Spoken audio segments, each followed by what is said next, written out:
The following is a presentation of the St. Louis Chess Club.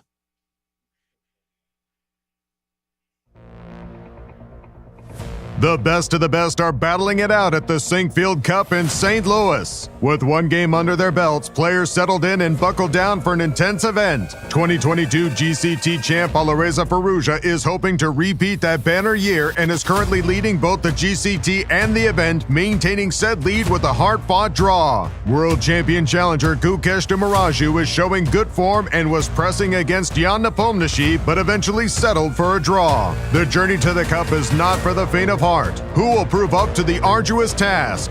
Day 3 of thrilling chess, coming up next!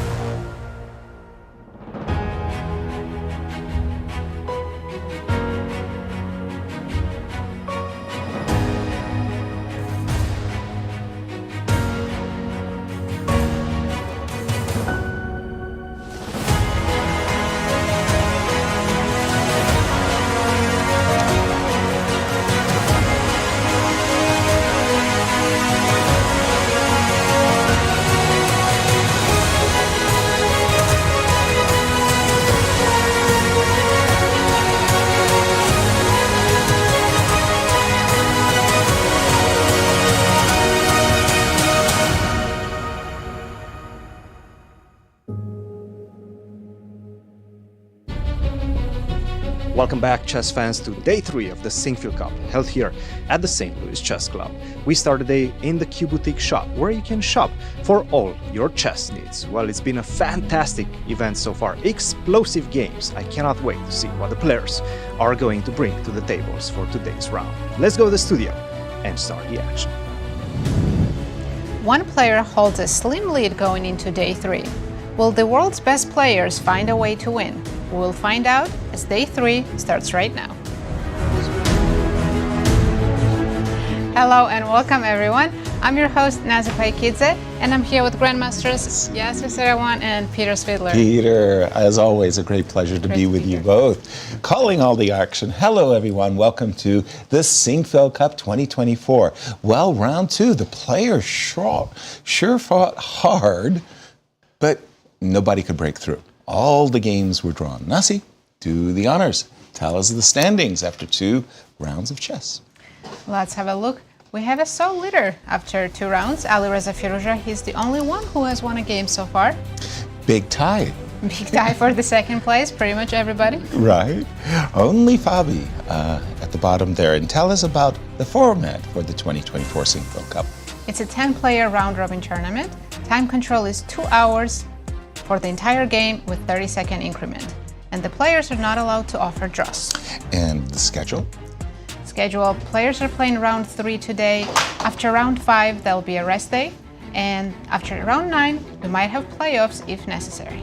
And Peter, you're going to tell us about some of the history. Absolutely. Today we're doing Cups. a little bit of a trip down the memory lane with our stats introduction. As you have seen, there's a huge pile-up in the cross table with most of the players tied for second, but we wanted to show you where the past winners of this event are to be found in this cross table. As you can see, the winner of the 2022 edition, Alireza Firouzja, is up top. There are 3 people on 50% who won this event previously, Liren, Maxime, Vachier-Lagrave and Wesley. And very unexpectedly, the person who won the most Sinquefield Cups in history, Fabiano Caruana, is currently in dead last place. And on the next graphic we will show you the entirety of the Sinquefield Cup with winners for each year. 3 players won it twice. Magnus Carlsen won the inaugural edition and once more in 2018. MVL won 2, Levon Aronian won 2, but Fabi won 3. Famously the 2014 one where he won 7 games in a row, also 2018, and the one in 2023 last year. So very, very illustrious field, but we are very used to it here in St. Louis. Absolutely, and the streak. I'll never forget the streak. Thank you, Peter. And it's my privilege and honor to present the 4th member of our broadcasting crew, Christian. What is going to catch your eye on round 3? Good to see you guys, and just to build up on what Peter was mentioning, the highlight and the big matchup of the day is between 2 very recent past winners, and that is the 2 Frenchmen, Maxime Vachier-Lagrave versus Alireza Firouzja, and this is the big clash that I'm having my eyes on for today. As you can see, these players know how to play against each other in official competitions, and I'm sure they've played a lot of training games as well. They're both hailing from France right now, competing together, but also training together. 0 wins for Alireza, 1 loss, and 6 draws. And Alireza definitely in today's matchup with the white pieces, he will be looking to extend his lead, but that is very much invited by Maxime Vachier-Lagrave. We've heard him yesterday in the interview talking about how he's looking forward to this one and how he's looking forward to break the spell. He's been on a 21 game streak of draws. Just incredible, unprecedented for MVL. He's a very fighting spirit. He plays the knight or he plays the Grunfeld. He wants to win with white or with the black pieces. Definitely, this is the big clash of today's round. Guys, what are you having your eyes on? Well, it's good you should mention it because, Nasi, you're going to tell us all about the pairings for round 3. All right, let's have a look at our round 3 pairings. We have Fabiano Caruana playing Nodirbek Abdusattorov, the 2 young stars from India, Pragg facing Gukesh, Nepo against Anish Giri, the world champion Liren is playing Wesley, and as Christian mentioned, 2 Frenchmen, Alireza against MVL. Fighting hard and for what? They're fighting for a lot of money and GCT points. And GCT. total prize fund is $350,000 for this event. First place, $100,000. Second place, $65,000. Third place, $48,000. Wonderful prizes for everyone. As we go to the World Chess Hall of Fame and take a look at the playing hall, the players getting ready to do battle in round 3. And at these moments, Peter, where the games are about to begin, you just see the players kind of standing around. What's the big chatter about usually? The big events of the world, I'm sure. There's so much to discuss these days. Like solving the problems of the world. Absolutely. These are very civically minded people, all of them. Absolutely. Well, as we discussed coming onto the show, it was a very big match that took place, and Vladimir Kramnik in a blitz showdown prevailed by winning the last game, which he was in some trouble in, actually, even maybe 3 moves before the game ended, and in the end won 19-17 against Jospem, I suppose. Yes. Everybody says Jospem, but I don't think that's correct. Jospem. So it was 18-17. 19-17. Yeah, 18-17 going into the last game. But, very dramatic finish there. I watched the last 5 moves, which were... hair raising? A little bit, yeah, but they were both playing on seconds, so that's only to be expected. And there we have a good shot of Wesley Slow, as you're saying. Yeah, previous winner. Have we ever seen Wesley in a bad mood? That's a good question. He's a very positive guy. He is a very positive guy. I think his first outing in the Sinquefield Cup was really, really hard on him, and he actually finished in last place. And the next year, he was first. And I said, from the lowliest to the holiest. He's our tournament leader, Alireza. Water. And playing his friend, MVL, today. Exactly. Trainer and team companion. Sure. Yeah. Sure, they'll be teammates at the Olympiad next month. Exactly. I think they will, actually. I don't think Alireza's playing. I see. Really? Yeah. He declined. Ooh. That's a bit of a surprise. You know any insights as to why, or is it? Did not reach an agreement is the way to describe it. I think I don't know any details, but yeah, I think the implication is pretty clear that they can't afford him. Exactly. I see Gukesh, and I remember yesterday he was very deliberately adjusting all of his pieces at the start, and it looked there that Pragg was imitating him somewhat as they get ready to do battle. I should know this, but only now I realize that they're both the sideways knight people. I myself is a forward-looking knight person. Yeah, forward for me. But Bobby was sideways. Gary was sideways. He always adjust his knights to inwardly looking. Gukesh seems to be meditating or just calming himself down. Yeah. Fabi, the defending Grand Chess Tour champion, he's currently, you never want to say must-win situations. I mean, it's early, but it's not... Every time he plays with white, it's a must-win situation. In terms of fighting for the GCT title, he absolutely needs to go on a tear, and as soon as possible, because... Absolutely. He is a full point behind Alireza, and he needs to do much better than Alireza here. Not just better, much better. Yeah. And again, we're going to be following Alireza and MVL as our marquee matchup, but that can easily shift. It might be the two young Indian prodigies, or it might... Yes, exactly. How many Italian openings do you predict today? We've been seeing far too many. Fewer. I would like to go with fewer as well. 2, perhaps? We already... That's a bit promising, yes. Yeah, well, knight f3. No, kind of maybe an invitation to dance at a Grunfeld, but no. After Vale has been playing the Queen's Gambit Accepted, so he's not been as pure of a Grunfeld warrior in recent years as he used to be. Just a London. Just a London. No theory for you, Mr. MVL. Well, I mean, obviously, plenty of theory in the London. These days, especially. In the Rapid and Blitz, I think Nodirbek was flying the flag of the London system more than anybody else in the field. Quite He played a consistently bunch so, of yeah. very interesting Londons. Starting from this line specifically, knight bd2, knight h5, I think was played 3 times against him, and he did 3 different things against it. Including bishop e5. Bishop e5, bishop g5, and I think he also played d takes c5 once. Exactly. So very curious if MVL is going to continue going down those very concrete paths, or play something like e6 here, which is also, of course, completely. Yeah, I miss the times when London didn't used to have that much time. Exactly, when you play the move and everything was fresh. Not fewer. Already 2 Italians on my big screen with all the boards. I think we had 3 Italians the other day, so still It was fewer. 4-3 and now 2, so... No, it was e4s. E4s were 4-3. Right, one of them was Petrov. Yeah, but one of them was Petrov. So I think we had 2 Italians yesterday, and we have 2 Italians once again today, which is, well, something. By the way, knight h5, as you mentioned, that had been discussed previously. And very quickly, Alireza has played d4, takes c5. Knight takes f4, I'm expecting. Why else did we play knight h5, right? Yeah, the big question will be, what do you do after knight f4, ef4? Yes.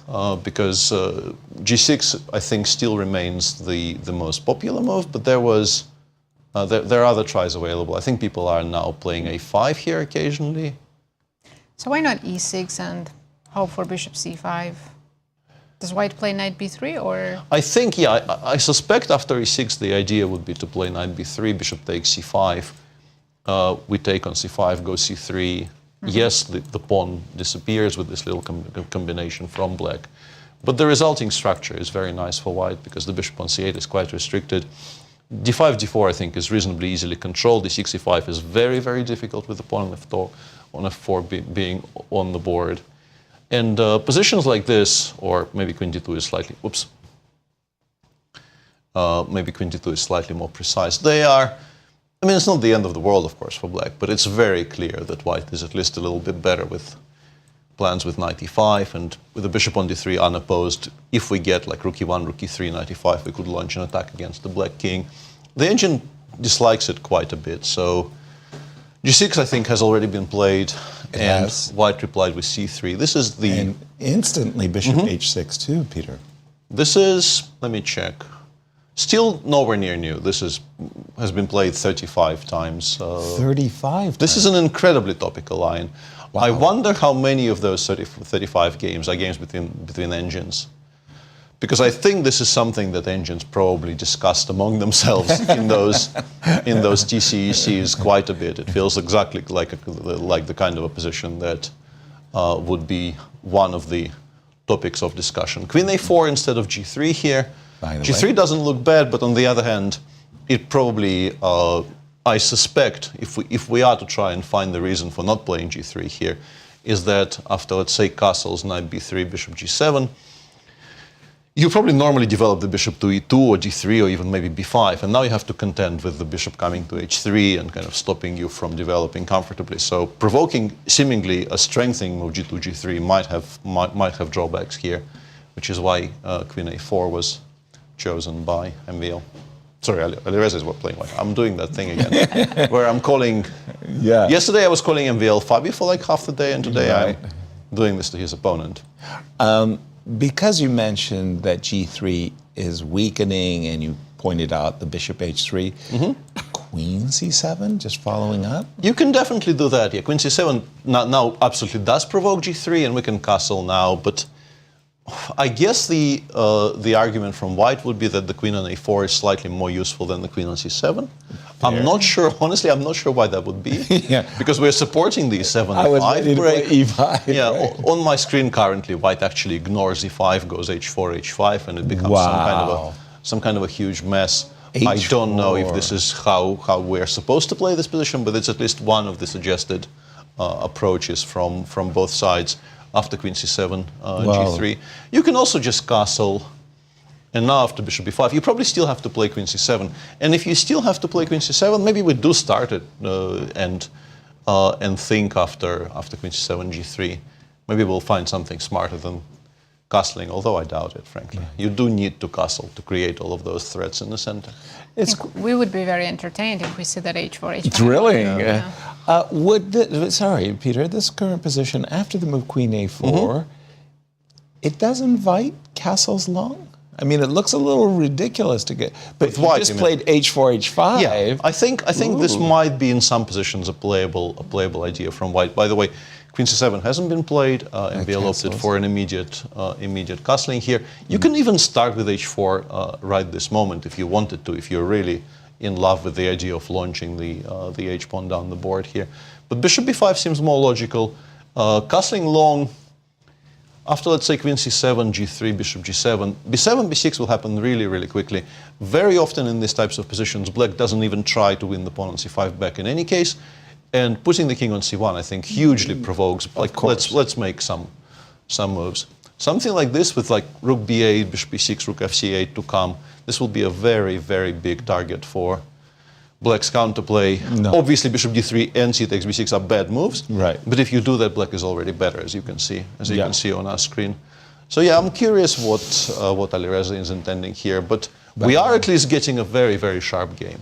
Bishop b5, queen c7 seems to have been played in the meantime. Exactly. Ooh. Well, this sure looks very promising as a marquee game. Where would you like to take us, Let's Nazi? check Nepo's game. There's some interesting development in the Nimzo opening. Nepo, Jan versus Anish. And my goodness, it almost looks like a same-ish. The same-ish proper would be to play a2, a3 at once. e3 first, castles, now a3. Takes, d6, F3. now f3. Yeah, this is very strange. Very peculiar, honestly, from both sides, I want to say. Yeah, confusing. Yeah, e3 castles obviously is one of the normal moves here. You can pretty much make any of the four, I guess 3 or 4 normal moves. d5 will not be a mistake, c5 will not be a mistake. Castles is pretty much never a mistake. As the old Russians say, well, Soviet saying goes, castles cannot be mistaken, it can just be mistimed. Maybe it's slightly mistimed, but I don't think you can mistime a move 4 castles in the Nimzo. And now we've played f3 here, which very confusing. You have to wonder why not bishop d3, but I guess after e5, I think this line exists, right? Black often just goes e5, e4 here. And you have to start gambling with white because you're probably going to lose the c4 pawn now. But you will be trying to play knight g3, f3, blow something up. I mean, just for sort of illustration's sake, I will make some moves. And you go rook g1 and you claim that you will play e4 and you will deliver mate. This is obviously not how the line goes, but this is the kind of an outline in spirit of how the position after e4 bishop b1 might look like. You absolutely abandon the queen side. It's like, as the famous scene from the Terminator. Yeah, your queen side is dead. Yeah. How are you going to protect the pawn on c4? I will play bishop a2. Your queen side is dead. More the parting. Nepo played. Anish played knight c6. Yeah. And we're waiting. We're waiting. I think, having gone f3, we are now going to play bishop d3 and e4 in some order. Should black go straight for the pawn, knight a5, b6, bishop a6? Yeah. You often don't particularly like allowing the spin. Say e5 now? Yeah, bishop d3, and then you end up having to do some uncomfortable things to unpin yourself later. Although, of course, you can still, with the pawn on e5, you can pretend this is nothing. But I don't know if it actually is nothing. Like if we do this, and now suddenly even my very poor engine starts saying this is kind of mate. Although it sort of stopped. Yeah, it was saying this wins, but it no longer does say that. Yeah, it was kind of a glitch. But there you go. We're so close. Yeah, but those things aren't always so safe. And if I start with bishop h4, knight g3, knight h5 is probably a massive threat. So you play h6, and now we can maybe castle with the intention of meeting. And once again, these are just sketches. This is not how this doesn't work. I have to stop knight d3 first. So we go queen d3, And after b5, we try to play f4, and we often will be sacrificing a lot of material on the king side to get to open the black king side. This is all very, very sharp, but oftentimes black just prevents the pin altogether by playing something like knight d7 or knight h5 in some cases also. If you go knight h5 here, not only do you prevent the pin, you also very much want to play f5 sometimes, because if you get to play f5, you pretty much never have any problem defending your king side later. And this might be a decent argument for not playing e4 straight away, starting with bishop d3, keeping your options slightly more open. But yeah, black can still, of course, go after the weakness on c4, which is the absolute cornerstone of black's counterplay in the structure. Thank you, Peter. As we're just going to take a look around the arena, go to our next game. I want to go to the all-Indian matchup of the youths. We've got a Catalan, this time a closed Catalan. The distinction of a Catalan, whether it be an open or closed, is usually by black's decision of playing d5 takes c4. We refer to that as an open Catalan. When he plays c7, c6, as we're about to see in this game, we refer to this as a closed Catalan. And queen c2, knight d7, all very standard moves till now, b7, b6 included. h6 is a little bit rare, h6 is more common. Is it? I'm so used to seeing b6. Position a couple of times in my games too, and I've only faced h6. And how yeah, h6, knight h5 is also something that they do quite a bit. a5, a4, I think, has become quite topical in this position. But b6 is not going to be an unreasonable move in this structure in general. Right. You need to go bishop to a6 and put pressure on this one. Well, maybe okay. knight e5 here for white. Knight e5. So we'll capture on e5. Well, I could play bishop b7, but then I feel like I'm falling for your agenda. Right. You're going to take with the pawn. That was my question. Yes. You are. Well, okay, that's a big decision. We'll see. Okay. I might take that back. All right. Let's go. Knight d7.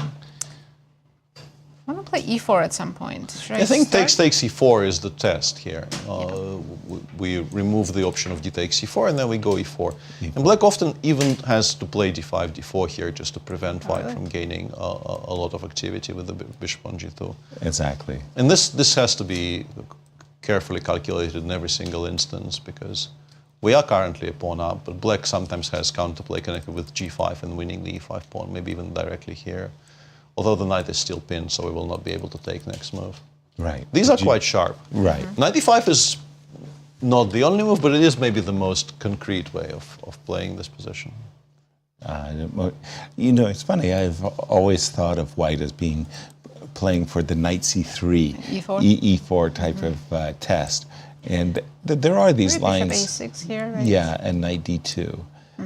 So the idea is, of course, I want to lengthen this diagonal, and then to Peter's point, sometimes you do throw in a knight h5, just at that most disturbing moment when I haven't played e4 and I don't want to drop my bishop back to e3. So that's something we'll keep an eye on, and let's continue around the arena. We're going to go to the game between Ding, Liren, and Wesley. So. This might be very sharp, actually. We might, for once, not be very sorry to see an Italian on the board. And it was the classical c3, d3 gioco piano. White played castles, and black continued ignoring the idea of bishop g5, playing a6, as they often do. And for the first time in the tournament, we actually see these incredibly topical lines where somebody goes bishop g5, h4. Bishop a7 is the usual stand-in here, knight bd2, queen e7, rook e1. The thing with the black setup is you are supposed to eventually play g5. There is no real way to postpone it indefinitely. You need to deal with this pin. The plans of playing bishop e6 with the intention of taking on c4 and eventually playing queen e6 and unpinning yourself this way, in particular with the way white's shaped his pieces in the center, you're just not going to be in time, because d3, d4 happens a lot faster than you would have liked. So you might as well play g5 straight away, or you could maybe make one more waiting move, indicating I'm not entirely sure of what, because I'm not sure you're safe to castle queenside. Very often white's plans, even unprovoked, even without the king on c8, involve playing a4 before and b5 here, trying to knock the knight away from c6 and then push d4. So something like g5, bishop g3, and now sometimes they even make this very strange move here, which looks very, very outlandish. But the point is we want knight f8, then knight g6, and then we want to start pushing the h-pawn down the board. The difference being if you play h5 immediately, it runs into h4, and really none of the outcomes you get here, g4, knight g5, I think is very obviously unattractive. Actually, Machine says it's playable, but I'm surprised. Yeah, it actually says knight h2 here is stronger. I would have played knight g5 in the heartbeat.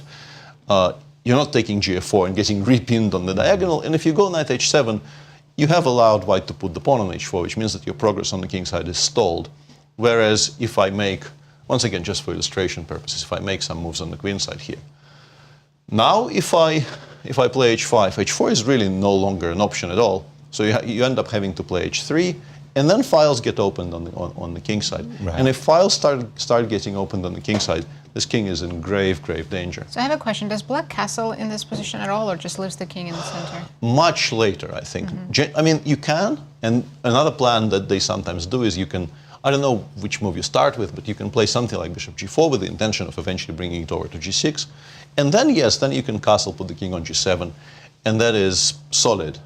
But in terms of really kind of explosive counterplay on the king side, you generally try to push for h5.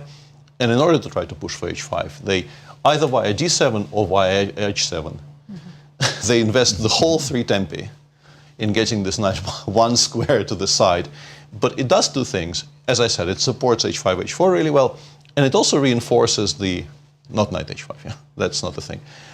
But reinforcing the e5 pawn is also very valuable because white, really without d3, d4, white has nothing here. You can sometimes try once again. You try to support d3, d4 by playing b5 first. And let's say we go knight d8, d4. And in a position like this, you are very happy you have a knight on g6 because your center is still very solid. With a knight on f6, things would already be creaking. But here you're still, very welcome to continue pushing on the other side of the board. Well, Wesley didn't play g5. He castled already. Interesting. We might still see g5, though, right? Just Wow. later on. Well, we'll come to that in a moment. How do these two match up? Let's have a look. Very equal. 19 draws and 2 wins for both of them. And I know a little fun fact. First game they ever played was in 2004. It was World Championship under 12. Under 12. Did they bring their teddy bears to the board? Some players did, right? In those youth championships.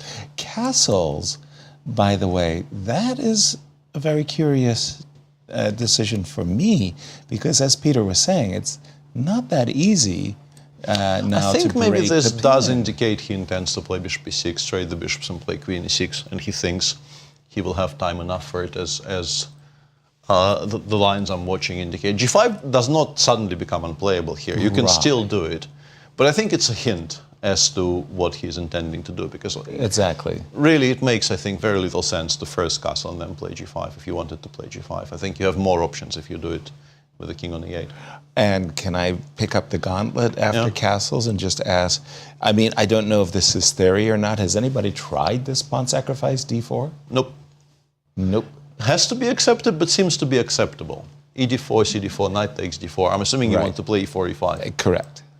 e5, it takes on e5. Knight A or Knight e4 is very interesting here as well. Ooh. And here you have to either play g7, g5 and trust in your The gods. calculations, or you have a slightly more restrained option of going knight f5, to which, not g5, not of course. that one. Yeah, knight takes f6, gf. Now, rook takes e5 does exist, but black gets to trade a lot of pieces after queen d6. And black is still, I mean, those are ruined pawns, but one of them is an extra pawn. Right. And we're also getting one of the bishops off the board. So the suggestion here is that black probably holds quite comfortably. Wow. And if you make your first intended move, knight Yes, takes of e5, course. bishop e6 is more or less Obliged. the only good move. But we have things covered to a large degree. If we have to meet knight e4 with g5, we seem to be reasonably well equipped for it. And It could be wrong, but so far the engine suggests this is playable for black.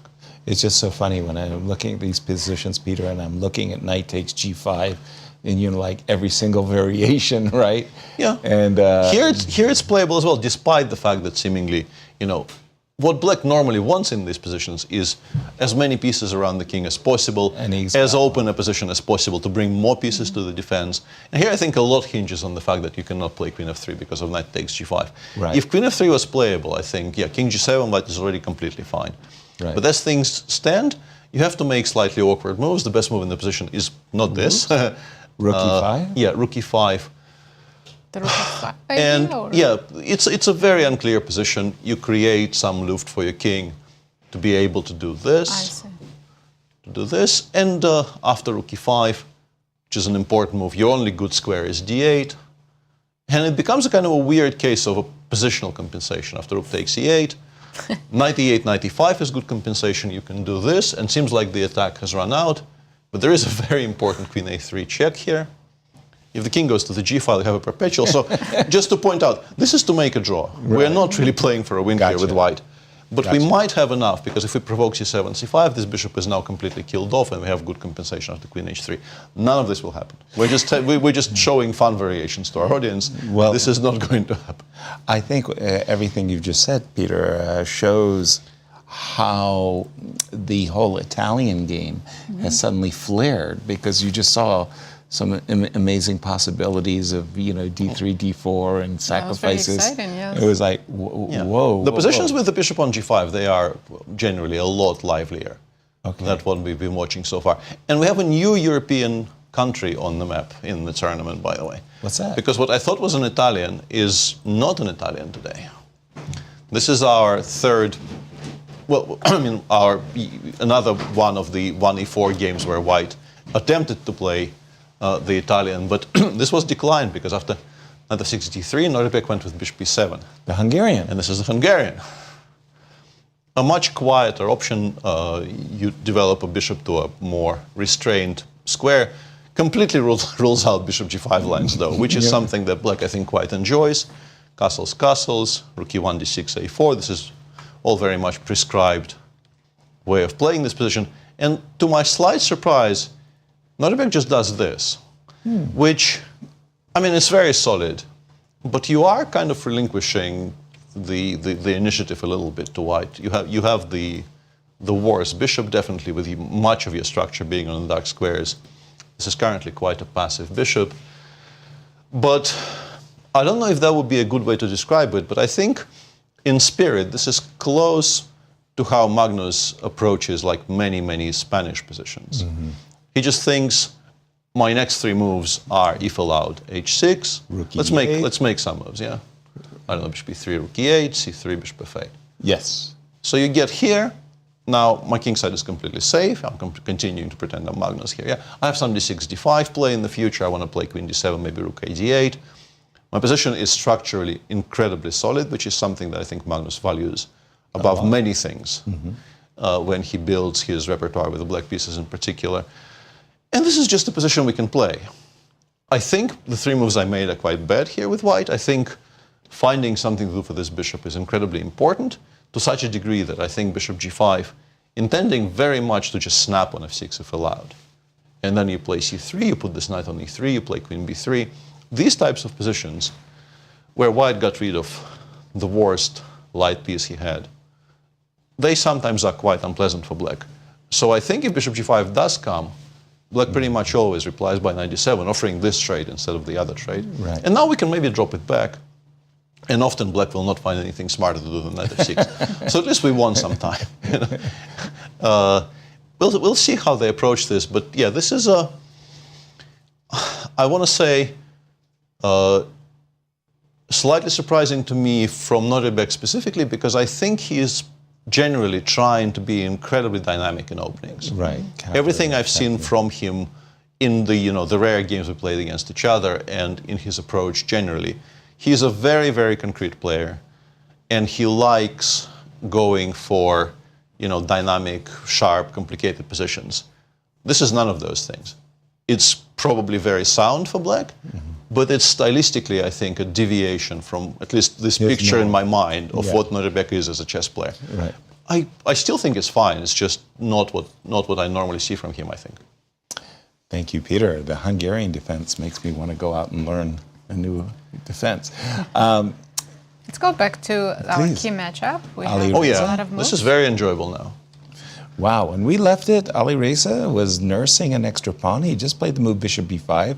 Queen came to c7, defending the knight and tickling, or the pawn on f4. 2 bishops versus 2 knights.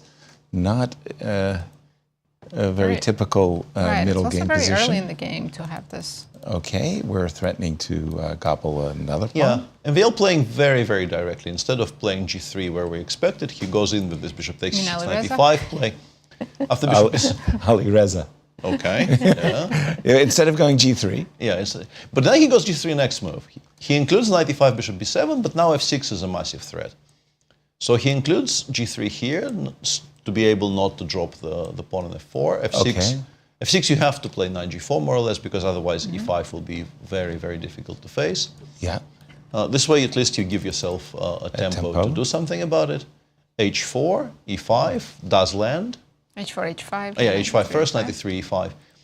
And with white, we're clearly not touching the pawn on e5. We are asking black to decide what he wants to do in the center, whether he wants to play e5, e4, where he wants to take on f4. I think we can reasonably safely say e takes f4 is not going to happen. G takes f4. And yeah, because g4. even queen takes f4, frankly, or gf followed by rook g1. But with white, wouldn't we want to play f5? Yes, yes, very, very right.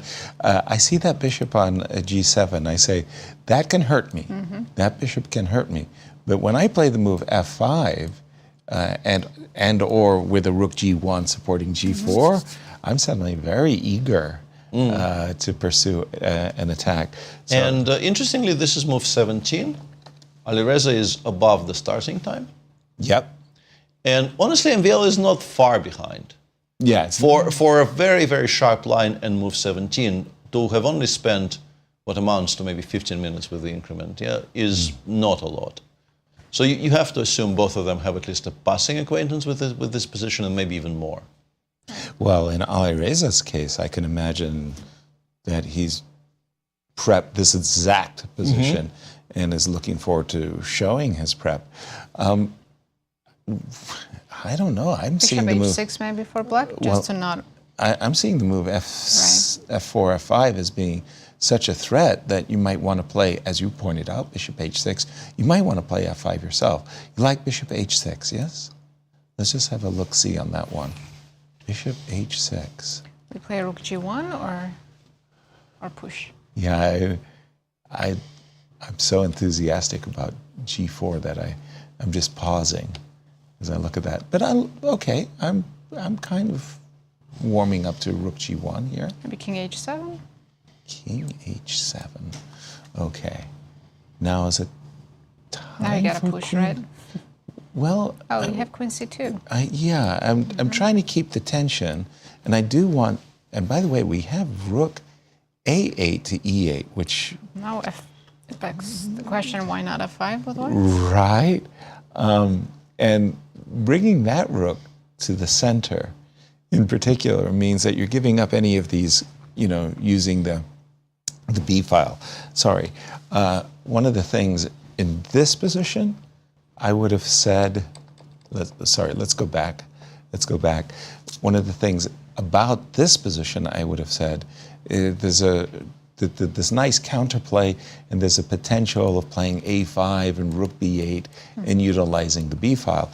As the game evolved, and knight e5, bishop b7, it was like the b file was never a part of black's strategy.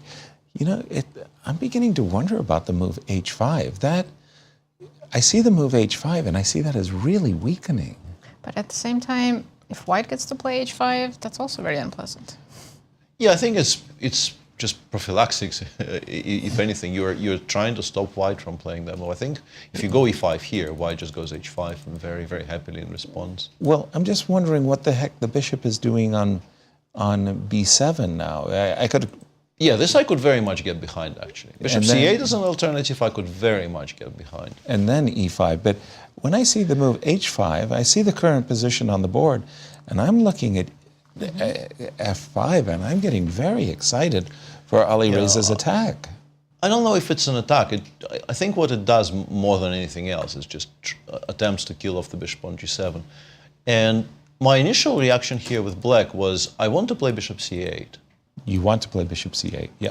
Immediately. And the question is, do you play fg or do you play G4? g3, g4? Mm-hmm. Because G4 if you looks very take good. on g6 and I play f6, f5, maybe it's just the aesthetics of it that attract me so much. Because I suspect it's not great, actually. I'm too down. I don't know what my threat is. Maybe it's f5, f4, but it feels very kind of vague. Pawns look honestly. very nice. But it does look very good. Yeah. The aesthetics center- are pleasing. This yes. center also supporting potentially the black bishops who could, become a real force later in the game. Yeah, I think I do want to play f4 first and foremost. It's funny, I'm trying to open up the G file and you're accommodating. I mean, your me, but pawn on I under- g6 will do Exactly, as cover. Right? Yeah, I don't mind it at all. Yeah. So I want one bishop on f5, the other one either on g7 or on h6, and then go from there. But after bishop c8, white is not obliged to go fg6. g3, g4 is at least an option, and maybe is just It stronger. may be a very, very strong Maybe option. E4 Yeah, let me here for try black. and figure out what's going on here. Just to cut the queen E4, off. Okay. Yeah, 5 bishop c8 is actually the best move currently, and it likes g4 more than it likes f takes g, but it likes both. It says white is just better here. And Just better after G4. yeah, after both g4 and fg, but g4 it feels is. We have on our board E5, E4 after G4. Yep. And we And then it just waits. The I way played the rook way the g4. engines play these positions is quite remarkable. It makes moves like king b1 is currently third best. The best move is knight b3 because now you have this gorgeous square on d4 to aim it is for. a gorgeous square. And only as a third option, you have something that a human person would play, Which was our first option. which is rook g1. You're trying to do something on this side of the board. Hey, we made it top 3, right? Hey, that's all we ask.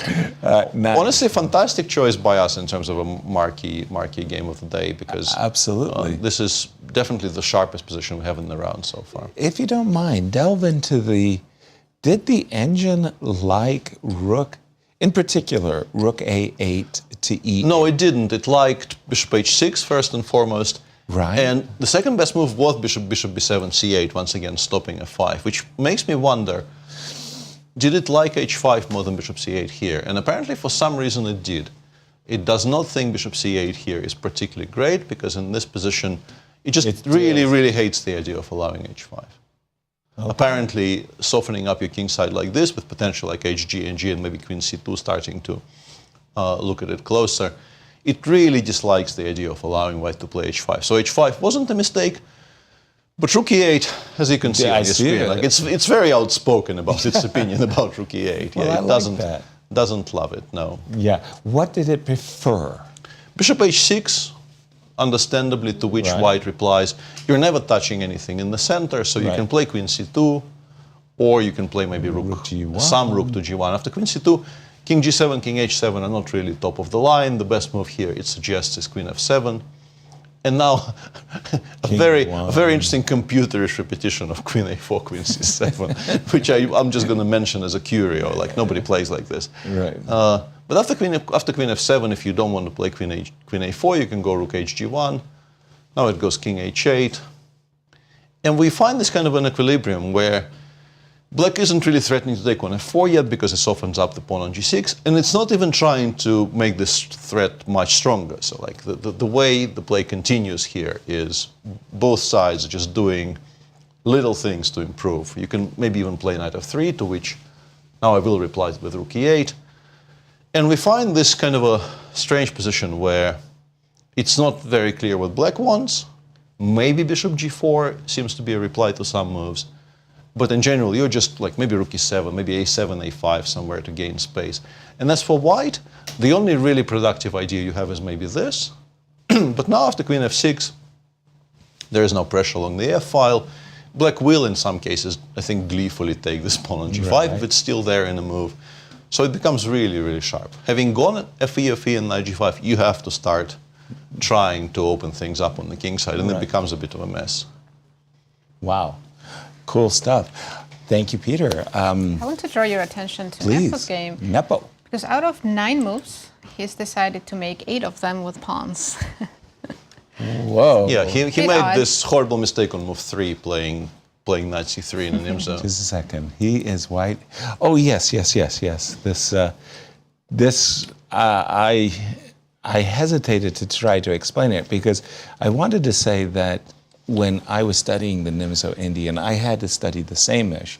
And at the time that I was studying the Samish, they almost felt that it had been refuted. Seriously, that bishop takes, pawn takes, castles, f2, f3. And you had seen what Peter was saying. And oftentimes, let me just throw a few moves down. They were even playing just the knight e8. The pawn would go to b6. I'll play a few more moves. Bishop to d3. It's kind of similar to positions we're looking at. Exactly. b6, knight e2, bishop a6, castles, knight a5. And as a kid, I just reveled to this idea that, oh, I did it wrong. Apologies. I just reveled to this idea that you thought, we'd kind of reached an equilibrium. I would play queen e2, right? And then this knight that was bad knight on f6 would suddenly jump into the middle of the board with knight d6. I was like, who came up with this brilliant idea to go after the pawn? So you would play f3 and e4 in the Samish proper. So, of course, what do the modern chess players do? They play e3. They first play e3 castles, takes. Now they play f3. So you lost the tempo, dude. But guess what? It's that way, right? You put your pawn on d6, you can't put your knight on d6 anymore. Like what? Knight c6. Yeah, all of these things. Yeah, there's a very intricate dance going on. Dance going on. But h4, I don't like that particular dance move, frankly, and for a very specific reason. Okay. You can play knight h5 now. You really are inviting black to play knight h5. Now knight g3 is a threat. Yes. You cannot really afford to allow knight g3, so you probably play something like bishop d3 or knight e2 or choose your poison there. And I go f5. Which was the whole point behind queen and e8. as described, I wanted to do this, and you have, I think, made it stronger by playing h4. Right. Anish has played b6, no knight It's h5. very curious to me that he did not rise to that bait. It looked like it was exactly the kind of bait you could have risen to. Yeah. Was there anything crazy? I was going to say, do you think we're going to see g4? Makes sense now. Like, honestly, makes sense now. G4, rook a2, rook g2, and go for rook it. a2, that's nice. but this is maybe some strange. justification for. Yeah, he's gone queen h5 e8. more or less instantly. Also understandable because if you want to play g4 later, I think it makes a lot of sense to try and provoke h7, h6, because that gives you a hook to try and open files on the king side. How many pawn moves did he make? Out of 9 10 out of moves, 10, and I don't nine. think he's done either. He might be done next move. Maybe even 2. He's got a 90%. He's going to try and make it 95, 96. But I think h6 is probably coming here. He will probably blitz out g4. No, bishop a6 Bishop play. a6. I really. So white can play h6 Yeah, and you then can play g4. h6 and you can get to 11 out of 12. But then you probably run out. A baker's dozen. At some point. Yeah. I don't know what I think about allowing h6, to be honest. I sort of understand Anish's desire not to allow for any hooks. It's much harder to open files if you just wait passively and then react to h6 with g6. And the way the pieces are, it's difficult to imagine how you actually get mated on the dark squares immediately. Right. But in more general terms, yeah, I think b6, bishop a6, while, I mean, it's never bad in these structures to play b6, bishop a6. But I think he had more concrete and more attractive options on previous moves. Okay, but now having said that, we've got our pawn on h5. Wonderful. Let's pat ourselves on the back. Played rook I was e2. about to say, how do we pursue the attack? Oh, Asked why and not answered. h6? Rook a2. That's only 9 I out of feel 10. like Nepo's still in his prep. Although, he's the player who would still blitz out moves even if he's not in his prep. He's already thought for 15 minutes, And he made some incredibly questionable choices, if you ask the computer specifically. G4, G5, rook. Yeah. So I don't think this is prep. I think this is Nepo. Freewheeling? Yeah, expressing his attitude towards today's game. I think he says, I would like to play a wild game where I have winning chances, even if I run a lot of risks. Mm-hmm. And also, it's probably something that he thinks about Anish in particular. I think he wants to put there's maybe this kind of unspoken agreement then that semi-bluffing or even flat-out bluffing against Anish, if you create direct threats against his king in particular, is something that works better than maybe against other people. Right. I don't react very well to direct attacks against my king either. But now, having said that, rook a2. Let's just, knight h5, knight Let's a5. go G4. Let's go g4. And I've always been told that when being under attack, you trade pieces. Let's say take bishop c4. Yeah, we probably include the capture, right? Although you could make an argument for rook g2 immediately. I would place bishop takes c4 and just g5. Okay, let's go. Knight g7. G5, knight d7. Where do I have my rook? Well, this is the whole point about the hooks, right? That how do you forcefully open the king side? It's not so easy. Do you want to play rook h2, rook g2? Well, two rooks on the G2. h file is maybe overstating it a G2, little yeah. bit. But Rook Yeah, I g2. was thinking yeah, rook G2. g2. Okay. But even playing into it a little bit, like I would like to play f5 here. A very kind of normal reaction to things like this is just to immediately get some squares in front of your king, even if it costs you opening the g file, and then try to have counterplay. You can get on your tennis shoes if you... Well, I mean, I'm assuming you will actually take en passant, because if you Yes. don't, I really don't know how you're going to open anything on the king's side. Right. And now I want to take with the knight, and the big question is bishop h6, let's say rook f7, and I'm not in time to play rook g1 here, but maybe I can go knight h3 or something and try. Or maybe knight h3 previous move is even stronger. Such a crazy position. Yeah. If the attack doesn't work, white should just resign. Yeah, there or thereabouts, yeah. Wow. Well, that's really throwing down the gauntlet if you put it in such stark terms as that. But there is something on the one hand that's pleasing, but on the other hand confounding. All your pieces are on the front row. Mm-hmm. And you just played the move rook a2, launching an attack on the king's side. Rook is on a2, and you have no development. So it's confounding that you would do this. You would say to your young protege, "What are you doing?" Well, before you do anything, develop the pieces. I can use human words for this, actually. Yes, please. The bishop on c1 is actually sort of participating in the attack from the starting square. Agreed. The knight on g1 probably goes to h3, but it's too early for that. The bishop on f1 will get traded on c4 in 3 seconds. So why not save the tempo? So the one piece we could have improved is the rook on a1, and we are improving it. It will be on g2 in 3 moves. Right. Knight a5, g4, by the way, blitzed out.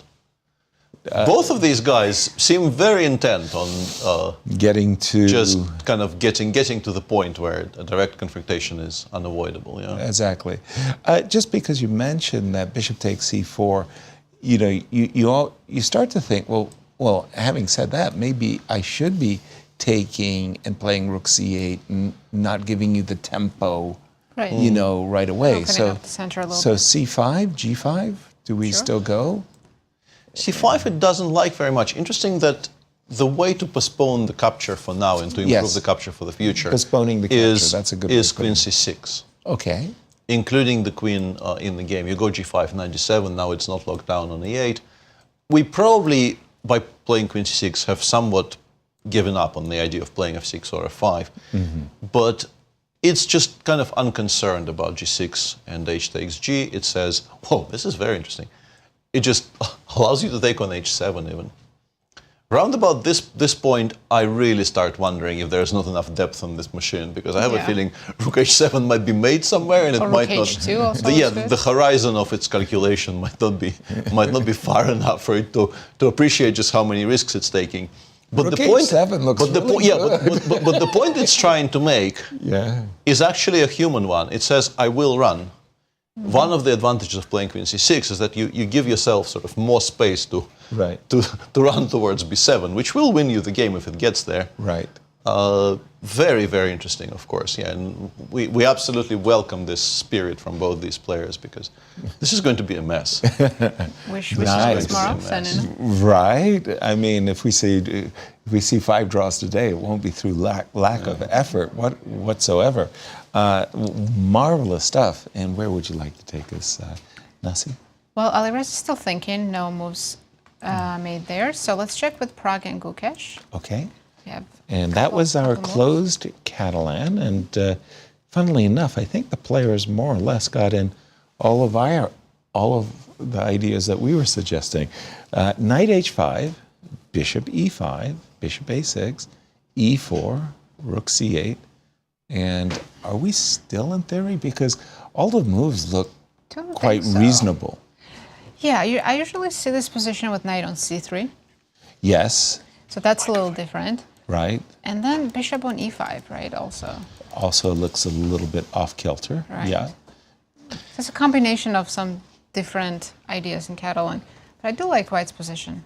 Yeah, it's a very weird one, right? Because White has achieved something that you very much like to achieve in all these types of Catalan structures, where you've gotten the move e4 in and it's kind of unchallenged even. Right. But if you had the bishop on b2 here, you'd be, I think, exceptionally happy. Right. But it's on e5 in front of everything, and it's very difficult to figure out how to resolve this issue. On the other hand, I think it's pretty clear that Black is not really intending to play f6, because if you play f6 here, okay, bishop f4 is not that clear, but tactics after c takes d5 appear to be working out, which is very, yeah, the point I guess is, c7. yeah, the point I guess is we want to give ourselves the c7 square. Of course. And bishop a7 move. fe5 d6 is really, really bad. So the engine goes e takes d5, and after e takes d5, we can even, continue offering the sacrifice. And it likes this position quite a bit for White. So f6 is, once you put the rook on c1, f6 no longer becomes a threat. But if Black plays some kind of a waiting move like bishop b7, I was just looking at this, trying to figure out what are we trying to do with White? Like, how are we resolving this weird impasse in the center? We don't want to play g4, because then knight takes e5 followed by knight f4 will be quite good. Awkward, yeah. And it appears that both sides have sort of ended up on a currently, I mean, it's weird to describe knight on h5 as optimal. Right. But nobody can really improve much, because White goes a3. I can sort of understand wanting to improve the position a little bit. Black goes g7, g6. Maybe in some positions creating a square for the knight to escape via g7, but I'm not entirely sure which those positions are. And now some shuffles ensue, like bishop h3 is a move it often makes here, which seems to have no target. It stops f6, but apart from stopping f6, has no target whatsoever. Black occasionally will actually go back to f6, allowing bishop f4, but it needs to be a good position for it. This is a very, very intricate dance that we might be watching here, because White can't really offload any pressure in the center. Normally when you play e4, what you do is you create a threat of gaining more space with e4, e5, but that square is occupied. You have this really weird bishop on e5. The engine likes this for White, but it's a very sharp position, and also I think a very difficult position to play, which is also something we want to see, because I think those lead to the most interesting games.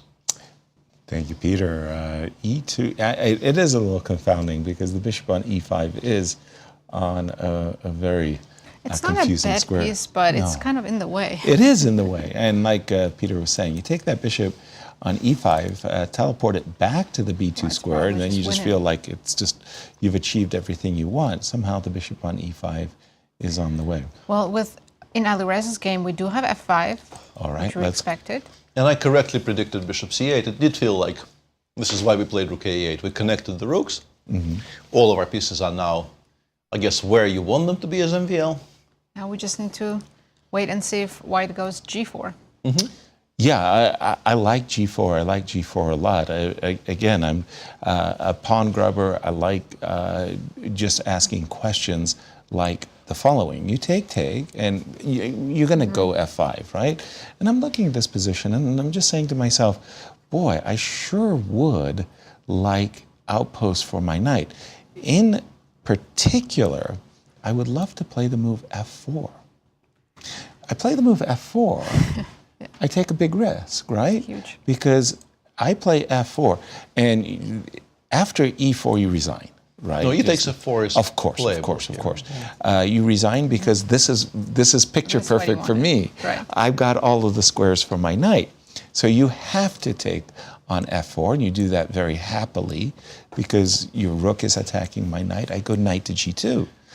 What do? You Probably have to go g3. You have to take on g3. I go knight f4, and then I see the move rook e4, and I go, because I was just a moment from getting my grips on the position. Rook g1, Rook and e4, then and we resign, rook right? e4, and we resign. So I start to think to myself, okay, what if I start with the move knight g2? Now you understand what my threat is, Maybe right? I'll play f4 here. That was my question. Would you play f4? Because again, you are 2 buttons down, right? I mean, and my knight will get to g5 one day. Maybe I don't do know. have bishop g4 also. Bishop to g4. Yep. Here I see. Knight f3. Knight f3. I don't know. It's tough. The 2 bishops are always great compensation, but it is. I very much like the line you showed. I think. Which one?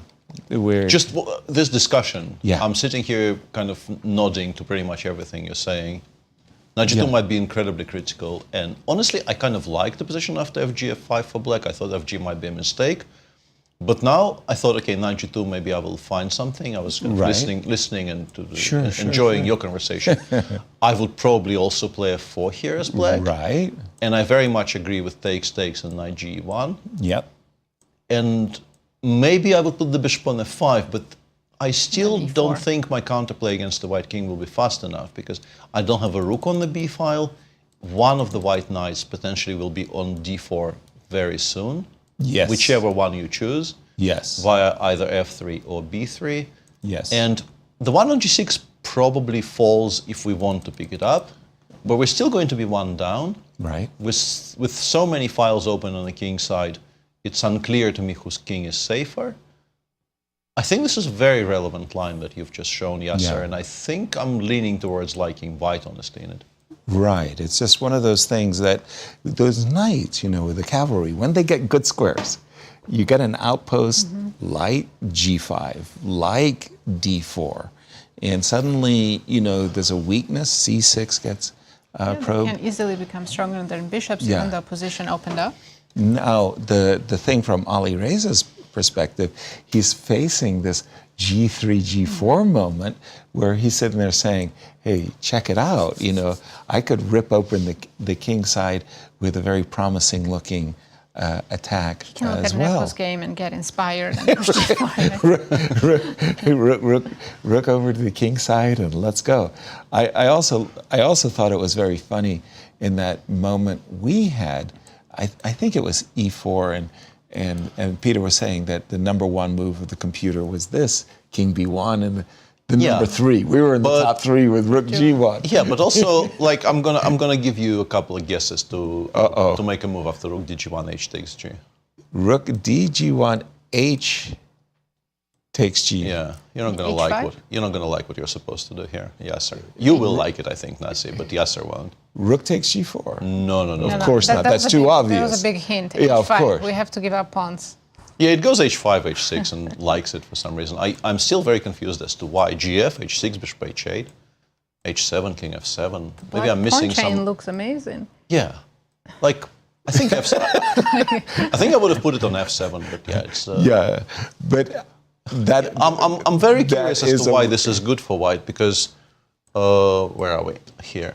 that is G4, E4, rook dg1. I'm pretty sure it goes. Yeah, it goes h5 here. Doesn't even go g takes f5 for some reason.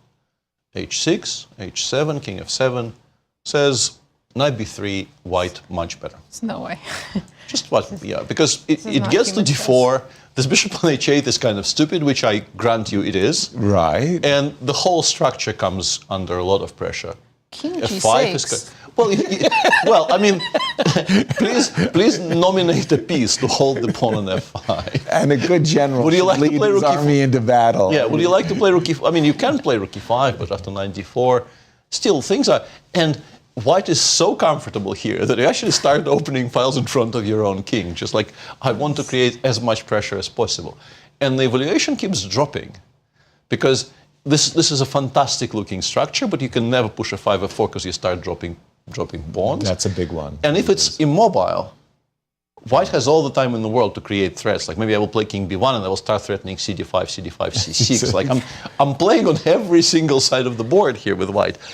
But my initial reaction when I saw this on my screen, that we've given up on g4, now we've given up on f5, and now there's this like monstrous mass in the center from c6 to g4. I thought, how can this possibly be good for white? But it is. And then knight to d4, yeah. Very, very interesting. In some kind of funny way, I want to say that the knight on e3 and the knight on d4 was one of those images I was having when I went knight to dg2 to f4, and I was trying to put my knights either on the f4 or e3 blockading squares. That's a great... That's an amazing...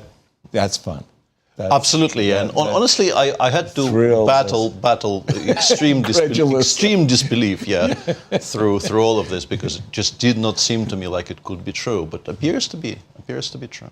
Well, I must say, and congratulations to Alireza, because he found something that's very rich, strategically speaking, giving up the 2 bishops, getting a very unusual middle game. Very much so.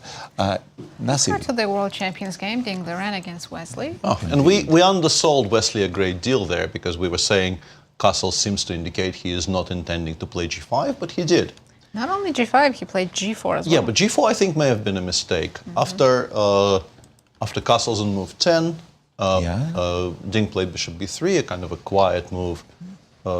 Interesting that he chooses this, because as I said, a4, b4, b5 is very often something white does in these lines. g5 is fine, bishop g3.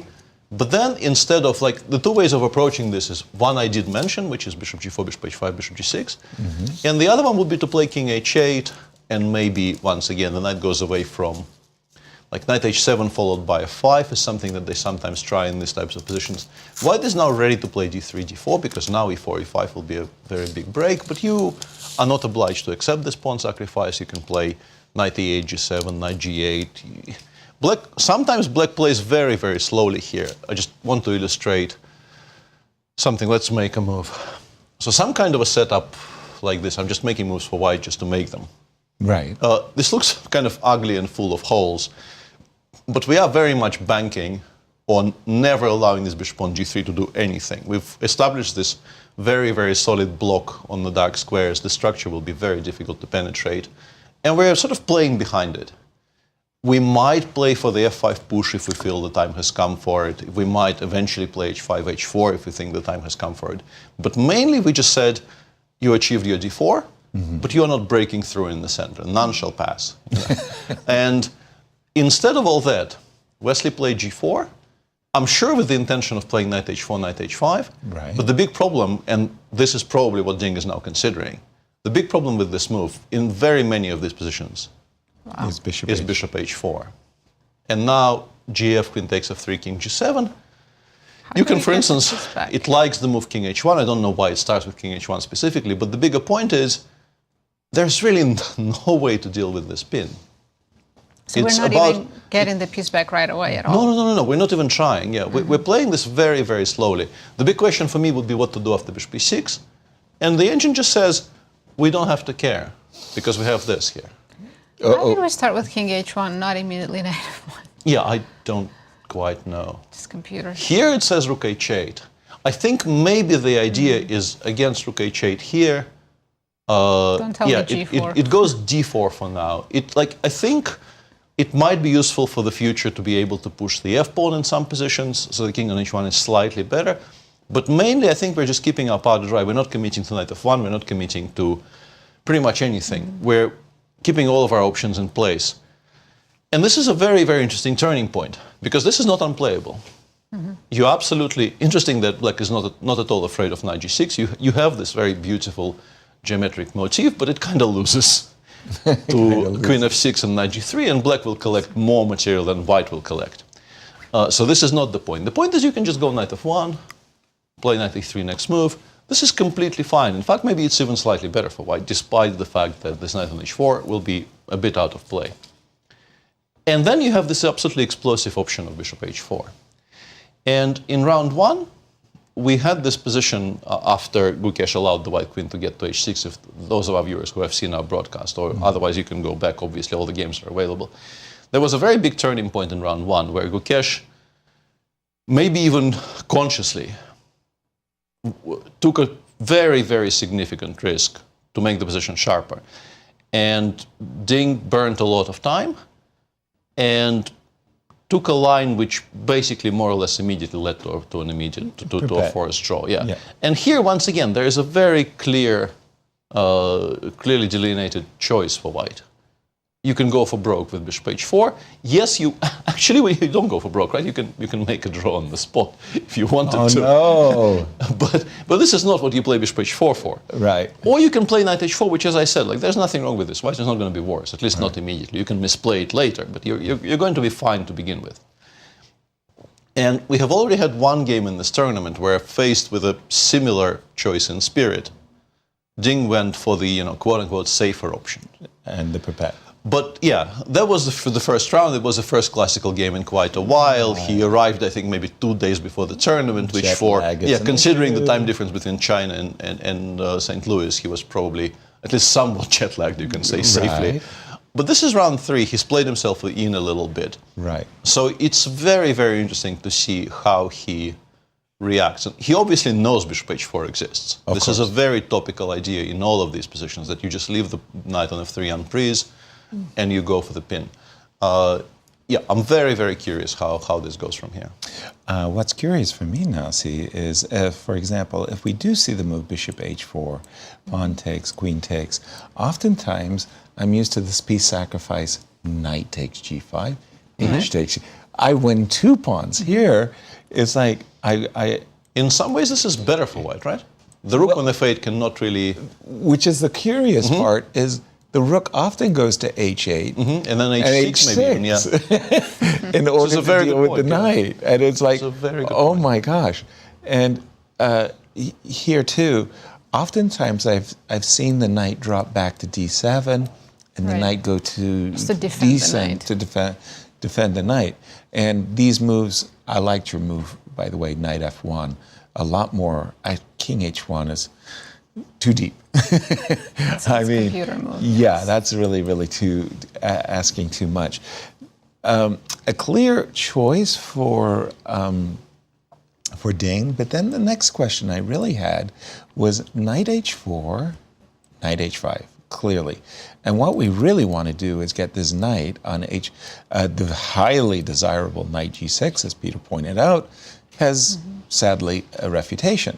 So I would play the move knight f1, dreaming. I think they go queen f6 and they snap on e3 when it appears. Yeah, that's exactly what I wanted to say. I'm dreaming that I've got a knight coming to f5 and or capturing a pawn on g4. Wouldn't that be nice? But I think you have to take. Okay, and this, Peter, I wanted to really ask, because to my mind, I do have a very intriguing option. I'll put it like maybe that. queen f6, maybe I should put it on g5 actually, so that rook f1 is not a tempo in that exact position. Yes, good point. So we're going to go back to this moment. I play knight f1 and dealing with knight g6. I think this is cleaner, yeah. I apologize for my previous No, it's a misstatement. Absolutely. No, it helps us understand what's going on. Okay, how would you evaluate, or what is... These are so weird, right? Right. I think even if you've looked at many of them sort of similar to this one in your life, you're still very confused as to how to assess it. Right. Because, yeah, white seems to be doing exceptionally well on a lot of counts. Like, eventually you will take on g3, I assume, and then I will have this very, very safe square on h2 for my king, so my king is now forever. I believe this particular structure, although I think maybe it was the structure with the king on h2 and the pawns on h3, g3, and g2 that was described, I believe, maybe by Miguel Najdorf as the king being safely nestled in a nest of pillows. Yeah, Yeah, a cocoon. Yeah. yeah. But Yeah. you're playing kind of a piece down. Because black probably can control your knight of 5 ideas. Right. To a very large degree. Yeah. So, for example, if we just put a lot of moves on the board, the idea, what Peter's saying is, knight f5, the knight is controlled. Yeah, Just Right. we go, I don't stop. know, h5, c6. Or Yeah. I don't know if I need c6, but we go h5 and we wait for you to commit to something. Exactly. And how do I break through the? Yeah, you can go through- king h2, you can go through the d3, door. d4. You still haven't created a single threat. Yeah. Honestly, looking at this, I've been looking at this for the past 3 minutes. I probably take white because it feels to me that maybe I will still have more kind of freely roaming pieces after all of your pieces are tied down to watching for knight f5. Yeah. I will still have, like I play d4, I maybe start threatening queen c4, and like your queen side feels like there's not a lot of people there minding the store, you know? Right. Like there's nobody left there. Yeah. But yeah, these are incredibly difficult to assess. And Nazi, as we saw at the start of our show, this is a showdown between two former champions. Right, both Liren and Wesley have won Sinquefield Cup before. MVO has won it twice. Alireza, single time. Fabi 3 times. We're missing Magnus. Magnus has won it twice as well. Great round thus far, and a crucial moment here.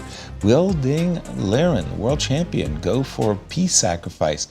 I don't want to call it speculative because, as you've been mentioning, Peter, it's something that we see. Lots of people have speculated, if you want to call it speculative, I think with these peace sacrifices. What about you, Nazi? Would that be your choice? I would not think about it twice. Bishop h4 immediately. Let's go? Yeah. Oh, you like just having the I like mission? giving up my pieces. Doesn't always pay off. I like giving up my opponent's pieces, but okay. Bishop h4 is your choice. Knight h4, sorry to say, a little softer choice from By the way, myself. just to briefly return to the Please. position, because I think I figured something out, which is Okay. quite cute. I think I understood why it goes rook h8 here, and why everything else potentially is just lost. You need to be able to meet knight g3 with h6, h5. H5. Yeah, because otherwise it lands on h5 and the game ends. And now knight g3 is actually a big mistake here. You should have played, I think it goes d3, d4 here. Once again, preserving this option, because you do not want to be sniped by the bishop on a7. Right. And it becomes very, very messy. E takes d4 might be the best move. And then for some reason, if we move the queen from f3 to f4, it no longer goes. I guess it's not really that mysterious, because now I have queen g5 check, which was no longer possible. So yeah, this is very, very messy. I don't think, unless you've seen this position before, I don't think the move king h1 even occurs to you necessarily. Right. It's very, very non-obvious that this is even useful. Unless the idea is g4, g5, then it makes sense. But it's like that wasn't necessarily the idea of king h1. Right. Yeah. That was my pawn in front of my king. And the one thing that worries me a little bit is this scenario where here Ding spends like an hour and 10 minutes, And then goes just for makes the goes for the perpetual queen g3, queen repetition. f3. And this is what I would really hate to see. Exactly. Wow, a big moment, and we're going to leave it as a cliffhanger, actually. You'll have to come back and see what Liren chose, but we've reached that moment in the show where we check in with our friends at Q Boutique and ask them what they have on tap for us. Well, here we go. This is an absolutely stunning chessboard, and it makes the perfect gift to someone else, or more importantly for yourself. The board is crafted from walnut, measuring 21 inches by 21 inches with 2¼ inch squares, and has unique rounded corners, displays laser cut logos of the World Chess Hall of Fame on the H1 and A8 squares, and the St. Louis Chess Club on the A1 and H8 squares. You don't want to get that backwards. All of your chess shopping needs should be done at qboutiquestl.com. That is a good looking board. It is. I love those. And as we go to break, Anastasiya sat down for a one-on-one with Gukesh. So take a listen and we'll be right back.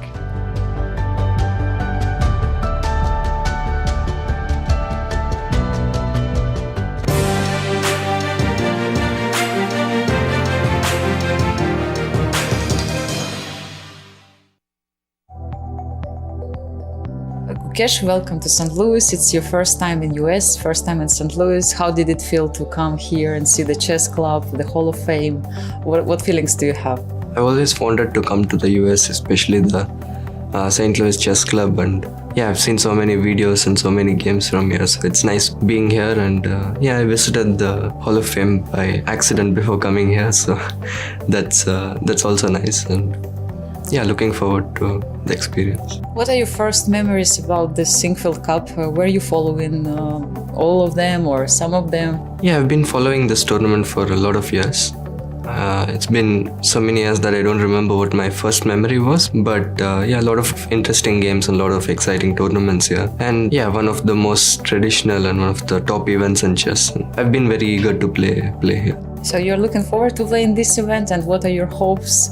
And also considering the previous GCT events and your situation now in the standings, what do you think about this event? Yeah, my overall Grand Chess Tour standings is not amazing, but I mean that was not my main goal anyways.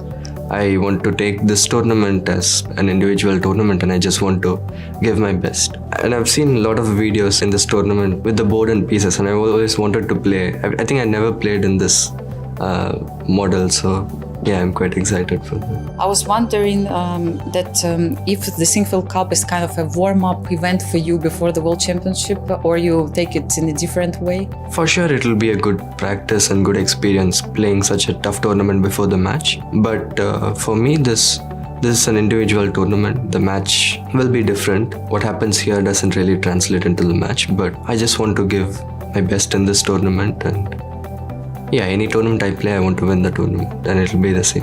But the fact that also Ding is playing here, is it somehow affecting your mood and your approach, and makes the tournament a little bit more special because of him participating? It's obviously nice that I'll get to play against him here before the match, but it doesn't really change anything. I mean, it's a different tournament, as I said, and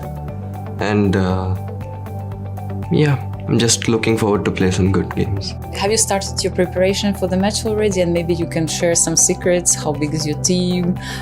Where did you have your training camps, or where are you going to have your training camps? It's just 100 days before the match, so we're all curious about some details. I have a team, and we're having a lot of fun. We are doing some nice work, but other than this, I can't reveal much more than this, but really eager for all the preparations and everything about the match. And yeah, hopefully me and my team will be able to do a good job, and yeah, the result will be in our favor. Are you checking a little bit the history of the previous World Championship matches, and which match you find the most fascinating in the history of chess? For me, from childhood, like the 1972 Fischer-Spassky was the most fascinating for me. I've read a lot about it, I've seen all the games, and I mean, it's just a very special match in chess history. So I'm always fascinated by that match. I followed pretty much all the matches since I started playing chess, and also the historical matches. So yeah, it's nice that I will be a part of this rich history. And you were the youngest, of course, competitor in the World Championship matches. And of course, there will be one more event after the Sinquefield Cup. Are you going to play in the World Chess Olympiad, and how important this tournament for you as well? Yeah, it's always special playing for my country, and everybody is very strong, and I think we'll have a lot of fun, and yeah, and we'll try our best. So of course, all the best of luck for Gukesh. Looking forward to follow your participation in the Sinquefield Cup. Thank you for your time. Thank you. Thank you.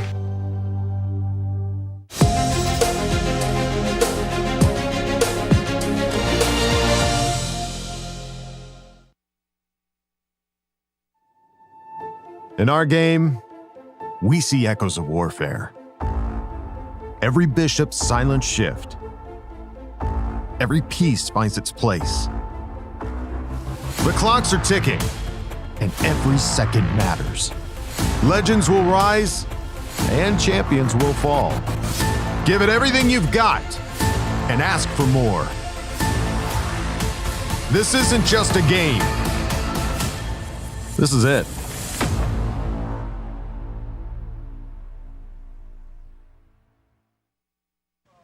I'm Grandmaster Maurice Ashley. Join me on October 24th to 26th for the St. Louis Chess Conference to be held right here in the chess capital of America. Also featuring legendary world champion Garry Kasparov and Hall of Fame inductee Judith Polgar, the conference will explore the broader educational and social impact of chess. For more information, visit stlouischessconference.org and sign up today. The St. Louis Chess Club is the premier chess facility in the United States. We bring the educational benefits of chess to thousands of students across the St. Louis area. We also promote chess at the highest levels, hosting all levels of the U.S. championships, as well as high-profile tournaments that attract the world's best players. Become a member and enjoy perks such as free classes and lectures, weekly tournaments, and so much more. Visit stlouischessclub.org to claim your membership today. The St. Louis Chess Club Scholastic Program brings the educational value of chess to kids and schools across the St. Louis area. Active in over 100 schools throughout the St. Louis City and County, the St. Louis Chess Club has been able to reach over 85,000 students in both in-school and after-school programs. We view chess as a valuable educational tool. Learn more about our scholastic programming by visiting stlouischesskclub.org/education. In the world of collegiate chess, there is no team rising quite like the one at the University of Missouri. The team has brought home title after title, including the 2024 Pan American Intercollegiate Championship, and were the 2024 Final Four champions. Guided by their head coach, Christian Carilla, there is no stopping the Tigers. Respect, responsibility, discovery, excellence. University of Missouri. I'm Grandmaster Maurice Ashley. Join me on October 24th to 26th for the St. Louis Chess Conference to be held right here in the chess capital of the United States. Also featuring legendary world champion Garry Kasparov and Hall of Fame inductee Judith Polgar, the conference will explore the broader educational and social impact of chess. For more information, go to stlouischessconference.org and sign up today.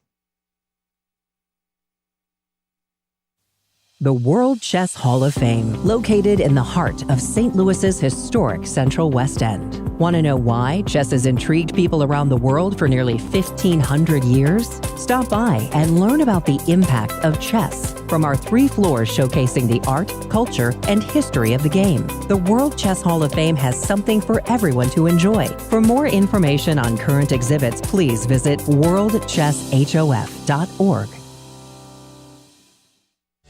St. Louis, the chess capital of the United States. It also plays host to an award-winning shop dedicated to chess merchandise, all-occasion gifts, and plenty more. At Q Boutique, you can shop both in-store and online. From quirky greeting cards to luxury chess sets, there is something for everyone at Q Boutique. Enjoy a shopping experience like no other. Make sure to check out QBoutiqueSTL.com for a wide variety of gifts for everyone to enjoy.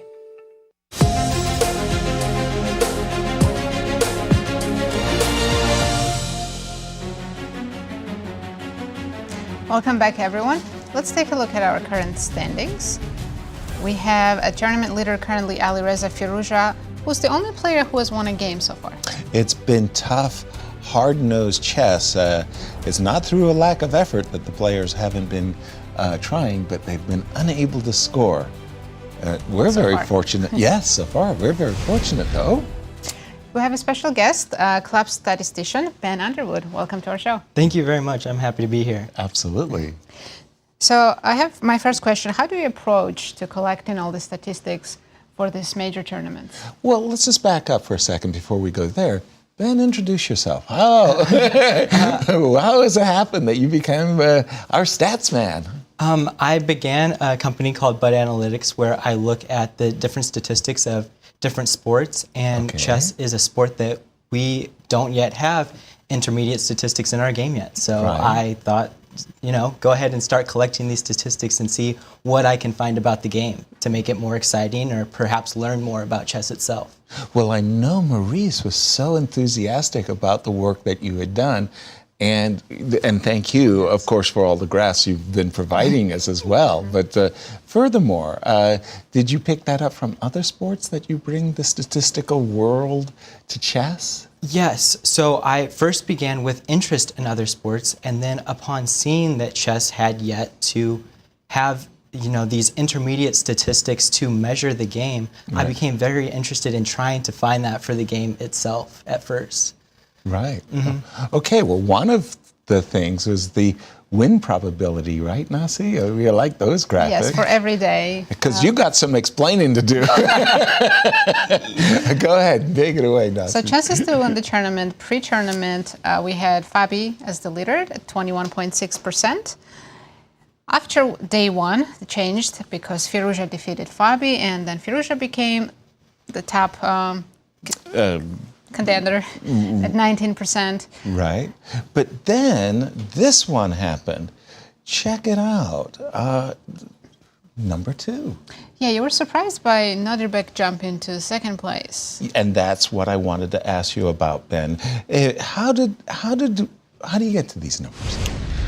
Well, first I look at ELO first. Right. But I don't want to just focus on ELO. I think that's a little bit boring. So I look at the head-to-head matchups, how they perform against their opponent. Right. And then I look into even some smaller different factors that could play into their gameplay. So do they play well while they're traveling? How have they been doing recently? And I try to put those into a model that can predict how these players are going to do in the tournament. Right. So to answer you, Nodirbek for today. Right, especially. That could be due to a little bit of randomness itself. 15,000 tournament simulations, there still is a bit of randomness to be had in there. But it's also, if he draws a player that he may have not been the favorite against, that could go into him actually having a higher probability for him securing that draw and getting to the next day. Well, I definitely understand the idea of colors. Colors, ELO being a factor, colors being the extra white, the travel. Yes. Now you're getting into some interesting X factors. Yes. What other X factors do you look for? As far as the win probabilities, those are the only ones that I've looked at so far. But overall, what my main job is to do is to collect these databases and then create new ways that we can look at player performance. Right. So you can have their opening preparation, their middle game tendencies, how well they play with a certain end game, and then the next step there is to have a statistical metric that can measure those questions mathematically. So that is part of what I like to do and what I do in my job every day, which is really rewarding and fun. Cool. It sounds very interesting. So since you spent so much time now looking at the chess players and the chess world, have you picked up the game yourself? A little bit.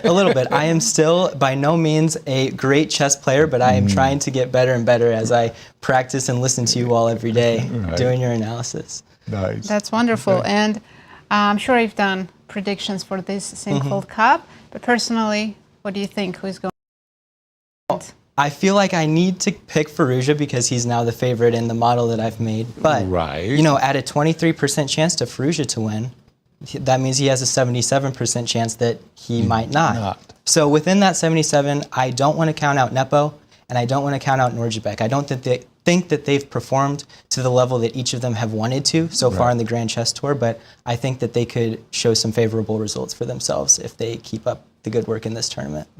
If there's one statistic that you'd like to measure, which is kind of difficult, what would it be? Ooh, that's really hard. I would love to measure overall middle game tendencies, and a few of the small ones that could come into there is a player more likely to trade in a certain position? If they trade, does that help them in the simplified endgame, or are they going to do better with these more complicated endgames versus their opponent? So I think that can vary per opponent, it can vary per player, and I would like to look a little bit more into that as we continue our show. That could be an interesting stat. I got one last question for you. Sure. Are you ready? Here it comes. Have any of the players come to you and said, give me some advice on what I might play against Anish, for example? None of these Sinquefield players, but a few other players have come to me, and I've been working on some personal statistics for a We few won't other mention players. any names, I right? won't mention any names, but I have done personal statistics and plan to keep that up as well. Maybe help players win a few more matches or increase their performance as well. That would be the ultimate goal for me. Fantastic. Ben, thank you so much for coming on and doing all of the work, the graphics. We do enjoy them very much. They're great talking points for our Yes, show. thank you. We appreciate all your statistics. Great, thank you for having me on. It's Of course. been a blast. And let's go take a look at the pairings for this round 3 as we thank Ben for coming on our show. What do you have for us, Nazi? All right, so we're in the middle of round 3. Fabi's playing Nodirbek. Two Indian players, Pragg and Gukesh, are facing each other. Great game Nepo. going on there too, by the way. Nepo against Giri, that's also Another awesome game. very strange opening. Right. And Liren against Wesley. We left that in a cliffhanger. And Alireza against MVL has been our key matchup for today. And a great game going on there. So, well, let's answer that cliffhanger moment. Because when we left it, Wesley So had just played this move G5, G4, attacking Ding Liren's knight. He did play for the win, knight H4. He could have played bishop H4 and essentially also tried to play for a win after takes, but The also Indians really like this. have a draw in his pocket at any moment by just doing a repetition as I'm demonstrating now. So definitely the move bishop h4, while on the one hand is a risky play, you play for a win. On the other hand, you know you've always got that repetition if things don't work out, right? You change your mind. Exactly. But no, he said, I think the move g4 allows me to play for an advantage with knight h4, knight, and we do have knight f1, and we can pretty much expect this idea of knight e3. And Peter, did the decision by Ding Liren make you happy when he played knight h4, or did you think he was going to play bishop h4, play for a win that way? Does it look like it's so easy to make me happy? Do I look like a cheerful person? Yes, very cheerful. The game continues, which is what I think we wanted here. Right. Bishop h4 maybe would have led to a more exciting game, but it also gave him that bailout with the perpetual queen h3, queen f3. Right. So him not doing that is, I think, in a way, like now we know he wants to play a game of chess, and we expected that, and we welcome that. Right. The position does become more demure, maybe is the word. Yeah, you can play queen g5 immediately. You can play king h8, knight e3, and interestingly, the engine doesn't even think we absolutely. I said we will absolutely snap on e3 the moment it appears. It suggests you can actually allow knight f5, and then challenge it. You remove one, then you take on g3. Then I guess you play h5, and you won't start. You start trying to play knight e7. Bishops of opposite color. Yeah, and obviously if you give white some time to play, I don't know, king h2, rook f1, and f4, you will probably get mated. But because knight e7 comes so quickly, right. This appears to be more or less okay for black.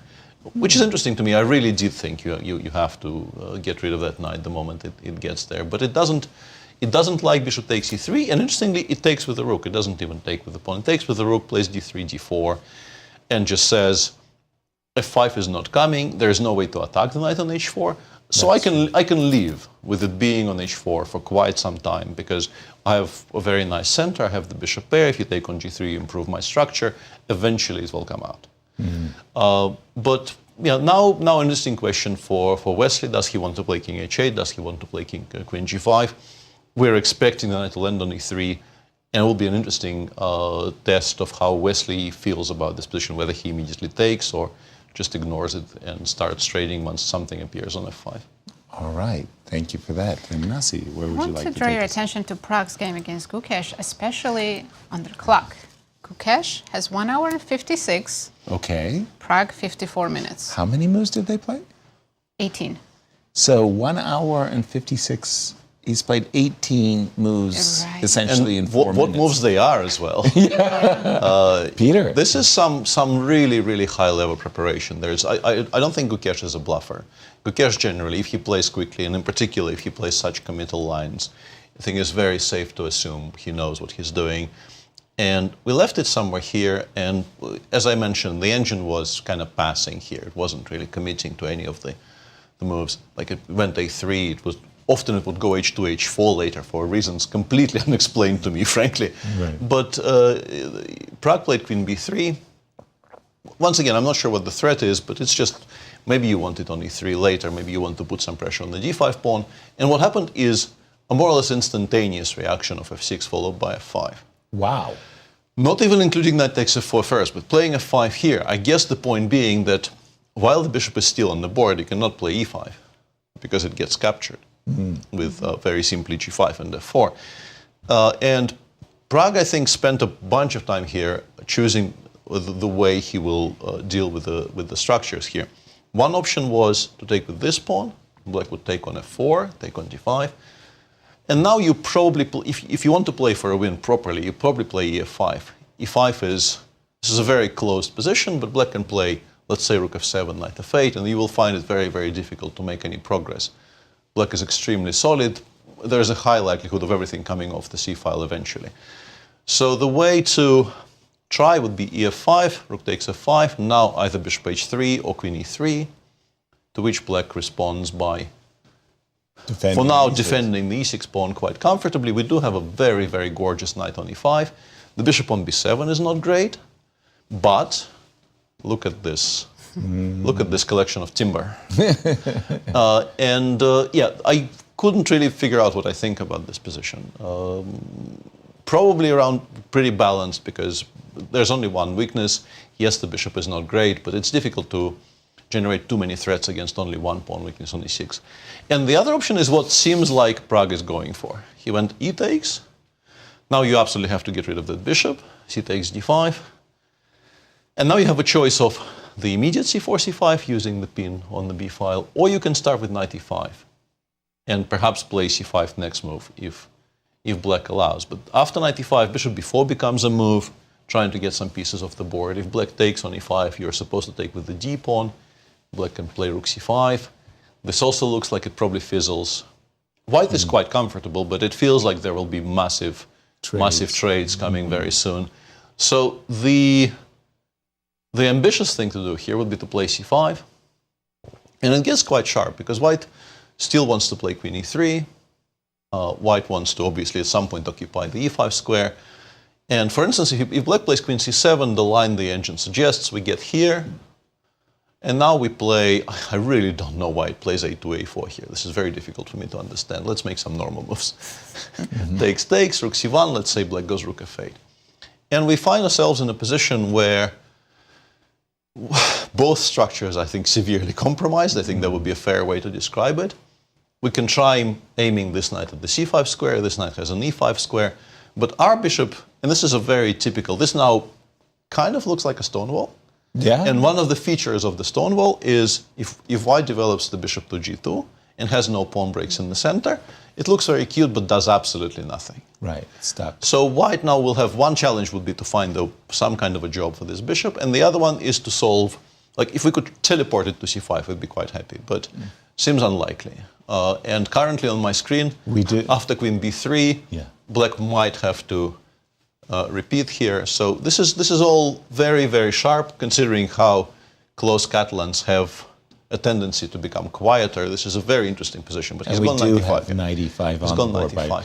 I think this is a more conservative option, and it's difficult to blame him. He is playing somebody who I think mostly spent time in this game walking around, was perhaps not always at the board when it was his move. Right. So against a player of this much declared preparedness, you probably want to be slightly more conservative. Right. When I think about these two players and Arjun as well, I'm always curious as to how they're going to match up because I see their rivalry as lasting a decade, maybe longer, as we think about the Sinquefield Cup and in the future Sinquefield Cups. Well, there's been a shift, a changing of the guard, Nazi, and these two players wow, they've certainly earned their place at the table. Knight e5 on the board. And just to repeat that one variation that Peter showed, knight takes e5, d takes e5. I think for most of us, we would be very happy to undouble our pawns. We want to play a move like f4 takes e5, but Probably maybe we don't bishop g5, like the consequences of bishop g5. And that bishop is actually pretty nicely that seems very awkward. Yeah, that suddenly seems so very, that very was awkward. that was why Peter was capturing with the d4 pawn, and that allowed rook c5, and we were expecting a lot of trades after reaching. You can still moment. try to put some pressure on the d5 pawn, but I think black is very much threatening queen c7, using the pin on the c file to stop c takes d5 altogether. Yeah, and that does signify that we could. Yeah, knight f1 would be very, very attractive here, but I think queen c7 is kind of annoying. Right, as you say, it kind of turns the tables. There was a pin for a moment against the d pawn. That's gone, and the pin is now on. And if you play c4. knight e3, you can maybe even drive the point further home by going b6, b5. And saying, this really is very pinned, and I'm going to take it next move. Actually, a beautiful point, b6, b5. So there are consequences there. We have the Ding-Liren games, but Darush was really frustrated about Nepo's position. He thought Nepo is, throwing at nothing. There's a ghost. Yeah. There's no attack. He has almost 1 hour time advantage, so that can help him. Right. And I think what Darush especially wants Anish to do is play the move c5 and basically invite a position like this. And he was shutting it down with h6, and he was saying he doesn't believe the sacrifices. And I was Is this an actual line that Darush gave? Because the idea, frame, let's frame. Because once again, Darush is actually using a computer you can trust, so we will trust it. But specifically, the line that you were showing after h6, I am very curious why this is not made. Well, now with the intention of playing queen g2, and it says +7 now. +7. Yeah. So I believe that. You probably have to fine tune it a little bit. I'm sure. Honestly, already here, my very weak machine says you can no longer fine tune it. You're in trouble. So I guess after g6 we can still wait. But c5 seems to me like a bit of an over-optimistic. I was checking this myself, and once again, I'm mainly here F5. using my own brain and then checking for two move blunders. Right. I keep on coming back to this idea of giving myself some squares, and also I don't want to be opening the H file. I want to be opening the G file if any file gets opened. And now after GF, knight takes F6, bishop H6, rook F7. This is a mess. White can go rook G1, knight takes H5, and then add more pieces to the attack. This becomes very, very messy. And honestly, now that I got to this point, I suddenly realized something that my screen was telling me. The machine does the same thing, but it includes knight b3. Nice, no more. Gets you to play bishop b3, and then goes f5. No more. And in the very same position, if we continue down the same path, no more queen d2. The queen doesn't get to the g5 square, because I've taken away both of these with my knight on b3. I was really curious why it was going knight b3, because it seems like we're just putting a piece of us slightly unprise, tying our own queen to it. But stopping the queen from getting to the king side is just much more relevant. And now the best line appears to be rook g5, rook takes h5 and gh. Yes, you opened once again. The king is no longer that safe. But black is now 2 up. Okay, 1 up after rook takes h6. We go rook af8. f3 is... White's king's not looking so safe. This is, and once again, White is kind of struggling to escape this very strange cage where if you could play queen to g file anywhere, you would be extremely interested with White here. But it's just completely barred from it by this setup with the knight on b3 and the queen on c4. But the engine, I'm pretty sure, disagrees with this attack. But as I show you these lines, it's clearly pretty complicated. I'm pretty sure it's fine and better, probably better for black with correct play. But as far as, Nimzo bluffs go, where you just give up the queen side and start to give mate, this is not a bad one. This is not a bad one at all, because the king on e1 for the time being is quite safe. I don't think there's much of a way for black to, discombobulate us enough to start worrying about a king's safety in the next 5-10 moves. And things will start happening on the king side pretty soon. Well, in fact, white's all in. I would say the bridges got burned long before the c4 pawn got captured. It's just that you invested so much time. h4, h5, g5. You invested so much time in the attack.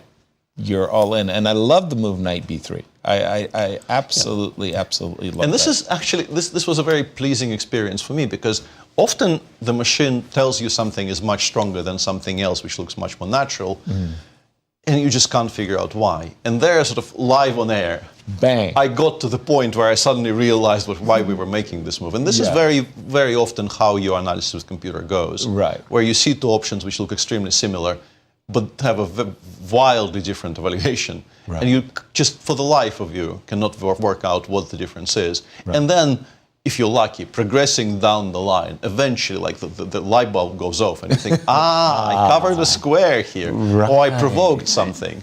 I have some huge update in Alireza's game. I see that he didn't play h5, that crazy move. No. And after rook g4. Just a second, I'm going to get He's just worse now. He's worse now. He's just worse now.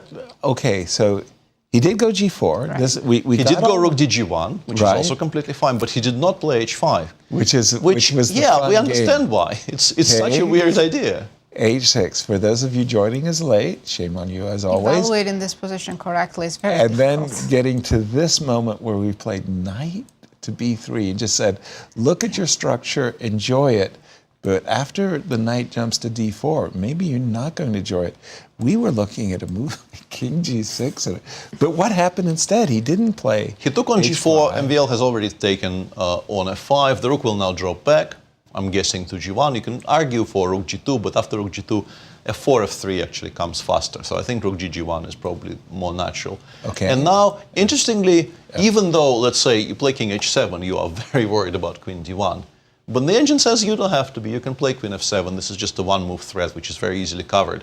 And the difference with once again, let's put this on the board and let viewers feast their eyes on this. Yeah.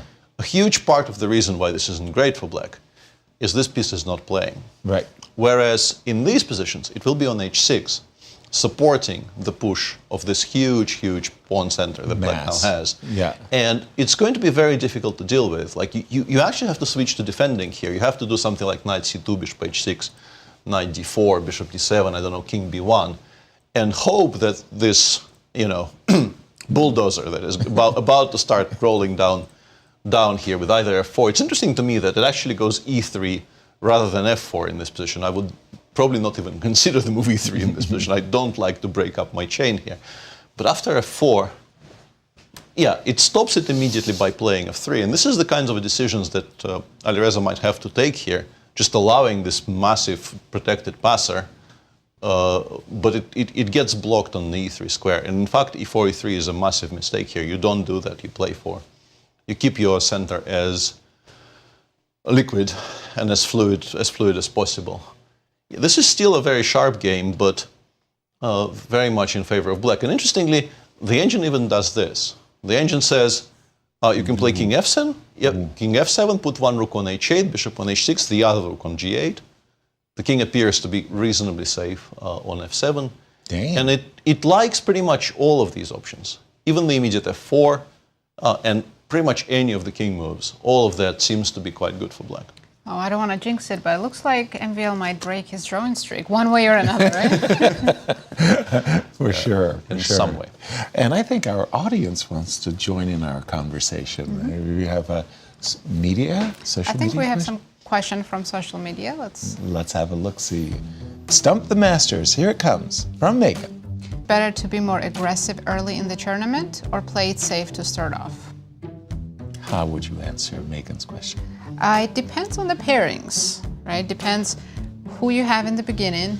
If it's opponents that you're comfortable playing, then go ahead, be aggressive right away. Right. But otherwise, typically I think players like to start slow, to see what form you're in, Right. and then take more risks if you're in good shape. For me, it was always this issue of jet lag.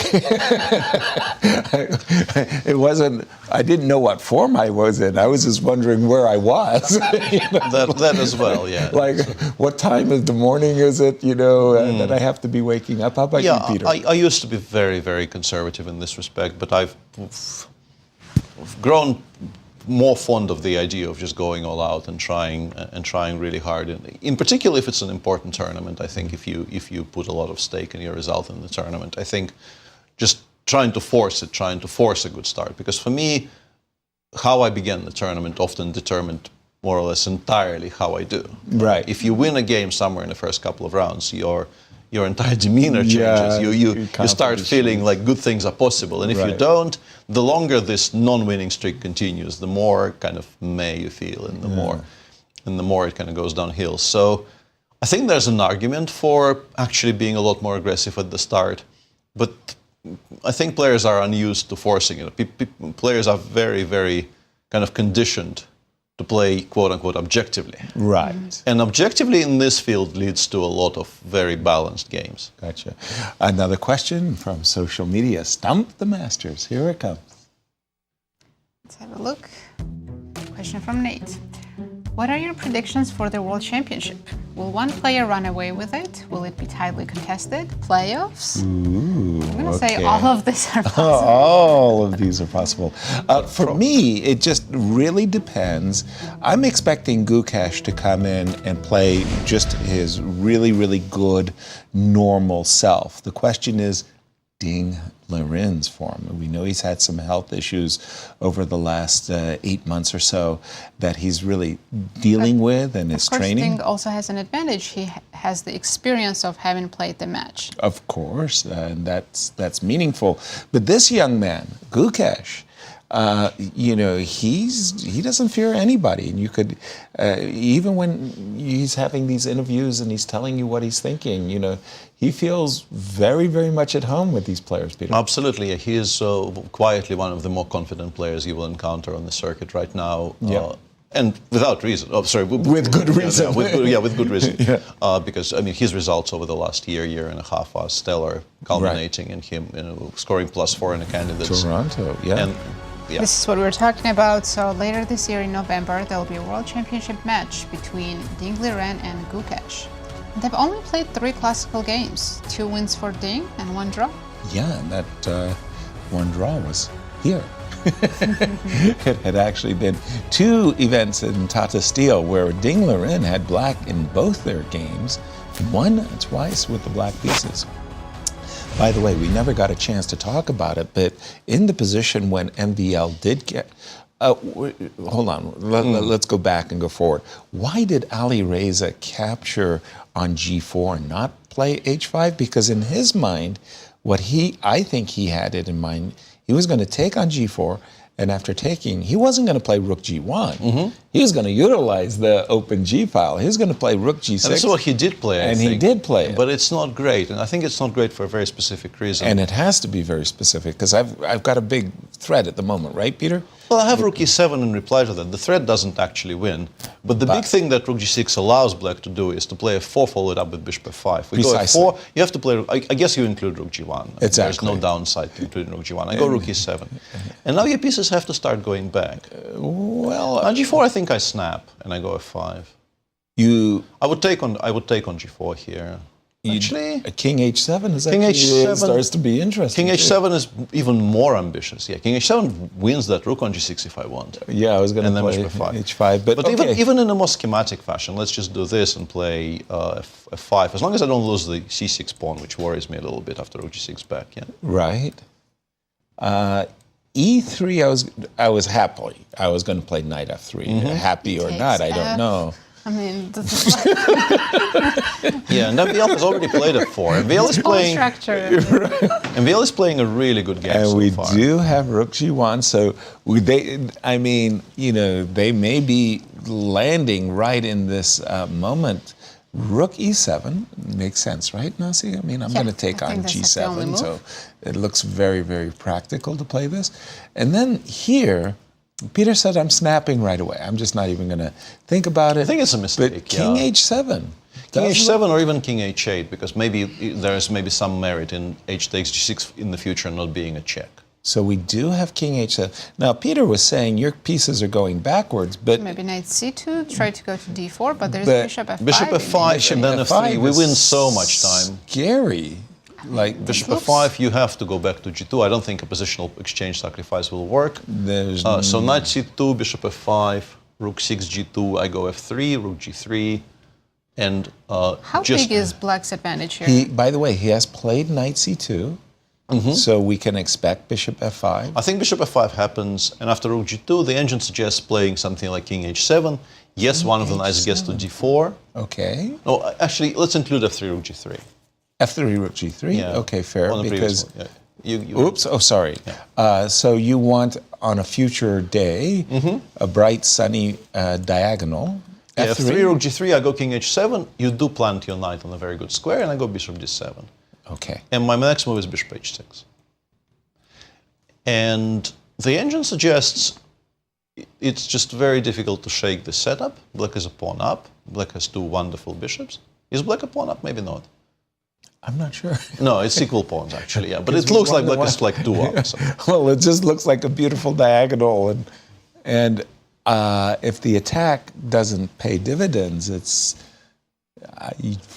White's going to get routed here. Just a second. I'm starting to look desperately at ideas of knight f3 and queen c2. I don't know about you. I'm having trouble even seeing any attack for White. Right. To me, it seems like Black's the one who's attacking with the central pawns. Right. Let's investigate that exchange sacrifice. I mean, because... Split the rook on g6? Yeah, just because... Knight d4? Yeah, the alternatives don't look that promising to me. I'm not that I'm saying this is any... f5 maybe? Or okay. e3? So let's sum up. I think I'm threatening moves like knight f5 and queen takes c6. So let's try immediately e3. E3 at once. E3 looks right. Yeah. Okay. How do you stop my pawn? I'm not optimistic, I must say. Takes, knight, f3. So e2, you're E2 or even queen f4 first. Yeah, I'm kind of queening. This is lost, isn't I'm kind of queening this pawn. You know? This is over. Kinda. Yeah, this looks terrible. We do have knight c2. Yes, we have knight c2. We are expecting bishop f5, and I've just made a really rotten attempt to justify the play up to this moment with the exchange sacrifice knight to d4. h5? No, Peter, I mean, Ben Larson nobody believes you. No. Nobody believes you. No. I'm not going queen h7 checkmate anytime No, I think soon. you have to grin and bear it. You have to go rook g2, f3, rook g3, and hope that this somehow isn't as bad as it looks. Rook g3, and yeah, I'm curious why it goes king h7, not king h8. I would actually put it on h8 so that when the eventual queen comes to c2, I don't have to worry about the pin on my pawn on e4. And I think we reached some position like this. We saw bishop h6, and Nazi looked at me and said, "I don't see any attack. I see Black having the fun." And I'm not arguing with her either. I think that these pawns are really, really dangerous. What were Ben was on the show. What was his probable predictions for today's round? Let's take a look. What did he provide us with? I wanted to grill him on this one. Well, in the game Firouzja against MVL, looks like Alireza was the favorite to win. Of course, almost 2-1 favorite, if you want to say it like that, right? Okay. To me, honestly, I've been watching these graphics every day, and to me, the most interesting part of it is which game the simulations assume is the least likely to end in a draw. And it seems to really favor the Fabi game versus Nodirbek. Right. The draw probability as low as 61.1, which I think is the lowest number I've seen on the screen. Maybe there was one game in the earlier two rounds which was at 60, but I have a feeling this might be the lowest we've seen yet. I don't quite know why. But I wonder if the simulation thinks Nodirbek is not a very solid player with the black pieces. Looking at that graphic with Pragg and Gukesh, what I thought was very funny about that one was it was exactly 18% for both players' probability of winning. So, okay. And MBL did play bishop f5, so... As expected. I mean, kick that rook. The tournament leader is in big trouble at the moment. Absolutely. The one good thing about having the rook on g6 is I thought it was designed to stop f5. And when I see bishop f5 driving the rook away, I really don't like what Alireza has done. A number of games, Ding Liren's game, very exciting. This one, very exciting. Game that kind of slipped under our radar just a little bit. Wesley So. We saw in the probability that Fabi is supposed to, pardon me, Fabi Nodirbek. Yes, excuse me. It's a very equal game so far. Fabi is the predicted winner. Right. There was a curious moment just a moment ago, and let's scroll back and show our viewers what happened. Hungarian defense. From the moment we last spoke about this position. It's the quietest game of the round, arguably. Bishop g5 did happen. Knight d7, as expected, did happen. The bishop didn't drop back. Fabi actually took on e7, connecting it with the idea of immediately pushing d3, d4. Okay. So we get this structure where e4 against d6. This has been discussed for centuries, yeah. And there are some very, very famous examples of, let's say, Lasker playing this with black and so on. Queen d2, queen h4, f3, rook e6. And this is where I looked up and I thought, suddenly, there is a concrete discussion being had about allowing this. Right. But it does seem that in that very brief moment when the knight is on a5 and therefore it has to be protected, white cannot play something like queen f2, there's quite a lot of attack brewing on the king's side, and it seems like both players correctly assessed that this is at least enough for black to be fine. Fabi did bring the knight to a much safer square on e3, queen g5, rook a1, queen c5. One Lasker game in particular that I always it was a Lasker game, right? Where he put the rook on c5 at some point. Very famous. And it's not a rook. The queen is a very natural piece on this square, but generally speaking, I think these days it's understood that while white has some push in these structures, most of the positions resulting from this end up being defensible. And in particular, I think this was driven home by, there's a variation of the King's Indian where, let me just make some moves. They are not great moves, but they will be an illustration. And once again, the queen has to be not on c5 here. The queen normally is like on g7 or, hang on, where am I? This specific structure appears from a variation of the King's Indian that a lot of the Azeri players in particular play. It appears to be a thing that they all look together like. And I think you're taught in school that this is just very bad for black. c7 is incredibly backward. There's no counterplay. It's just a free roll for white. It might be a free roll, but it's a very, very kind of a neutral free roll. You're not winning very many of these because eventually black just creates enough counterplay to push f5. And also it turns out that you have enough pieces to protect c7. It's incredibly difficult to attack it in such a way that it cannot be defended. And if even this is, in practical terms, a draw, it's not equal. It says +1 on my screen. You just don't win it. Right. The issue is, I mean, with the queen on c5, maybe you do win it because it has to go to poor squares. Imagine it on d7. Right. So if even this is a draw, then the structure we start with is really not that bad for black. Because apart from putting knight on d5 and saying it's so annoying you eventually will have to trade it, improving my structure, there's really not very much you can play for. You're not going to give mate with knight f5, queen g5. Black will always be ready for that. Thank you for that, Peter. Actually, everything that Fabi did, and I really mean to say everything Fabi did confused me because what I learned about studying those games of Emanuel Lasker and those players of the past where there is this structure of e4 versus d6, it's about space. And the idea of the space was that you could play behind the space in order to gain even more space. Right. And so for me, the automatic moves that the players of the past were playing were rook e3, rook to e1. You keep your queen on d4 for very good reasons. Sometimes you might want to play rook to g3. Oftentimes you're actually just playing to expand. And the idea of rook e3. Instead, everything kind of went backwards.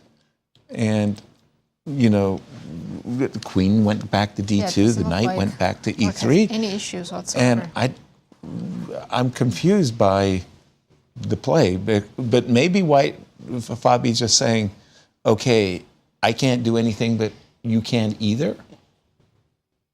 Yeah, I'm not sure why the queen in particular left the g4 square. That's the one that confuses me a little bit. Right. I think I could make a very specific variation-based argument against your move rook e3. If we go back to that position where you were playing rook e3. Right, okay, so I think rook it e8, was... rook e3. I think he probably didn't like allowing knight e5. Knight e5. Yeah, because I think you actually do want your knight on e3 in very many cases, and you absolutely want them on the board. This much, I think, can be stated unequivocally, that you absolutely want all the pieces For example, you can keep on the board, to keep them on. Yeah, because I mean, I think the major piece ending here is nothing. Purely major piece ending here should be very, very easily defensible for black.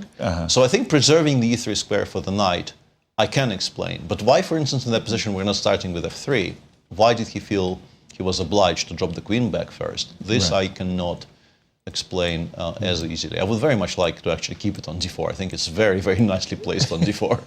I don't know why it's not there. It feels useful. Just for illustrative purposes only, this rook e3 and what Peter is saying, that knight e5, why do I like the pawn on e4 versus the pawn on d6? In these positions, again, you've got this, you get to play behind the pawn. Sometimes you can go queen b5. Sometimes you can go queen d5. You can, your pawn's on e4 for reasons, let's say, and maybe I have a pawn on f4 as well. But okay, none of this happened because the current position, I think black is actually doing completely just fine. fine. Yeah, black is close to being completely fine, I feel, yeah. We should More go social media questions Okay, for sure. you. Let's do that first. And we should jump to Nepo's game. Yes. There's some very interesting ideas. Stump the Masters, here it comes. Question from Grant. What do players think about during long classical games? Do they only think about the game, or do their minds wander? I've got Should a we great answer story. this honestly? Yes, I've got a great story for this. To the second question, yeah, my mind is like an unbridled colt. It just goes here, there, willy-nilly. Sometimes I'm thinking about positions. Oftentimes I'm counting the pawns. But yeah, I'm thinking about, what the evening is coming up, and I know Smyslov was he would famously order tickets for the opera. He would be going to a show afterwards, and I once had a postmortem analysis with Dr. John Nunn, and I said to Dr. Nunn, well, at this moment, I was in the playing hall, and there was this noise, and something happened, and it bothered me, and I never got it out of my mind. Something like that. And he goes, what? I go, well, I was thinking about something else.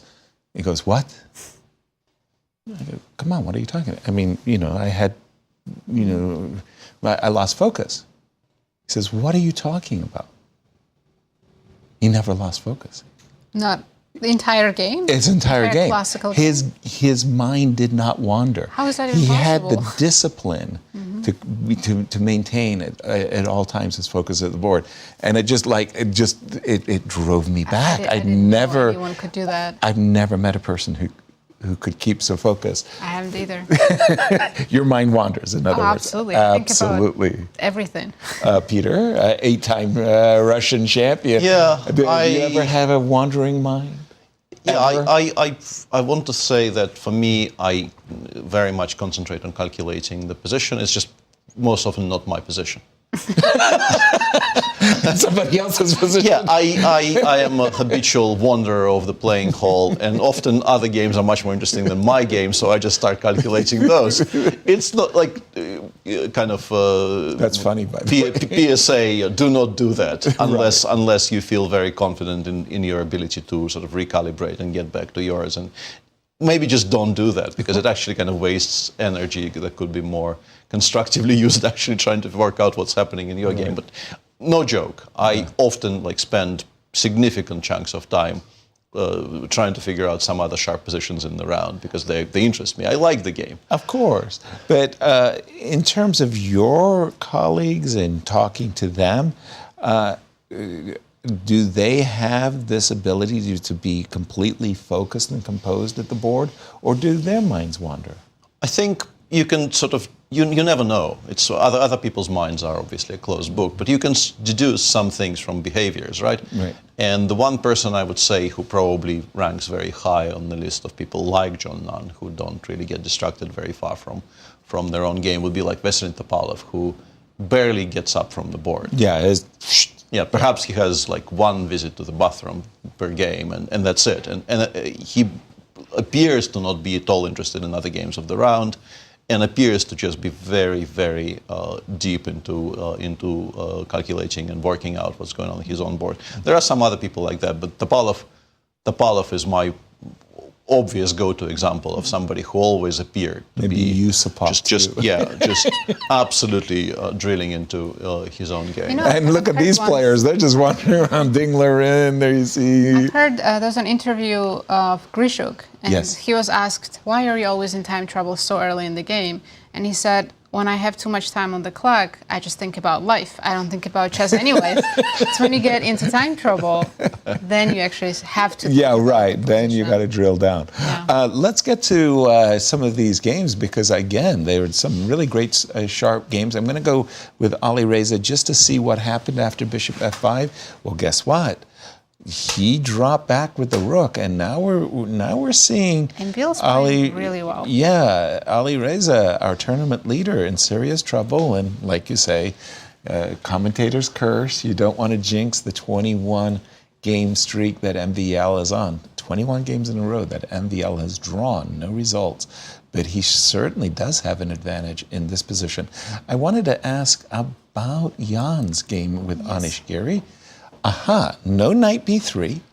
And no f5 immediately. And no f5. Anish has gone with a very solid positional move here, e6, e5, but it does allow for some craziness. And I've been trying to work out, because one of the suggestions the engine has is this idea of playing g6 immediately, as you've just played, which you kind of have to reply to with the immediate h6. It really dislikes everything else. It dislikes everything? It dislikes everything else. It goes h6 and says this is a must.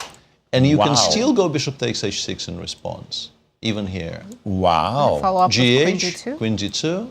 Why didn't we play knight b3, Peter? Well, we no longer had time for it. Right. And now king g7, strictly only move. Oh, yo.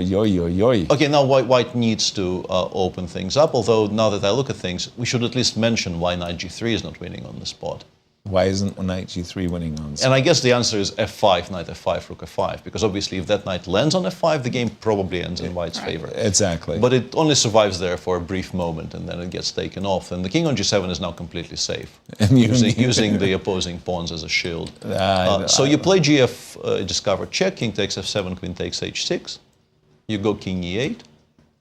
And I kicked this around a little bit. I think it's better for black. The attack basically fizzled, but what white does here is white plays queen g7 and says, I am no longer threatening mate, but I would like to make a queen on the h8 square. But it doesn't seem to quite work out. At least on my screen, I think I was able to take on f3 here and start some counterplay. For instance, h6 immediately loses to queen d3. And suddenly, without the f3 pawn, black is developing his own. I want to long castle attack. here so badly, but my king has moved too many times. Queen b1 and knight c4, or knight b3 even would be a very beautiful mate to the king on d2. Very awesome. So that is one option. And kind of shockingly, considering how zeroed in we were for this entire game on opening the h file, in their current position, at least on my my engine. Okay. It goes castles here. It says time to maybe evacuate a little bit and start playing for f4. I actually like that. I forgot we couldn't castle. I'd shut that down a long time ago. Wow. So once again, g6, h6 only move. That's confounding. Just a second. Let me see this, because I'm having some troubles. Bishop takes h6. Pawn takes h6. Queen g7. Where you? This is probably not great. Because rook e6. Also king h7, right? Yeah, h6. Rook g6. Yes. Rook g6. Yes, you saw immediately what I had intended. What I had intended was this tricky move that may or may not work. but there is a rook e6 sighting that, okay. So once again, we went queen d2, king g7. And Jan does go Okay. g6. Yeah. And he did So go we're going g6. we're going to see some version of that on the Queen board h6 now. makes sense. Oh, yeah, of course. Yeah. And G1 king doesn't. e8. Right. So, Yeah, the king is now quite clearly going to run away if you continue chasing it, so you do have to We switch can to still try. castle. Yeah, white can, yeah. Black can't, white can, yeah. I don't know what that does, though. maybe. Because earlier with queen d3, I was getting checkmated. So. And it was a good idea not to get checkmated. According to Nigel Right. Short, you know, checkmate ends the game. So let's not do it that way. And I do have the h pawn, right, as Good. compensation. That is the weirdest move. I've seen a lot of quiet moves, but castle short, bringing your rook from h1. Okay, that was one, and the other game was the Ding-Liren Yeah, Ding Liren game. against Wesley. Looks like Ding has a very pleasant advantage. Okay, so we saw these parts. Queen g5, knight e3. We were thinking that, well, Peter especially was thinking, just take that knight. Engine said, not necessary. You can go, you can play it safe. You don't have to respond right away. Knight e7, d4, rook d8. Look, Wesley played it a little bit too slowly, and now after takes, and yeah, rook d2 is a cute move. You could even start with d takes e5, and the point here is black really badly needs to maintain this structure in the center, because this is having this pair of pawns in front of the white center is what stops white from generating any kind of an activity on the king side. Whoosh. And the way Wesley positioned his pieces, he can play something like bishop c8 here, for instance, but the rook on d8 is not protected by anything else than this one. So I can play d takes e, and he will have to take with the queen. Right. And now let's say I go king h2 or king h1. Interestingly, the engine even goes f4 immediately. G takes f3, and this is so cute. Please take my pawn as check. Right. And now we are prepared to start pushing. I would like to actually, spend another tempo on preparing a 4 first. Appears to be the only good move here is queen g5, in order to, after 4g takes f3, to stop white from recapturing with the pawn. And none of the piece captures are particularly threatening, like knight f3, queen h6. It suggests is playable. What the engine is really worried about is this, but the knight on e3 is hanging. Right. But after queen g5, we can for now play e4, e5, once again using the fact that we are much better in the center. Bishop c5 appears to be barely holding on. Wow. But these positions, they start looking very scary for black. Creaky, yeah. Yeah, because it feels like the knight on h4 is about to actually sort of reappear in the game. f2, f4 needs to be calculated on every move. I'm probably also threatening quite simply to play b4 and just pick up the pawn on d6 after I move away your bishop from c5. Yeah, this looks like the engine goes knight c6, we can play rook d5. The engine goes knight e7 back and hopes nothing bad is happening to us. This is now very difficult for Wesley to balance. And a good thing for Ding is he's doing this for free. He declined the option of sacrificing material with bishop h4. And this is equal material, but he is about, I think, to have a pretty serious attack on the king side. So very nicely played game by the world champion so far. Round 3 is really, I'm seeing a lot of decisive looking positions here. And I want to go back to Nepo's game for just a moment, because that game is ready to blow up. And he took... He took FGHG, and now he has to make some very uncomfortable decisions. I don't like that His move. idea is rook f3 and hide the king on h8 if you take with the pawn. That's one idea, and the other one, similarly quite brave, would be to just go h takes g6, rook takes g6, and start running. Rook g1, rook g8, and we are sort of prepared to start running. But you will run under severe fire. The queen is getting to g5, and yeah, currently, once again, like, how confident would you be with black that you're not actually getting mated here? I mean, the knight on the fate does cover a lot of squares. I think you will be reasonably confident you're not getting mated here. But this is sort of how it's beginning to look. White is no longer really running any risks whatsoever in lines like this. Apart from queen g2, you can also just start opening everything up in the center with f4. Black goes rook f8. and it once again becomes a huge mess. Like d5, the knight on d7 is hanging, but you can play knight c5. Oh my gosh. Yeah, like it looks like some kind of an impressionist painting. Yeah, like things are happening everywhere, and you have no idea what it is. So yeah, this is as expected. It was always going to blow up, and it is blowing up in front of our eyes. And the other option, as Nazi mentioned, is rook takes f3, where white has this, and then, for instance, rook g1, and after rook f7, bishop h6, where black has to go for this position. Rook g8, king takes h7, rook takes a8, and then some move, maybe knight f8, just to break the connection between the white rooks. But you're definitely, you're definitely running a lot of risks, because now you're down material. Endgames are no longer safe. So, like queen c1 with the idea of queen e3, queen g3. The king on e1 is still reasonably okay. So yeah, plenty of difficult decisions ahead for, I think, both of them. But once again, coming back to that quote of Magnus's, which was about a completely different structure, but it's true about so many things in modern chess. Like if what you're trying to do is to win a couple of pawns, and I'm trying to give you mate, like if I succeed, the game ends. Yeah? If you succeed, the game still continues. You know, I'm still trying to give you mate. Yeah. And this kind of skews the balance a little bit, because the stakes are just so much higher on the king's side. If you don't mind me asking, Peter, rook takes f3, rook takes h7. Doesn't do that at all for some reason. Because it says knight f8 even for now. Oh, knight f8. It says knight f8, and if you drop the rook back somewhere, it just says, because there is knight takes g6, against you are not actually threatening very much. It goes like even rook e8 and says there's just no threat. Which is a bit surprising, considering because there's a pawn on g6. Considering how mated we appear to be, you know, but we aren't, supposedly. Amazing. Well, it looks like we're going to leave for another cliffhanger moment as we go on break. Tell us the standings first. Right, let's Very important to know where we stand. As we know, no results so far. No results, and in first two rounds there were a lot of draws. Only Alireza won his game against Fabiano. Okay, and what can our audience expect for the break? Well, as we go to the break, Anastasiya asked the players, what would you consider your biggest accomplishment in chess? So take a look and we'll be right back.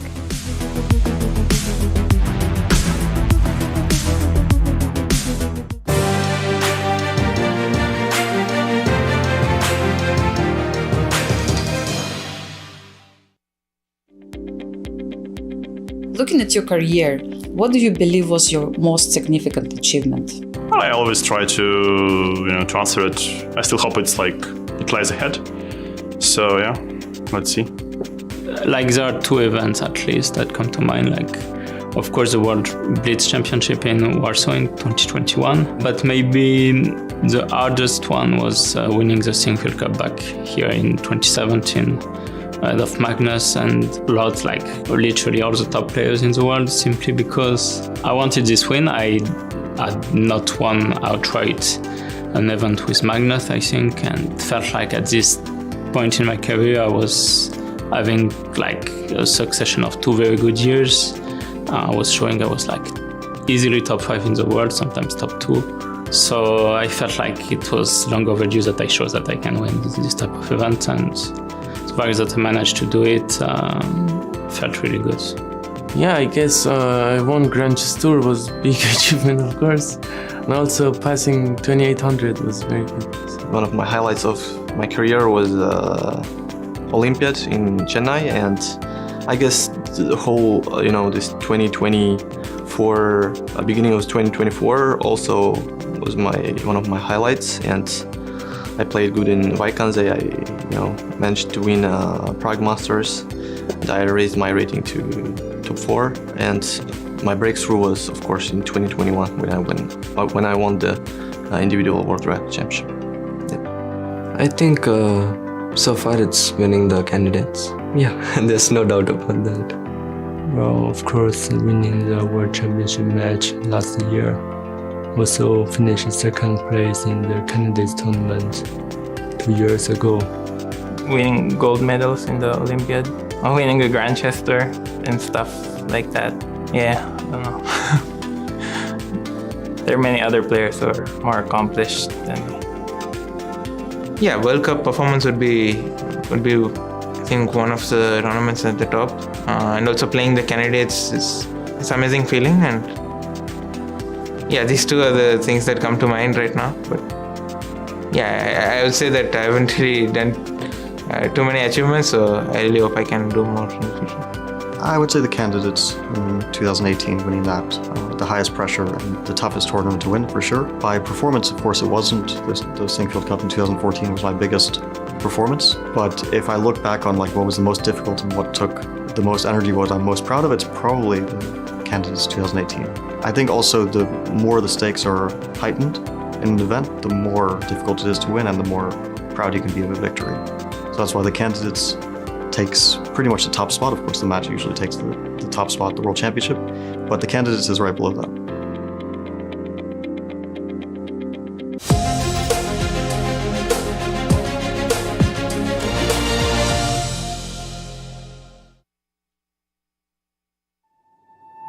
In our game, we see echoes of warfare. Every bishop's silent shift. Every piece finds its place. The clocks are ticking, and every second matters. Legends will rise, and champions will fall. Give it everything you've got, and ask for more. This isn't just a game. This is it.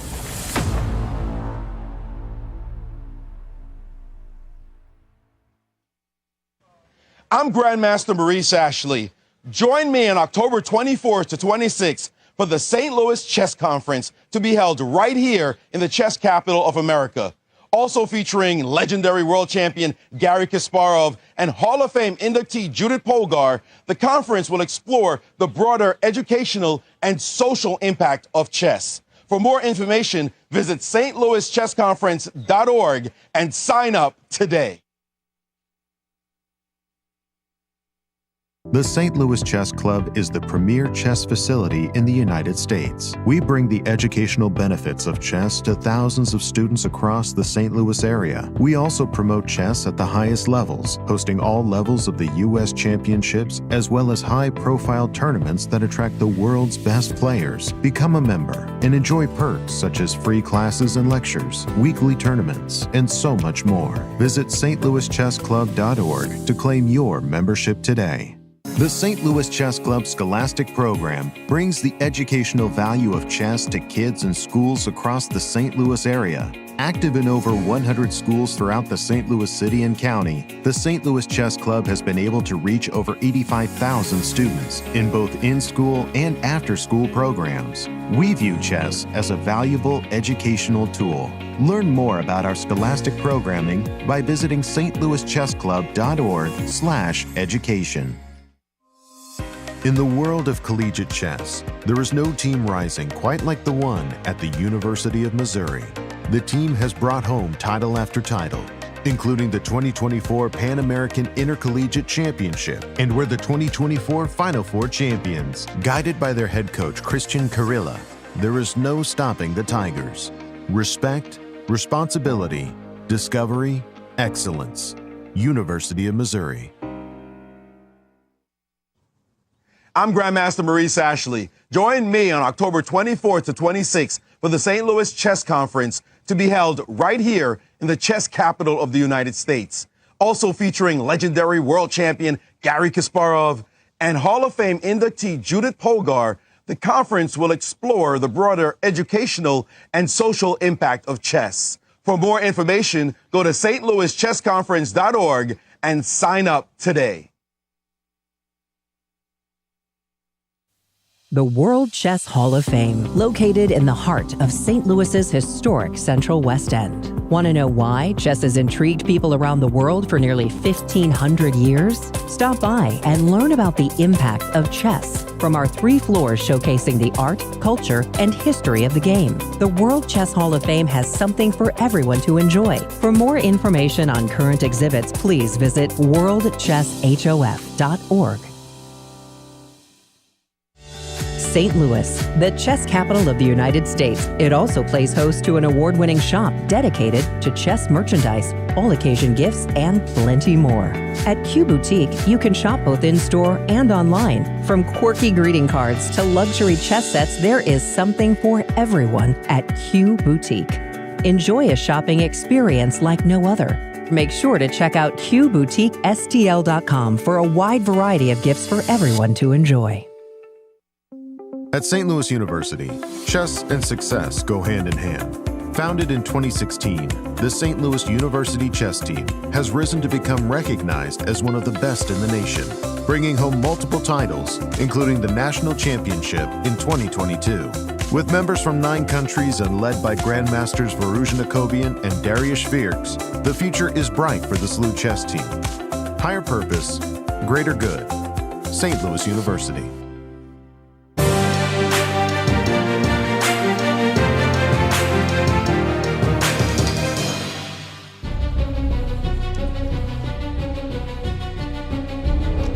Welcome back, everyone. Let's take a look at our current standings after round 2. We have some one leader. Incredibly interesting games going on. No results, though.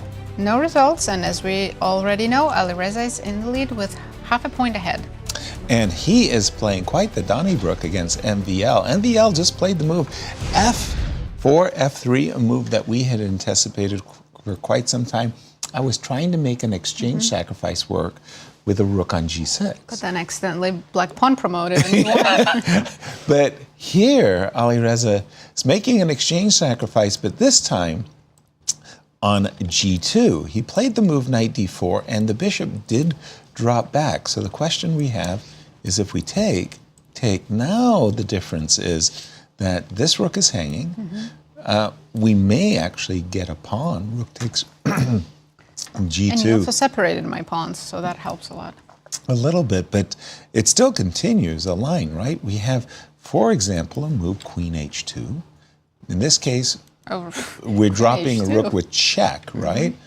Like, this is a crazy variation. I can imagine the players, calculating these types of positions. Rook takes G2, knight takes C6. I mean, think about what they have to calculate. MVL said, not interested.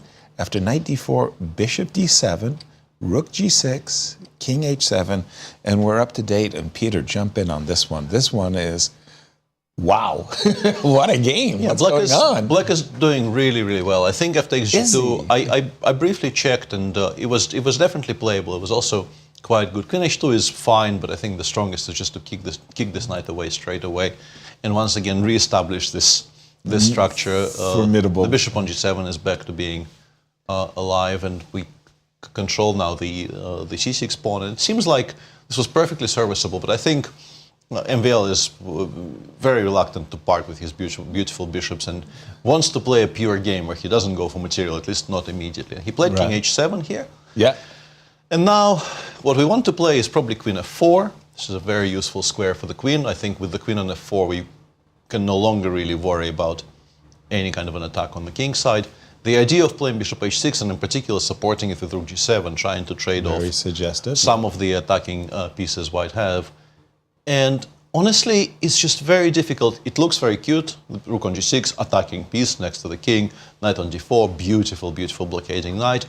The rest of the pieces don't make much sense. If we continue some of the variations, like Queen D1, I go Bishop H6. You go King B1. I go, already it goes Queen H2 here even, but even if we just play conservatively.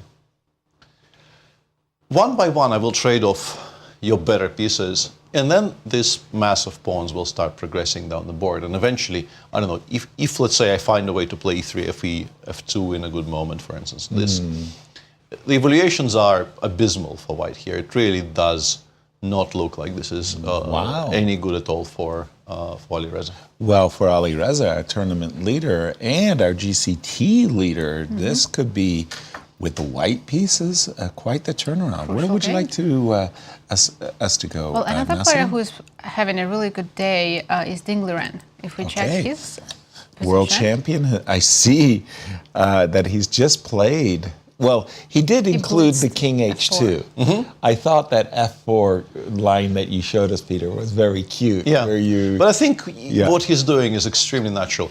And I think maybe an important little bit of a turning point came one move earlier. After d takes e5, Wesley, and I understand how ugly it looks and how reluctant you are to do this, but you kind of need it just in order to remove some of the potential attackers from the board. It's not that the bishop on a7 wasn't a good piece. It's just that you're about to get mated on the king side, and it would be useful. It would be useful if white had fewer pieces giving you mate. Right.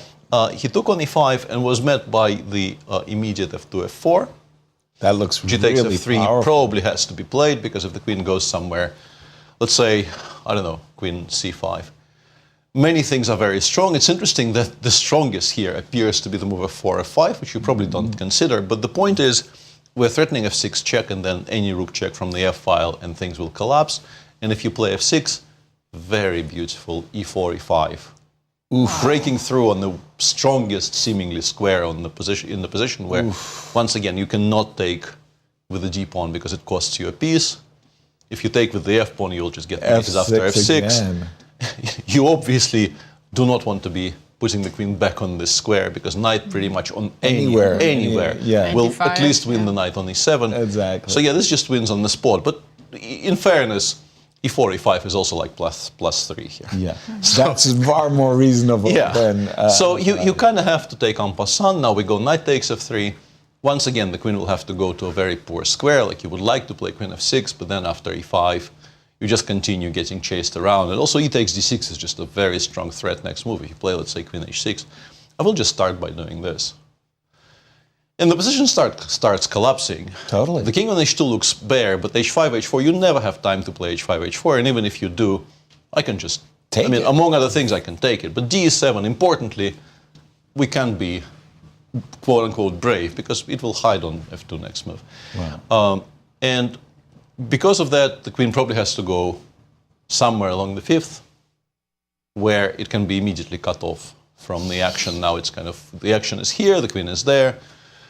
White hasn't even sacrificed anything for this. This is happening with equal material, which is a massive, massive deal. And the engine keeps the game afloat a little bit, like you can throw in h5, h4, to which you can play g3, but the reply the engine likes is just, okay, thank you, I'm a pawn up now. I will continue attacking in the center and on the king side.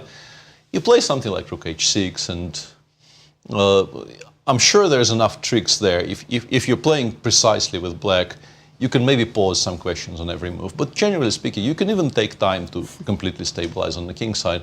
And then you will start cashing in, because black's position still looks incredibly disjointed. And it does seem that today is a return, maybe a first glimpse of Ding returning to the kind of chess he played in his pomp, Exactly. Where he makes simple logical moves, and then you somehow get completely steamrolled. You're right. Because you probably misunderstood the position a little bit or underestimated the dangers of the position. Yeah, Wesley is not having a good day today. And let's check in with Christian. This is, guys, a very big moment, I have to say, for Ding. And I just came back from the playing hall. Yesterday as well, I was in the playing hall, and Ding still felt a bit tired at the board. Right now, he seems refreshed. Perhaps the jet lag coming from China could play a role in that one. But definitely right now, he seems relaxed. He seems ready to take on the challenge. And it's a big moment in classical chess for Ding because he hasn't had a good result in a very, very long time. And this is a mainstay in all his interviews. He's talking about regaining his confidence, and I think a win over Wesley, so such a determined challenger Wesley, so that is, would be huge for Ding. Definitely in good position, and you guys analyzed that game thoroughly, Peter. That was you. And I was also around the campus, went to the club, and we have GM Miroshnichenko here, who is the Grandmaster in Residence. He's analyzing the games for the general public. So if you are in St. Louis, make sure you go to the club and check Miro's coverage, because it's very insightful. Guys, that would be all for me for the moment. I will be back with more interviews later on.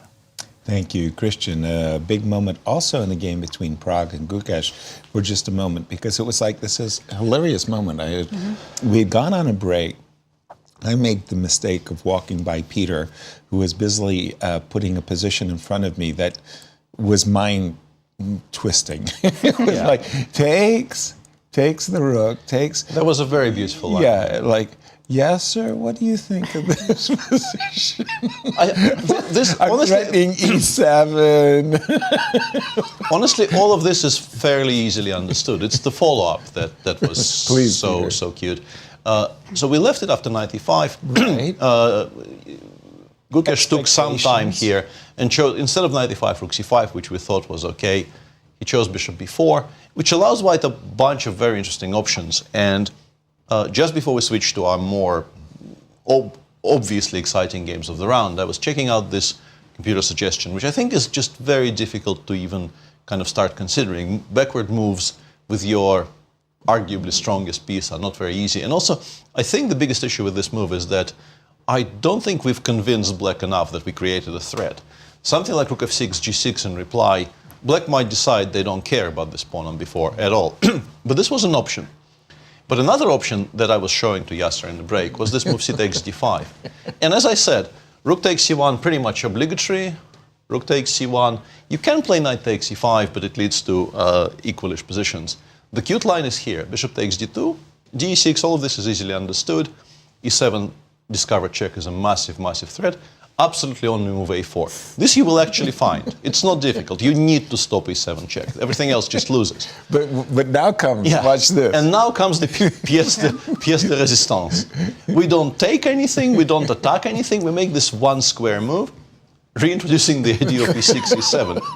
We're not trying to take anything yet. We're trying to make another attacking move. And now, unfortunately for all of us, ef queen, queen takes f8, what it ends up being is just okay for black, because we don't actually end up taking more pawns or pieces than black has.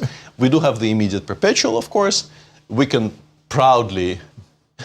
Oops, sorry about that. That's not proud. Yeah, we can proudly win the pawn on f5, but once again, like, our structure here is not very conducive to winning a game of chess. Right. So this ends up being a draw. And Pragg burned a lot of time, I'm sure, calculating all of this, and went for the conservative option of knight takes d7, queen takes d7, and c takes d5. Looks like it might be a blunder of a piece, but it's not. If black here makes a mistake of taking on d2 after d takes e6, you will not be able to. Queen e7, rook c7, I guess, is the... That's the cute Once one. again, the cute justification for what's going on here. And if you take, you actually get mated on this diagonal. But after c takes d5, black can simply take twice. And we get to this endgame where, yes, white will have a very nice looking knight on e5, but it's difficult to, after something like bishop d6, knight e5, and I don't know, a5, a4. If we somehow, with white, assume control over the c-file, we will definitely be at least a little bit better. But I don't quite see how that happens, because we have no way of challenging the rook on c8. We cannot play like bishop f1, a6 here and fight for the c-file. And it seems like, yes, of course, the knight on e5 looks more imposing than the bishop on d6. Right. But I think a draw is favored here. That's one of those optical illusions, Nazi. I would fall for that 9 times out of 9. I think my knight on e5 was so much better than the bishop on d6. Woohoo! I'm better. And then you realize way later, once it's on the board, like, oh, there's no advantage. Where's my advantage? Where should you like to take us? Nepo? Well, Alireza just made a move. All right, let's check out Alireza's. Okay, we just left it after the move king h7. We didn't need to look any further than the attractive moves bishop h6, as well as queen h2 to understand that MVL's in the driver's seat. But by the way, also almost 1 hour time difference. Alireza has 28 minutes, MVL 1 hour and 22.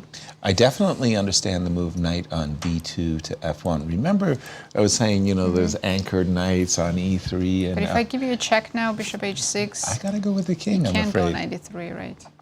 Right. I'm afraid that if I go knight e3, I'm looking at queen h2, and I think rook the simplest is just bishop takes e3 and f2, which wins a full rook. Oh, sorry, f2. Yeah, that's a killer. I'm moving my king, but okay. I close my eyes. King b1. I'm dreaming of What am I dreaming of? Even if I brought my queen back to d1, it's not getting over to the king side. And what would be my ideal square? h5. Oh, I know what I'm doing. I'm playing queen to c2. I'm playing knight takes f3 and queen c2 on a good day. Or queen I can c2 always play first. f5. Yes. So let's start. Should we start with f5? Well, am I giving you c6 or it's not hanging at all? I'm not sure we care enough about the pawn on c6 in all of these positions.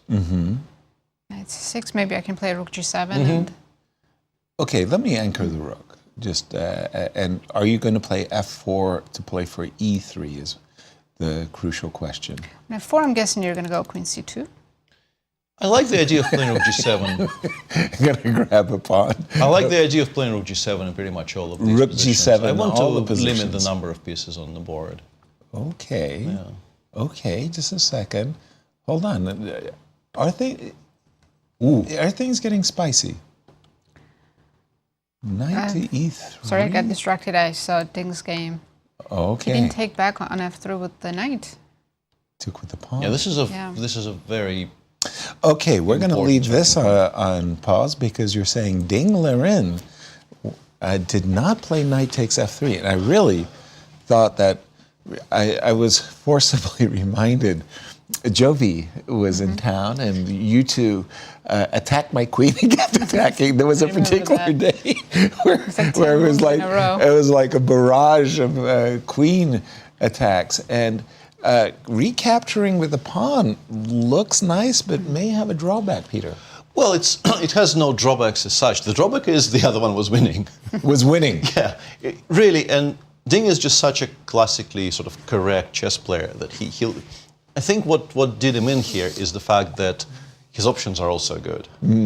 This is still much better for white, but the advantage is severely decreased. And this is a very good reply that Wesley played very quickly, because the queen now has this very important square on g7. And black could even suddenly start, I wouldn't call it, the kind of counterplay that strikes fear in the hearts of men necessarily. But you have to start caring about the g3 pawn suddenly, and like bishop f3, queen c6. Black's position definitely is improving a little bit. But yeah, the main difference here is this is strategically correct. The other one was crashing through. Right. And more or less winning. And I guess he just felt that he is sort of in control enough not to have to break up his own structure. But for me, honestly, the moment I see that I can push the queen away and play e4, e5, the entire position plays so much freer. Your rooks start creating threats. The most important part that I keep on coming back to, this is a very, very useful defending piece. Having it on a5 is a massive, massive advantage for white. Right, So yeah, this is, considering how purely he played up until that point. Really, I mean, we could quibble with the decision not to play bishop h4, but if you don't see how it wins, okay, you don't play bishop h4. But from knight h4 forward, he outplayed Wesley completely. And at a moment here where it was time to actually start calculating, it feels like he just made a bit of an autopilot move, trusting in that his advantage will still be big enough. It might end up being enough. He's still, once again, let's restate, he's still absolutely better after, let's say, e4 and e5, which is very, very logical here. But it's no longer winning after rook g8, and he might come to rue the moment where he decided not to just go for the jugular. All right, thank you for that. And it is tough, but I'm with Peter 100%. Knight takes f3, very, very forcing. Kick the queen. I don't care where you go. f6, wonderful. I'm ready to go e5. a5, all the way, as Peter says. The queen is actually a powerful attacker, yes, but it's also a very good defender. And if you're going to go, all the way out, and I don't know, to completely out of space, knight c4, crashing through makes so much sense. Well, maybe it's possible Ding missed king f8, queen g7 idea. Probably. I think that also is part of it, because he was doing sort of the same thing, also kicking away the queen from e5 with f3, f4 next move. And he would have gone to the same bad squares. But now king f8, queen g7 is coming in. And yeah, he will find this a much harder conversion now. In fact, judging by what I see my somewhat poor engine say, this is probably holdable now for black with precise play, these types of positions. Queen of 3, once again we go, I guess, I don't know, rook g8 first to bishop c6 first. Sometimes it goes bishop g4, but maybe not here. Yeah, I would go with rook g8, I think. Yeah. Yeah, it's not the beautiful fluid play that the other variations offered us. Anish and Nepo, let's jump to that one because that was another real barn burner kind of a game. Following one of the lines we looked at. Okay, so I have to say, quite a brave decision. Rook takes f3, giving Jan the opportunity of choosing which file he wants open, the H file or the G file, and Jan made a correct estimation here with GH and Rook H G1. And as for the brave decision for Anish, you have to say that like there were no chicken decisions left. Yeah, the position did not. The position did not contain any quiet decisions anymore. You had to make some kind of a brave decision. I think in playing f5 might have been the good chicken decision. Current position, Peter, with the rook double. F7. We were playing Rook F7. You got to play. I Rook wonder F7. if there is something else, but I don't think so. Then I think bishop Rook F7 might be. is what we're looking at. Yeah, our focus had been on this exchange sacrifice, where we lose the rook on A8, but at the cost of more or less shutting down the attack. Well, queen can still come in, right? There's queen d2. Where does the queen It was playing, I think, queen c1 for some reason. I don't know why queen c1 is stronger than queen d2 here, but it was playing queen c1 on my screen. Queen c1. Yeah, we want it on g3, and So I'll play queen e3, queen g3 is the idea. So if I kind of cross you up, and are you also rook h1, I guess, is a massive threat. Oh. That looks nice. Yeah, rook h1, rook f6, rook takes f8 ends the game on the spot. Yeah. Right, because otherwise those are just a moment away from getting in my knight to b3 move, which I was really banking on. But in this particular case, amongst other things, I suppose queen b1 mate. B1, knight c1. Oh, it's not mate. Queen e4. No, we don't want this. This was not what we were playing for. No, wait. No. We can play rook f7. That doesn't do much. Rook f7. You can go king g8. You're blowing my brain. My brain hurts. What? You have to take. How you are we take winning? The rook? We have to be winning here somehow. Yes. Maybe you take the rook. Is it rook? But then after knight c1, I don't currently see Take a how that pawn and wins. take the knight. But the queen will collect everything. That's the problem. It definitely doesn't look like an easy win. I'm not even sure it looks I mean, like just a win rook to me. takes f6 is winning, right? Why? Is it? Because I'll have two rooks and a knight. But as I said, I think I'm we're taking all of the collecting. central pawns. So this one or with the other rook, I'm not sure. Knight c1. Yeah, queen c3. King. I'm taking every single one of those, and most of them with check as well. So That's crazy. Two rooks and a knight. Normally you think I'm going to win this, but as Peter is pointing out, he's prepared I mean, to it take might all be my winning, pawns. but it's not an easily winning Not at position. all. Like something like this, I will be so happily like snapping on h7 when you give that check, and that option makes my king more or less safe. We do have. We're You have bishop we're h6. getting there. We're Bishop h6 getting on there. the board. Rook g8 takes a8 will happen.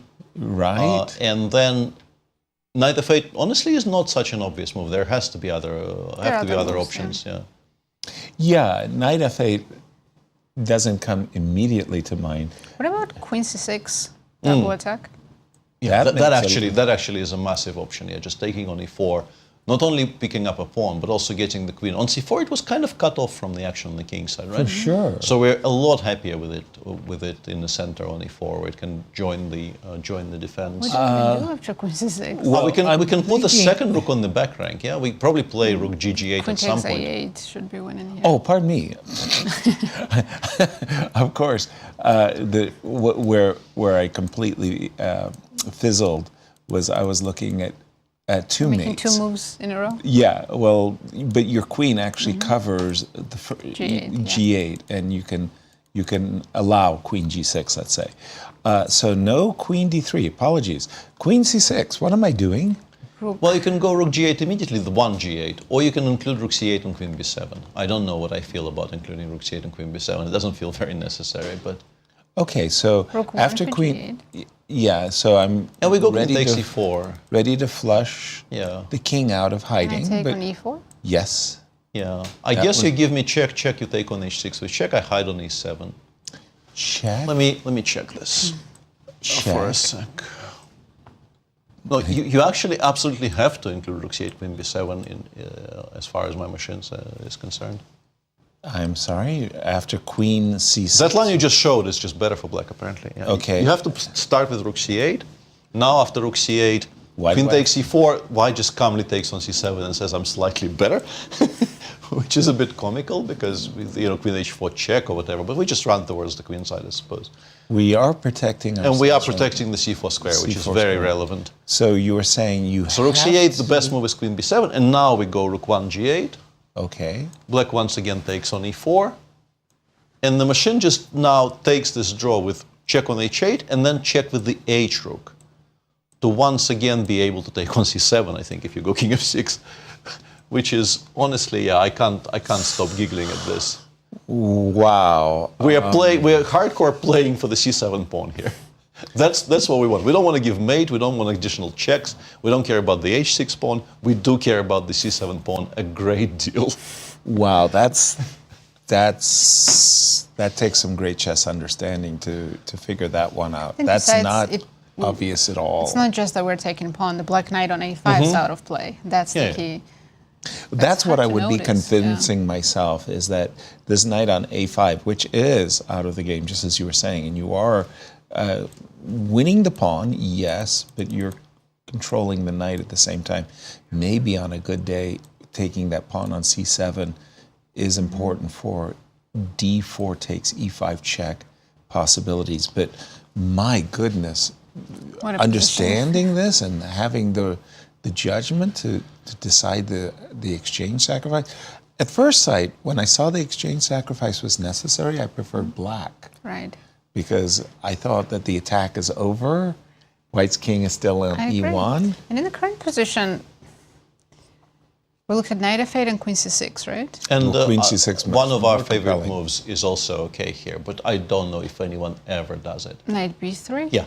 You like Just to cut once the again, caging the queen on d1 is one of the absolutely most important themes in this position.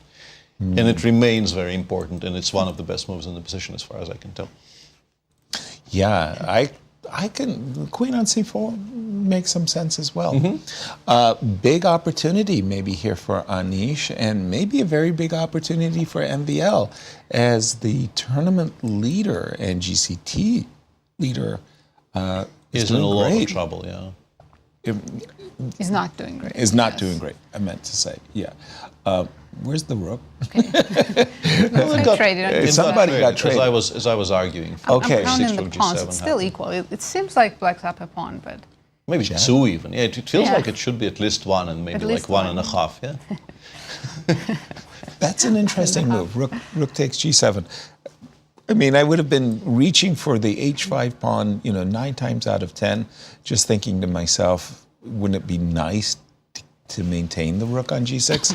He captured in order to bring the bishop back, and then followed it up with a2, a3. Well, mostly indicating that he's out of moves. so if black I goes think. just f5, f4, Yeah. what is white doing?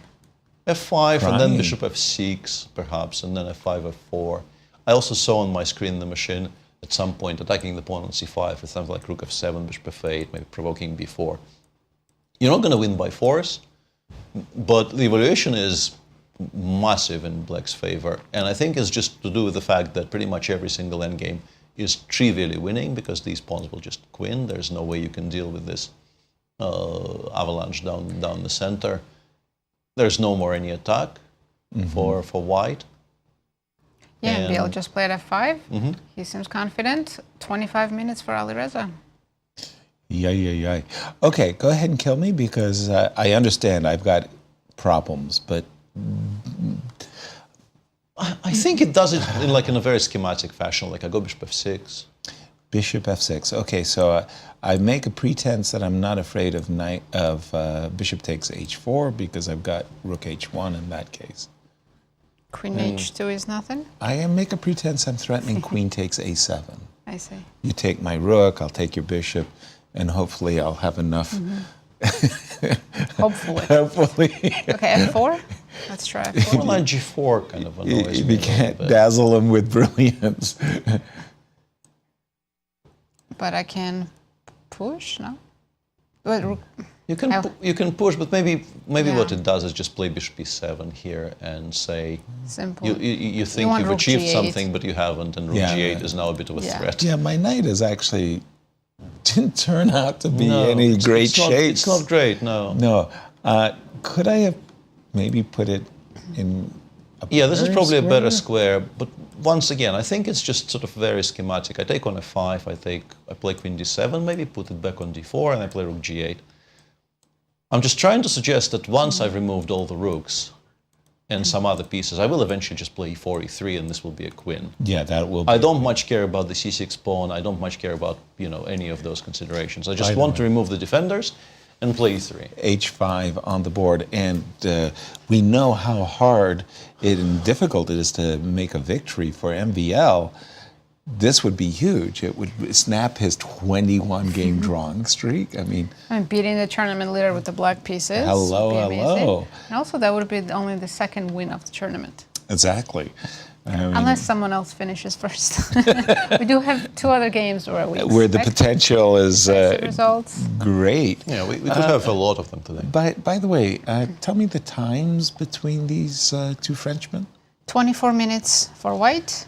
Or One- Alireza, 24 1 minutes. And this is hour actually and very 13. notable because by move 17, they had a very messy position on the board, and Alireza was above 2 hours. Okay. And this is now move, whatever it is, 27-ish, I guess. And he he's burned through 90 minutes. Yeah, he burned through, more or less 100 90 minutes or so. yeah. H4, H5. Okay, I kind of like that move. I mean, not saying that rook G6 threatens to win the game or anything ridiculous like that, but it does throw black a curveball. I've got rook G6 as a potential, and MVL is like, I know exactly what I'm doing. What was He's he playing reaching for? very quickly. Was he going Looked like immediately either a for? 5 or 4 or bishop e5. Bishop E5? I'm just replying to the question what Yes. the gesture indicated. Right. He was reaching towards the f5, e5 block of Axis. squares. Yeah, block of squares. And there's F4 is very tempting. yeah, Oh, f4 does look how very, could you very not natural. play F4? Because as Peter correctly mentioned, every time you put the pawns in that configuration, any ending is just instant. No, but also just automatic. killing off the knight on f1 feels Yes. very attractive, right? Yes. Just make it very difficult for Alireza even to find any square for that knight. Right. Having played h5, Alireza kind of decided not to even try to put it anywhere. Like he could have tried, as you were doing, to play something like knight e3 or knight g3. Or, Yeah, finding a square. Okay, this one, we'll keep this on the boil. Where else would you like us to go, Nazi? Well, we don't have any moves in Ding's game or Nepo's game. Actually, a lot they're of all games thinking. appear to be stuck. Yeah. Yeah, People positions are the same. have encountered a surprise and are thinking. King F8, Ding Liren. Well, Ding just played F4. Yeah, queen g7 will be It'd blitzed be out. You automatic. absolutely have played king f8 with that And intention. E5 probably. Yeah. E5, and then this counter spiel Right. suddenly that Peter pointed out. Queen F3. And we get to play bishop C6. Bishop didn't we? d6, queen f2. Well, it's not No. D. Pleasant. No. And the engine also goes rook d8 here, On which the other hand, F5, F6 is coming. F5, F6. Whoa, in whoa, some whoa, positions whoa, it whoa. definitely will become a massive threat.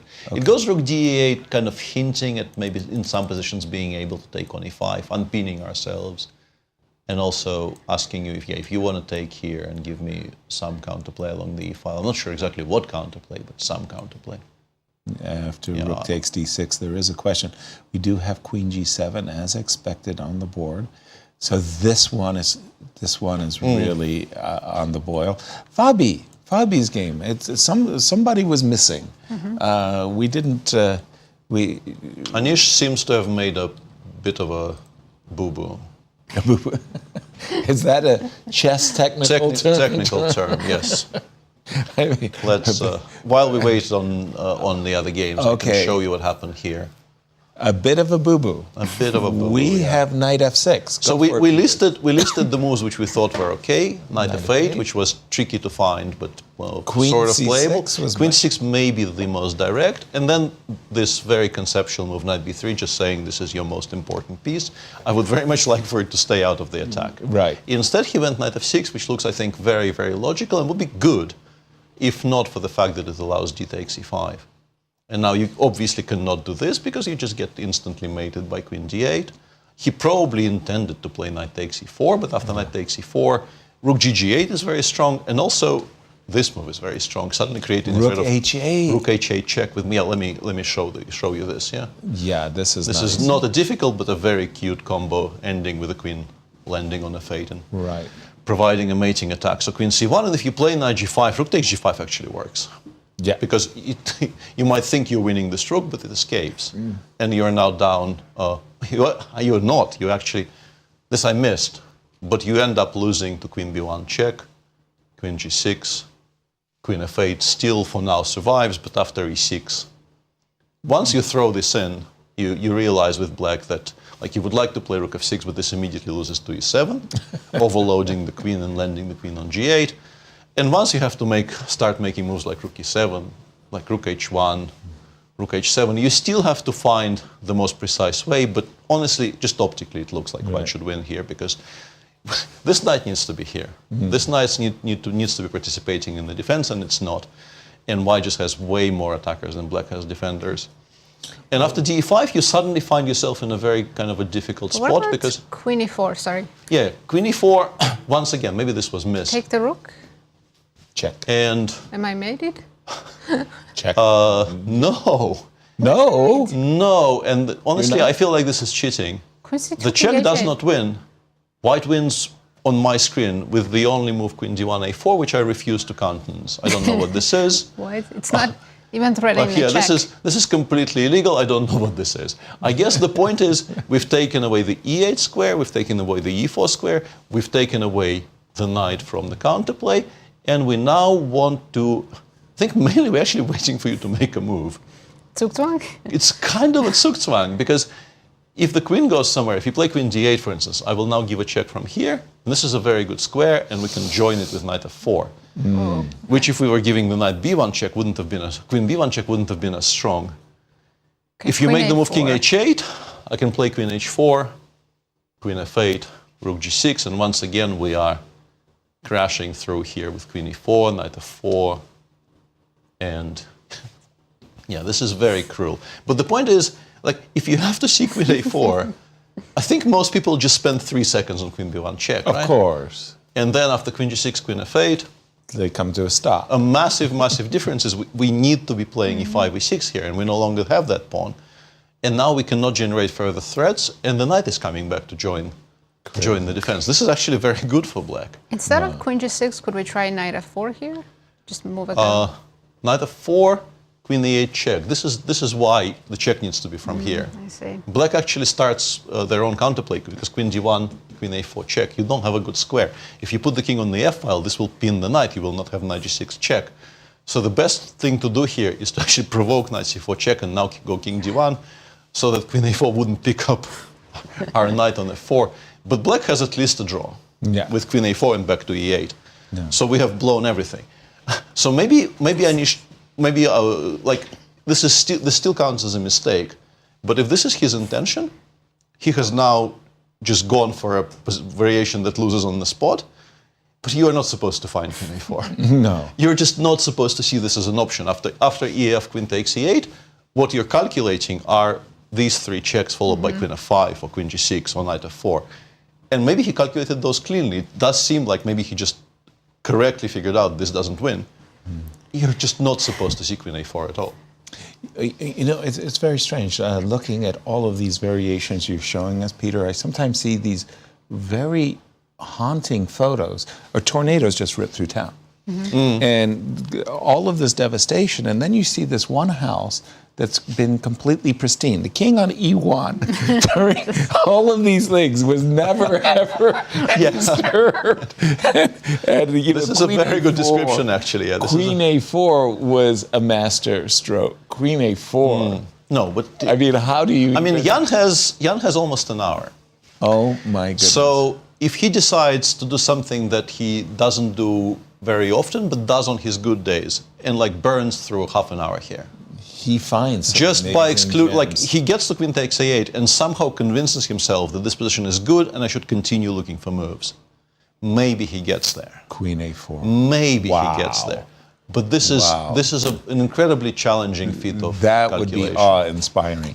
Once you can again, see both players very intense. This is a crazy line, but a very forcing line too. And in some ways, you go down this path because it's captures. D4 takes E5 once again. D6 takes E5, loses on the spot. Queen D8 and voomp.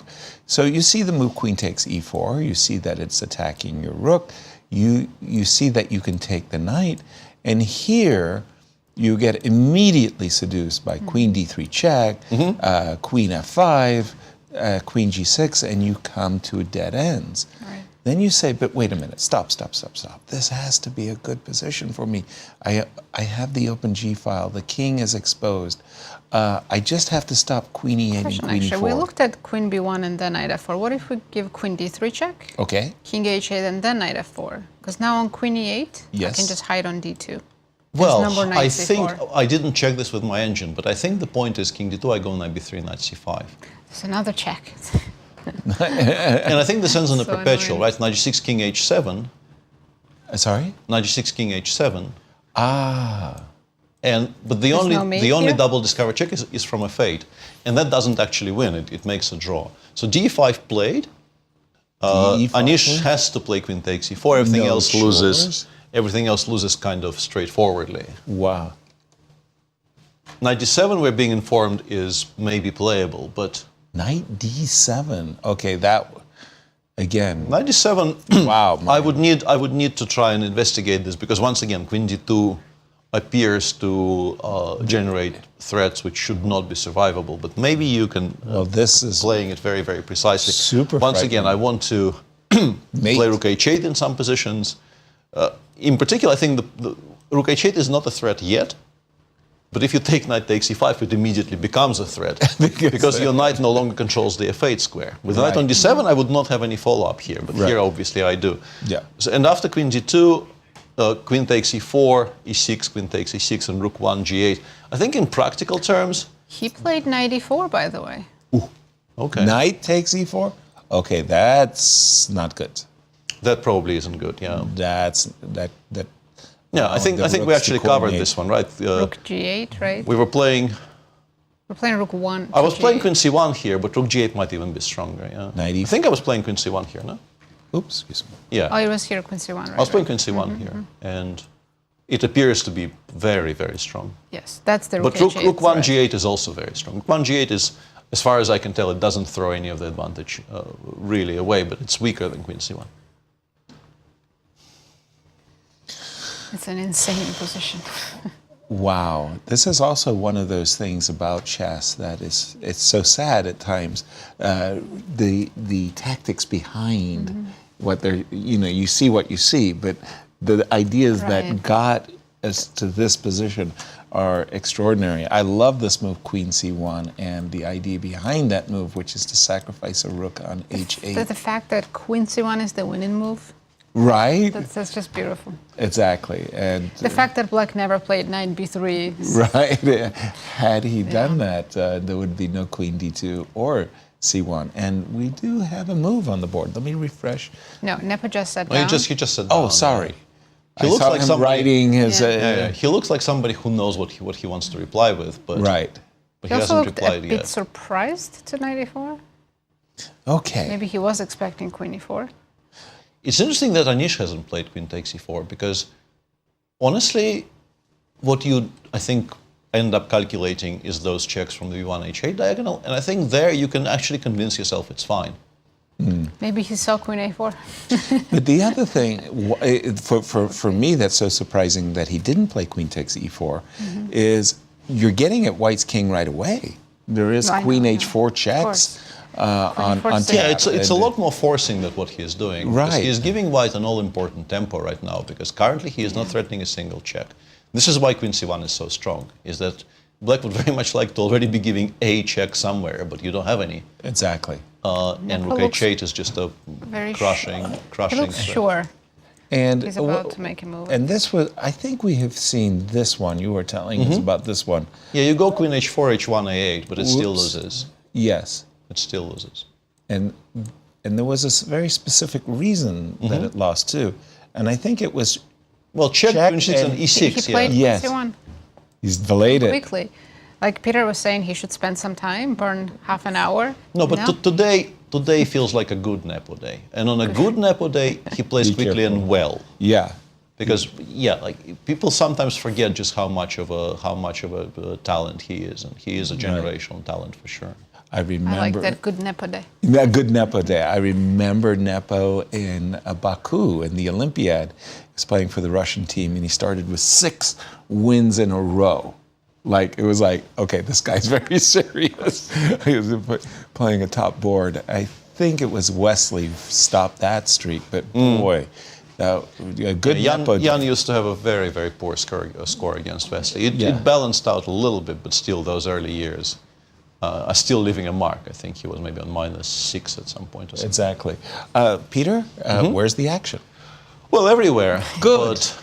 But just briefly to maybe, for all of us to catch a bit of a breath, this position is sort of exactly as I was describing that King's Indian. Now the pawn is on g6. Importantly, you see Fabiano here going g2, g4 because he understands that apart from f7, f5 in the future, black really has no breaks. So it's quite safe to play like this. But after rook e5, we come to sort of exactly the kind of an equilibrium I was talking about. We've expanded about as far as we could. We maybe would like to play f3, f4, but black has constant pressure against the pawn in e4. Once you start actually threatening f2, f3, f4, I will put the knight on c5, putting complete paid to that. And it's just difficult to progress from here. You can continue shuffling, but even now that you play g4, even in some positions playing c6 and trying to play, let's say c6, knight f4, queen f6, and trying to play for some d6, d5 breaks, if they get allowed, might become playable. You generally, I think these days, the way they play the structure with black is they try not to touch the pawn on c7 at all. They actually leave it on c7. Often, if this is allowed, as I was mentioning, knight f6 takes d5 is something they do quite happily. But once white compromises his structure on the king side, you can start thinking about at least kind of hinting at counterplay in the center, because the king side now provides us with an additional thing to look at. For sure. But still feels very balanced. And in Pragg's game, we are here. We were talking about this endgame. This was the ending. Yeah, I still think it's probably not a lot. I wonder if there is any argument for actually trying to bring the king over to e6. The engine sort of disagrees, says it doesn't achieve very much. But I think with black, I would be maybe slightly tempted to play the exact same endgame I was describing, with the king on e6 instead of g8. Me too. An alternative argument would be that after something like a3, bishop d6, and rook e1, the king is such a target that it might force you to take on e5. But I'm not sure I'm unhappy about taking on e5. Right. Because after f5, let's say we can go f4, g5, king f5, g4, and so on. King's with only one open file, which we feel in enough control of. This is a very nice blockading piece. So I would be considering king f7 at least. Absolutely. But we have 3 very exciting games elsewhere, and let's, whoops, hang on. What did I do? Round I did something 3. stupid. Round 3, click round. Yep. A lot of changes in Ding's game. Whoa. After f4, queen g7, he played queen f3. Okay. Rook g8. As expected. He can still play 5 here, transposing to the previous position, but instead he did something very, very unexpected. Knight f5, knight f5, and knight f5. Now black can just take. The engine goes c6 or d5, and I think it's very understandable. So what you want to do with black here is to block as far as possible. Block off the bishop on b3, and if you can play d5, it's not immediately obvious why it cannot be taken. But I guess the machine just says, I am so happy I got to trade one rook off. I will pay a pawn for it. A very healthy pawn in the center, just to get some material off the board. And says black is not even remotely worse. Maybe h4. And maybe the same even applies to the move c7, c6, where we just want to play queen f6, d5, and start maybe hinting at some h5, h4. So from here, where we were lauding Ding's play and saying he's about to win a masterpiece. 5 moves later, pretty much all of his advantage is gone. Yeah, the masterpiece has been lost. Takes on f5, h4. My eye is drawn to. Oops. Why can't I take? You can. Yeah, you can. Yeah, h4 is completely playable. You kind of have to go g takes h. And queen g4? Yeah, queen g4 equalizes on the spot. Interestingly, the computer also goes rook e8 once again, saying, I want to trade some pieces, I want to create a threat on g1, and the king probably now runs in maybe even in this direction when it gets checked. It's all just fine for black. The danger is past. It's all just fine. Wow. Yeah, seemingly Wesley is about to get away with it. Yeah. Yeah, what a transfer. Knight f5, that just felt wrong. You know, right before this, Ding was playing kind of fast, making all the best moves. Then he started thinking and all his advantage disappeared. Right. You know, sometimes you overthink things. Exactly. Well, that knight takes f3 moment, that was surely a very big miss.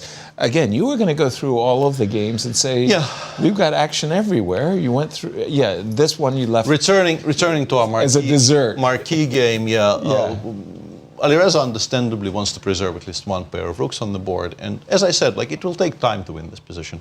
For instance, the main 2 moves on my screen are for some reason rook f7 and rook f8. I have a feeling this is to do with the fact that we want to get the rooks off. And I wonder if in this position, I'm actually curious why MVL hasn't done this. This would have been my immediate pick. Why are we allowing it to return? This gets it off the board. And once it's off the board, we will just win on the king side. There's never going to be any counterplay on the other side of the board. White will never have enough time to play b4, a4, and b5. Right. Even if you imagine, let's say we put this on the board and I pass for 5 moves. Queen c2, I go king h7, b4, I go king g8, you go a4. At this point, I go a7, a6. And I look at you quizzically. And this is counterplay on the queen side done. Right. Even if I had to, I can probably even ignore it. But the Maybe point is... he was worried of knight e3, queen d1, queen g1? Immediately, or...? Yes, let's say take on g8, then knight e3, then queen d1. Well, I mean, I don't even have have to time, go back, do I? right? Knight f5. There's probably queens now. Yeah, I mean, queen h7 wins by force, but even if not queen h7, if I have to play something like king h7 and then queen f7, e3 will, I suspect, even queen endings will probably be very, very easily winning despite Wow. This is not a very safe king, but it says -4 here.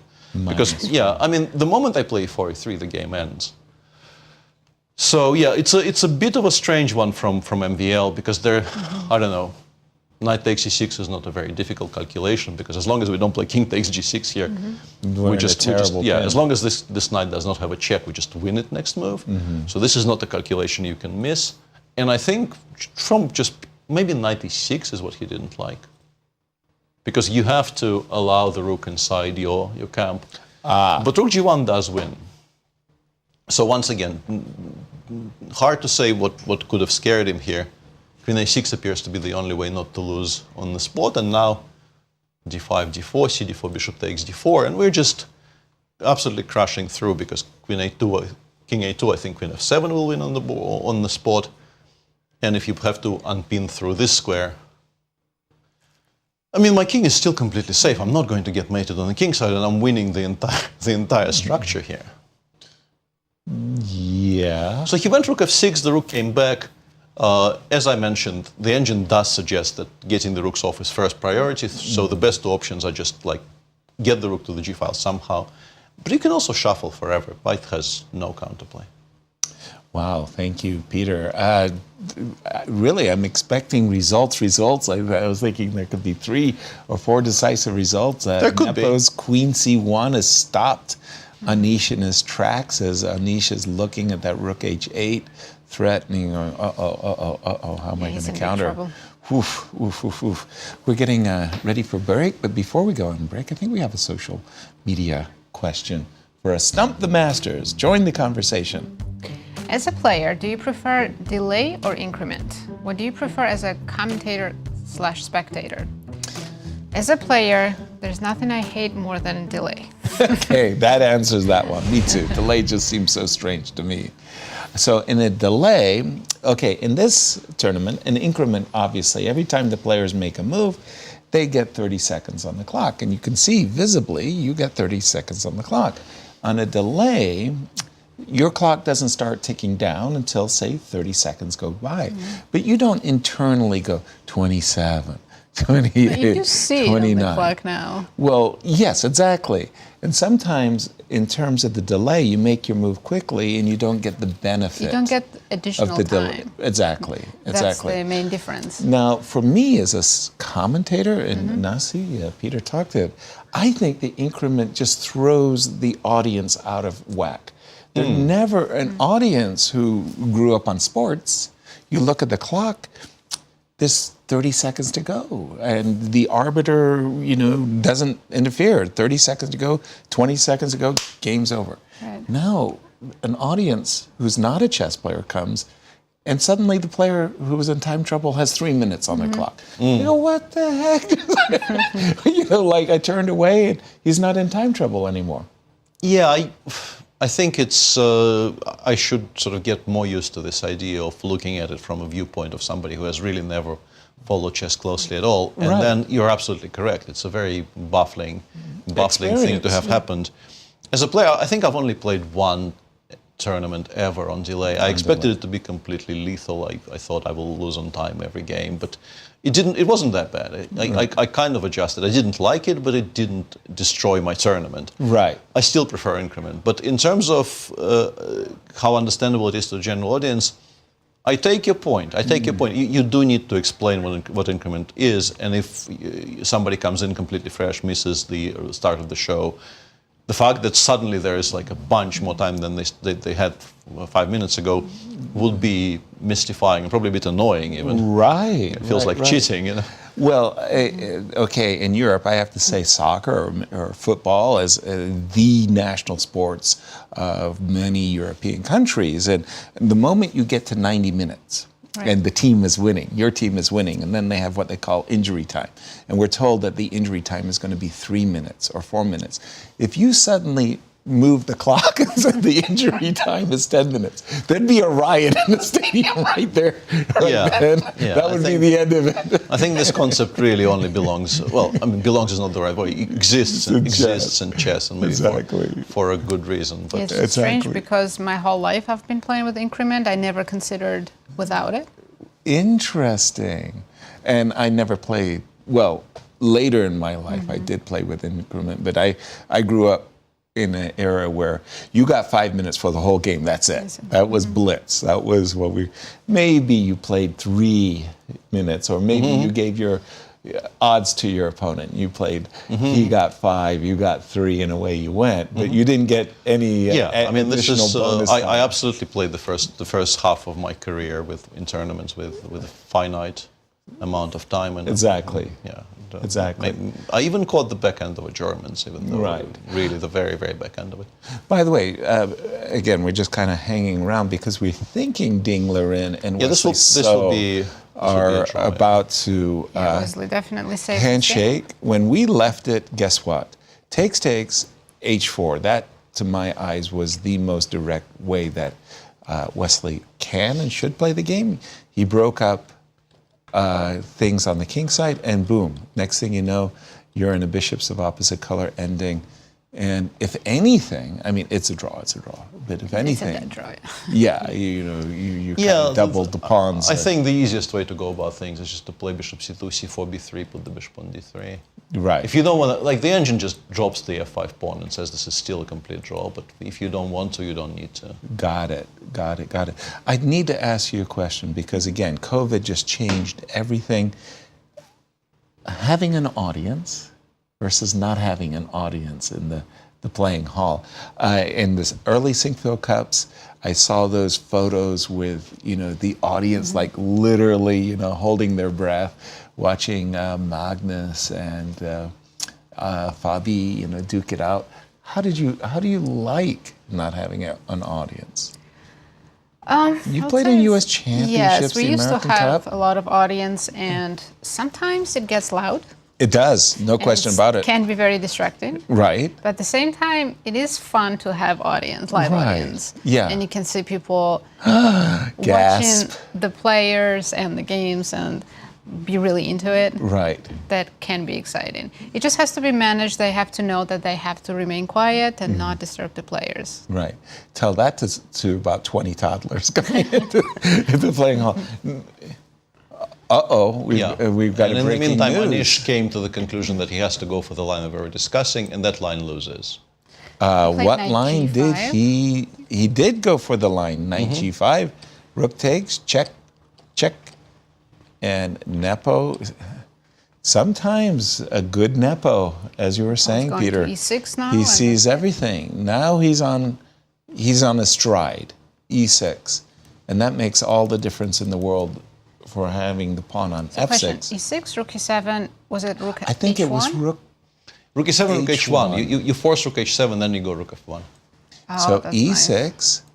rook E7. We don't want to go to H7 until you force us to go to H7. And now, rook F7. Yeah, and after queen E7, I think the easiest is just to go rook F7 and then take with the pawn. Yep. You do have queen F8. And now we just And include knight. the knight. Yeah, we just include the knight in the conversation. Just go knight F4, knight E6. Oops. Something about this knight on A5 that's just tragic. And we do have the pawn coming. I think knight got to A5 really early in the game, and then he just never moved. On move 11, yeah. Yeah. E6. And we've been saying throughout our broadcast how very difficult it is to win a game. And this has actually been an extraordinary game. And if Nepo does win it, I mean, you got to tip your hat. It wasn't, I mean, he went took a lot of risks. G4, G5, H4, rook A2, rook G2. And this also ties in with the conversation we had at the very start of the round about whether you want to kind of push it. You're right. Whether you have to want to go completely all out to win a chess game. And today is about as all in as I've seen anyone play in tournaments of this magnitude, because Jan has gone for a line which I'm pretty sure he knew wasn't entirely sound. Even I would go as far as saying that. Right. And to Anish's credit, he picked up the gauntlet very much. He could have actually played in a much more controlled fashion in the opening. I thought, specifically for him, that option of going knight H5, F5 early on should have been considered. Yeah, taken advantage of. Yeah. But he played really, really well until he miscalculated with knight F6. Like, he made few mistakes. Not seeing knight B3 in a bunch of positions maybe could be counted as a mistake, but those are difficult decisions. But this is what you get when you go for this kind of a bluff as Jan. Yeah. You get a game in which one mistake probably will be sort of two mistakes. Yeah, the first and the last one. Yeah. For me, the most difficult move to really, I mean, knight F6, okay, it's a nice move, but queen C6 is so much superior. As we know, thanks to the engine, knight B3 is superior. But queen C6 in particular, you hit the rook on A8, Nasi. You hit the pawn on E4. And then the idea that you're bringing your knight into play. I'm still very curious. I'm still very, very curious what would have happened if he took with the queen on E4. Exactly. Jan did have, I think, 45 minutes at And the on time. good Nepo day, maybe he'd find queen A4. Yeah. And Nepo is playing like a breeze here. He's just snapping out all of his moves. He's seen the finish. That's what it. And that would have been such an instantly publishable game if he finds queen A4. I mean, it will be a publishable game anyway. Of course. Right. But that would immediately elevate it to cult status, I think, because queen A4 in that position, a quiet move which doesn't even have an immediate, easily explicable threat in it. Wow. Doesn't even threaten a check. It threatens queen. I suspect it threatens queen G4. I think that the reason it's so strong is that we're trying to play queen G4, which is stronger than going via B1 and G6 for some reason. By the way, putting the finishing touches on the game. Yeah, he'll rook go rook H1, F1, and this rook H7, rook F1. And talk about your thoughts wandering. Has it ever crossed your mind during the game that, oh my God, I'm playing a brilliancy and this is going to go into the record books? Or, oh my God, my opponent's playing a brilliancy. My opponent, yes. This is going to go into the record books. There's always self-doubt. I'm like, I probably missed something. Oh, really? Yeah. Oh, yeah. No, it goes through my mind like this is the. But I do have the fear of losing a miniature game, and then that published that way. Yeah, you're immortalized in. And this ended. And yeah, this one is being draw as being signed. Right, yeah. And there you Just ended go. in a draw. Hearty hand Missed clasp. opportunity for Ding for sure. Yeah. Yeah. That has to be one of the softest hand clasps. Yeah, They Ding don't generally- really get into it, do they? No, They don't really just a good handshake. Ding is very gentle on Yeah. And we just saw the move Rook F1 by Nepo, and now it is over. I mean, Rook F7, when it lands, it's just going to be crushing. Absolutely, and Nepo will be the second player to win a game in this tournament. Exactly. Why is it that Nepo runs so hot at times, and then sometimes he just goes into this kind of a spin where he doesn't even seem like interested in the tournament I don't think anymore? he knows, and I definitely don't. I think if he knew, he would have Corrected been it. easier to adjust for it and correct Right. it. Maybe if it's something that needs to be corrected, but. You have mercurial players who are A very beautiful word, very absolutely. dependent on how they feel and how things are working internally. He is a very obvious example of that. But Yeah.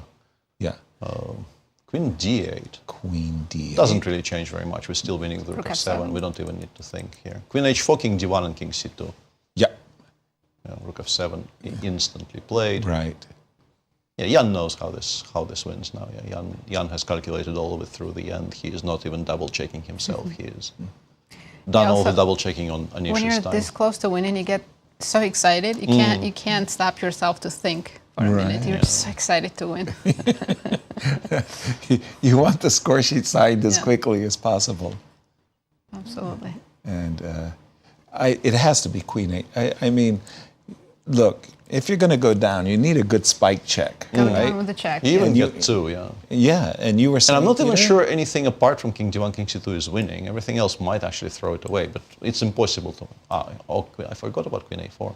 Wait, there's more than one check. See that? Now did you want to play King D2? Yes. And then the idea was... Knight B3. Yes. King E1. Queen Yes. H4. Queen H4, King D1. You And have to now- now you Queen now have H1. to give a check from H1. I go King C2. You But have Knight did A1 we- check. Could we have played on Queen H4 just Knight G3? We could, yeah, of course. Just to No, but this still wins, right? King I'm C2. sure King. it's still. I think it's just actually a kind of a funny situation. He took on F7, yeah. The funny Okay. situation. The knight ends up on A1. At least the knight wasn't stranded on A5. Sorry, but to your point, Knight G3 was a good turn. But yes, absolutely. Yeah, I think Now- he's going to play Queen F8, and actually Knight F4, Queen G7, you still have to think a little bit. The cleanest one is to go Queen F6 check first. You go Queen F6 check here, King H7, and then Knight F4, yeah. Once again, Jan is zero, not thinking at all. zero pause, yeah. Yeah, he's... And now Knight F4, and you're just winning with checks, yeah. Game, Wow, I game think he completely calculated over. this like half an hour ago. Because Right. He's playing it so fast. Game completely Yeah, I think he just over. checkmate in a couple of moves now. Yeah, Queen F5 check, and then a knight check on the next move is the biggest threat. Yep. Anish resigns. Very, very nicely played by Jan. Wow. Took a massive risk out of the opening, and it paid off. And you feel like that last dozen moves, what you just said, he saw it 30 minutes ago. I was like, Yep. Definitely when he played Queen C1. Maybe Yeah. even earlier, but definitely when he played Queen C1. congratulations, Jan. A very, very, very impressive attacking game. I mean, a very instructional game as well. Nasi, we have Should check with Alireza and 3 NBL. games left. Yes. And it's time to check our The other tournament two leader. pretty even, but MVL Well, somehow an It happened. H5 pawn got missing here. is finally up a pawn. We can say that with... Finally, it not only looks like he's up a pawn, he's actually up a pawn. He's up a pawn. Queen B3, kind of intimating that, well, knight takes D5 on a very, very On a good very day, good day might be a threat, yeah. because I could check you on G8 thanks to the rook. Queen on B8 D1. looks like a good response to that for now. Actually, I guess he goes back to A4, but then we can play maybe Queen B7, and now Queen B3 is no longer a move. I don't know. Yeah, Eventually must the be- queen, eventually the must be queen right. gets rerouted to the king's side, and the game kind of ends. Yeah. Queen B8, as you predicted. I think it's time for the for a break. What do you say? Not yet? I don't think we're so. going to get, we've got interviews? Get an interview. Interviews it is. We've got Christian, who's going to interview. We're going to wait for Nepo to show up for the interview. Yes. Nepo. That's a good one. That'll be definitely worth listening in on. Current position, Queen B8. Maybe Queen D1 with some hopes of some knight sacrifice somewhere one day. Yeah, that's, well, Firouzja is a very tricky player, so he will. And those knights can be. I kind of like this move. Maybe. With Rook H1, right? Rook H1, Knight takes F5, Knight takes F3, as you mentioned. But yeah, Rook H1. Well. Oh, you know what I would do? I would include, in this exact position, I would play the move Queen A4, threatening Knight takes D5, provoking Queen B7, and make the brilliant observation your Queen is worse on B7. I mean, it can't. But on Queen A4, did I really have to defend C6? No. Rook H2 was very strong. Hey, look, influencers, I need tricks in these kinds of positions. Rook H2, Peter, you were saying? Yeah, I think A4, Rook H2 appears to be very strong. I'm guessing with the intention of meeting Knight C9 or any of those moves, the Rook takes F2, yeah? Yes, and you've got, what do I have to do? Something grisly, B4? Yeah, I have probably to play something like before. You still have no threat, so I'm not sure what the cleanest way to go from there is, but I'm seeing this massive pawns over on this side. And my queen, everything is wrong. I mean, my queen is still, it should be on H5. H-file? Checkmate? Yes, Sure. Of course it should be. I mean, yuck. Yeah, you can go Knight before, and yeah, the engine in the position you have on the screen just goes Rook H2, says let's cover the file that you're giving checks from, and then go F2, E3, E2. With purpose. And Firouzja did play Queen A4. One more time with feeling. And we do expect Rook H2. And for those of you joining us late, Alireza has company, and maybe it won't be Alireza, maybe it will be MVL who will be sharing the lead with Nepo, who have won quite an amazing game, attacking game today. Yeah, that inspired me to take risks with white pieces and play G4, H4 in every game. Well, it does go to show that the whole same-ish, A2, A3, at one time, it was thought that bishop b4 ? You're giving up the two bishops. Right. A3, bishop takes F3. You don't give up the two bishops, but you also give up the center, F3, E4. And you can see how the old players got to the point where they were crushing them. But first, let's jump to Christian with the world champion. Yes. Okay. Being a very complex game, you started off with the Italian, but then chose this very aggressive bishop to G5 line. Tell us a bit about the backstory of this game, of your preparation. I prepared yesterday, but I saw he lost to Firouzja many times with this line. Bishop G5. G5, yes. So I want to provoke H6, G5 in the king side and want to play an unclear position, double edge position. Yes, here my plan went very success. He played G5 already and G4. Here, yes, bishop H4 should be played. If knight A5, I can simply go bishop C2.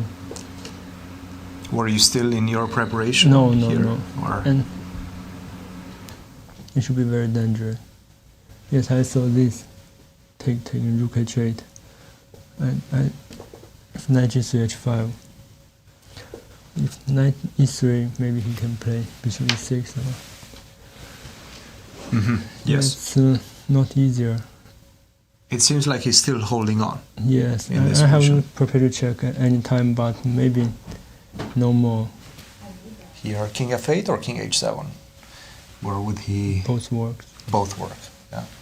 King F8, and if you don't open this F file, yeah. Rook G8, Rook G6 is coming in the position. Yeah. Yes. So I play safer. Knight H4. Yes, knight F1. My plan is very simple, but here he plays bishop d7, not knight e7. If knight e7, he go d4. But he plays bishop d7 first. It's a very interesting idea. Here I come up with this plan, rook to d2. Okay. So tell us a bit about the strategic concepts and maybe the dynamic concepts as well. Is white trying to go d4? What were you trying to do? Yes, here I also consider knight h5 to play bishop h4. And the next move, but he can take an h5. If I go d4 here, I might be in queen 6 here. Or rook c1 still holds the pawn. If knight d4, rook c7. Yes. But what if knight f5? Take, and perhaps just rook e7 or rook to e2. You have to defend first. Lots of pressure on f7. Yeah. Maybe even bishop c2, queen d3 is coming. Some nice attack brewing for you in this one. White is better. Yeah, but you decided to go a different route. Rook c1, very interesting move, by the way. And you here I thought I was much better here. Yeah, I think you were. I think you definitely were. I don't know how to continue. Especially after this move, f4. How did you assess this one? Yeah, this was a very good move. How did you assess the position at this point? I thought I was better after g takes, but it turned out to be a mistake. Did you miss this king f8, queen g7? Yes, idea. It's a defensive idea. If I take, I think he can go queen c5 and go this way, bishop g4. Oh, I just simply take. Take, and knight h4. Yeah. If h4, I take with pawn, right? Yes, that is correct. This would have been much better. Close to decisive advantage, much better. Yes. But still, the position remains, even after this one, quite complicated. Did you feel like you were still playing for an advantage after this? No. Perhaps not knight f5? Did you consider this move? But d5? I don't want to get pinned. I thought I would worse somehow. Yeah, rook to e8 perhaps. Rook e2. Yeah, this is not easy, especially with these bishops, right? It looks very dangerous. He didn't have any active play as well. Ding, how are you feeling about your energy after 3 rounds? Obviously, the travel from China to here is pretty tiring. How are you feeling? I created some chances with white pieces, but I couldn't convert it. Explode it. Does that give you some good energy for the remainder of the games? I will be regretted for the games. Some regrets, but definitely some positives as well. Ding, thank you very much. Thank you. Guys, back to you for a moment. Welcome back, and we have 3 games still running. 2 of them are fairly balanced. The endgame between Pragg and Gukesh, we are still playing exactly the kind of position we were playing earlier with the king on e6. You can go rook e1 and knight e5.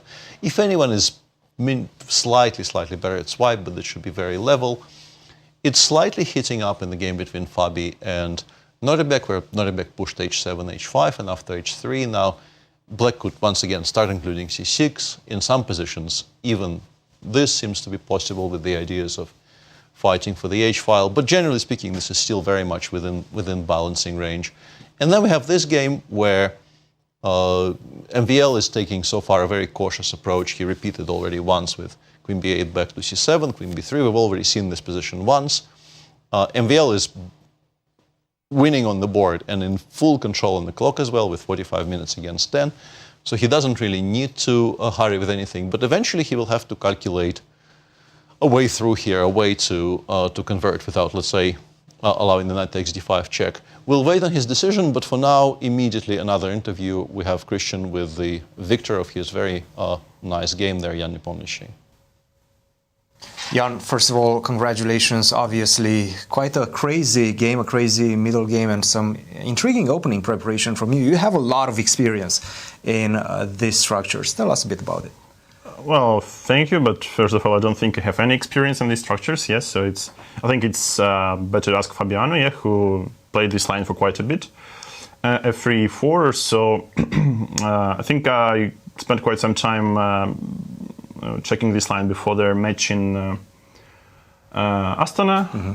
But yeah, I had several ideas, let's say, to play on for a win with white pieces, but there were like two problems. First of all, I didn't really need to play for a win like badly because, okay, I never was behind in the scores.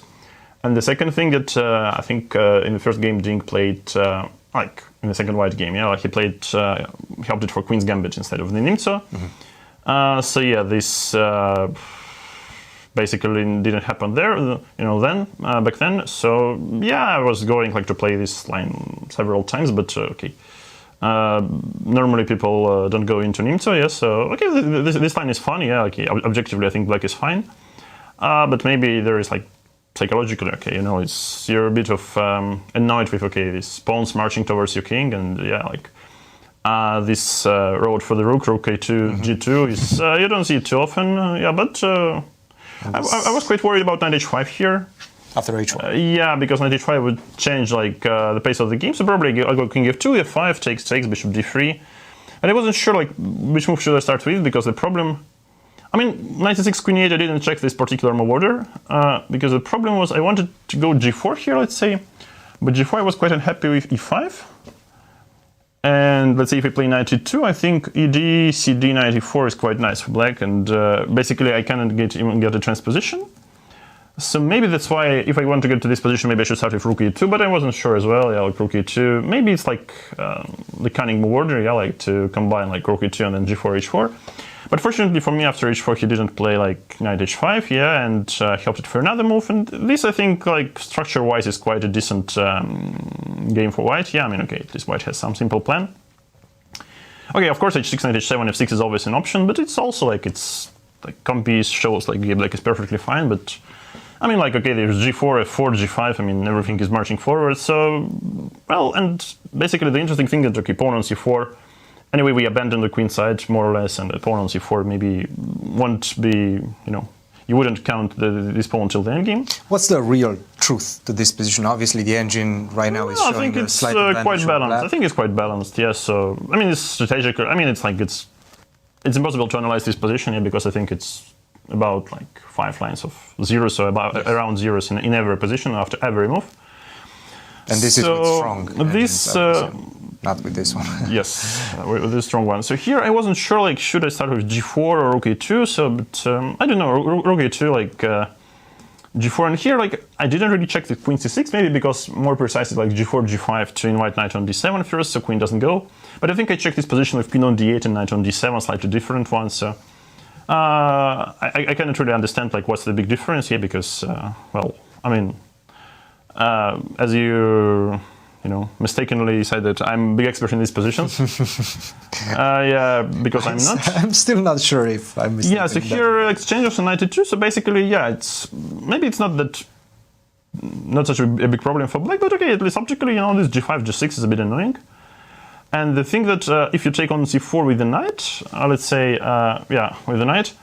Okay, here basically g5, g6 is fine, but technically, you know, for example, white can just go this length, then go castle on the next turn, and then, okay, just slowly play this position as it's normal, because once again, knight on c4 is sort of like a beautiful piece, but is basically doing nothing, yeah? Controlled by the bishop. Yeah, I mean, okay, the bishop on c1, yeah, like, so only piece we developed was the rook, so bishop on f1 was exchanged by the opponent, and knight goes to e2.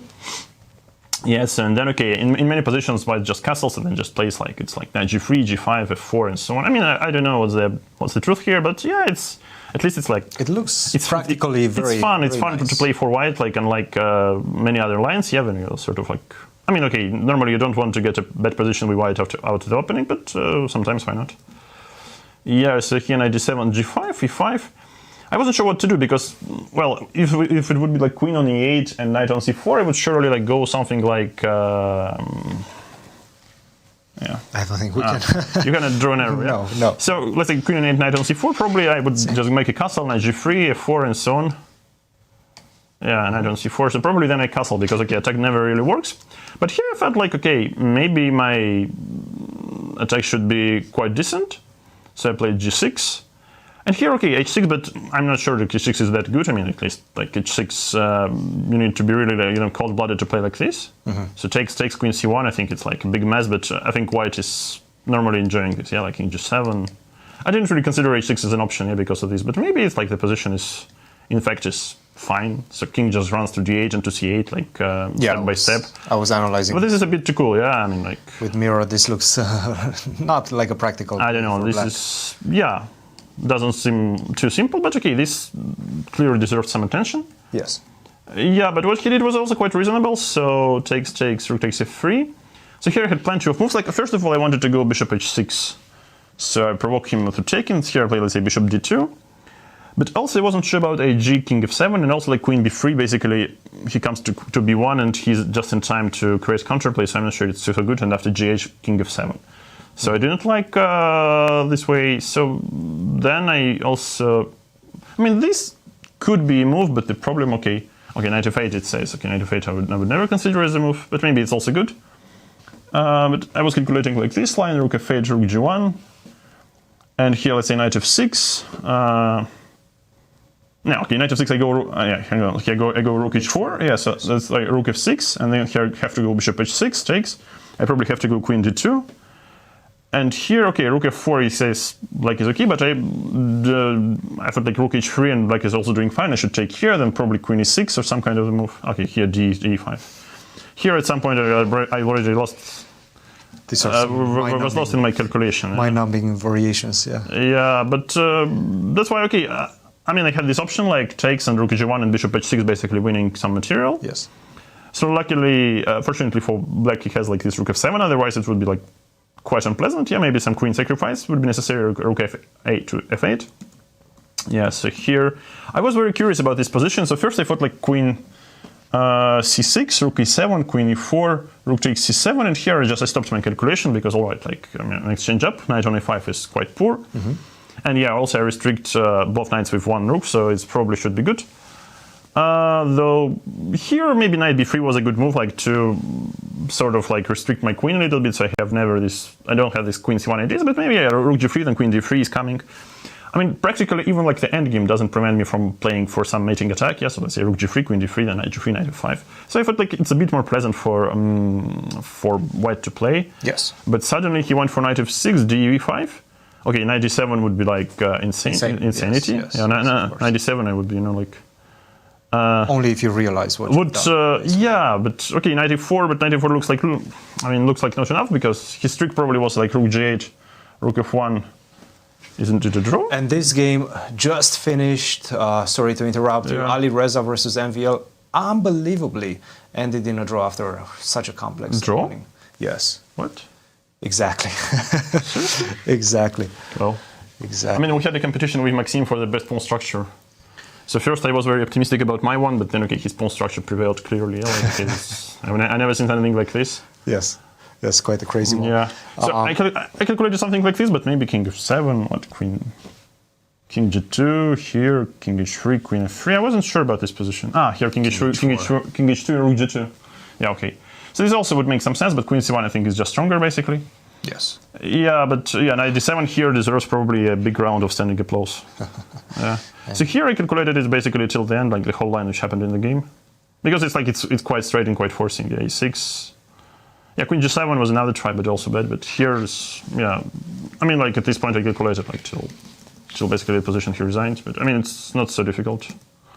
Jan, obviously a very good result for you. How are you feeling about your tournament chances right now? How are you feeling about your form after the St. Louis? Well, better than yesterday, and also much better than after Blitz. So after the Blitz, I was quite unsure about my form, but I guess I had to make some corrections to my schedule and to my routine to keep more energy. Yes, okay, the game was good, and let's say the sort of preparation I think wouldn't work against like every opponent, but maybe Anish is more like maybe a little bit better player when it comes to like classical structures, so maybe like bluff him a little bit was quite a good idea. And just one last question. Yeah. Peter, in fact, is asking, what did you calculate after queen takes c4? Takes, queen d3, king h8, queen e3, I feel. Knight c4? What the? I mean, for real? Queen e4. Okay, queen e4 would never be played in a game.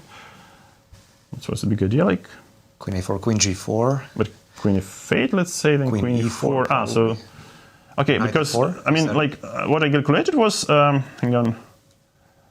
Yeah, queen d3, king d8, queen e3, so you cannot take. Okay, knight c4 is probably another round of applause. I mean, it's very smart when you see, but that was my calculation. And let's say if he plays queen e8, then rook g6. Okay, or knight e4 as well. Like this. And here something like knight e4, so here I stopped. Yeah, but of course, like knight c4 remains a mystery. Why does it work? I mean, okay, I'm going to take the pawn on h6 and with quite a nasty check, but it says it's equal. Okay, so why not? Well, Jan, obviously you've calculated quite a lot. You definitely spent a lot of energy. We'll let you go get some rest, and we'll see you tomorrow. Okay, thank you. Let's take a look at the standings after all these results that just happened in round 3. We have Alireza Firouzja still at the top of the standings, right now joined in the co-leading position by Jan Nepomniachtchi, Wesley So, Maxime Vachier-Lagrave and Liren on 50% for the moment. Anish Giri, unfortunately, not his event for the moment, -1, but still plenty of games to go. We will go on a short commercial break and we'll be back shortly. Don't go anywhere.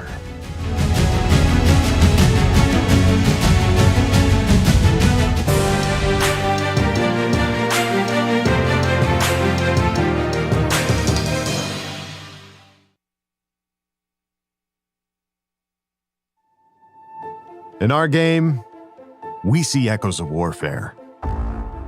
Every bishop's silent shift.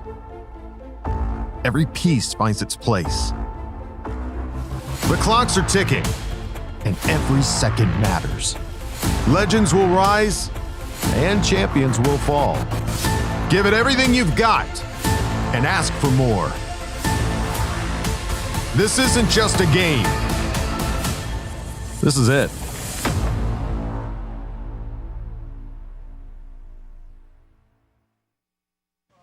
I'm Grandmaster Maurice Ashley. Join me on October 24th to 26th for the St. Louis Chess Conference to be held right here in the chess capital of America. Also featuring legendary world champion Garry Kasparov and Hall of Fame inductee Judith Polgar, the conference will explore the broader educational and social impact of chess. For more information, visit stlouischessconference.org and sign up today. The St. Louis Chess Club is the premier chess facility in the United States. We bring the educational benefits of chess to thousands of students across the St. Louis area. We also promote chess at the highest levels, hosting all levels of the U.S. championships, as well as high-profile tournaments that attract the world's best players. Become a member and enjoy perks such as free classes and lectures, weekly tournaments, and so much more. Visit stlouischessclub.org to claim your membership today.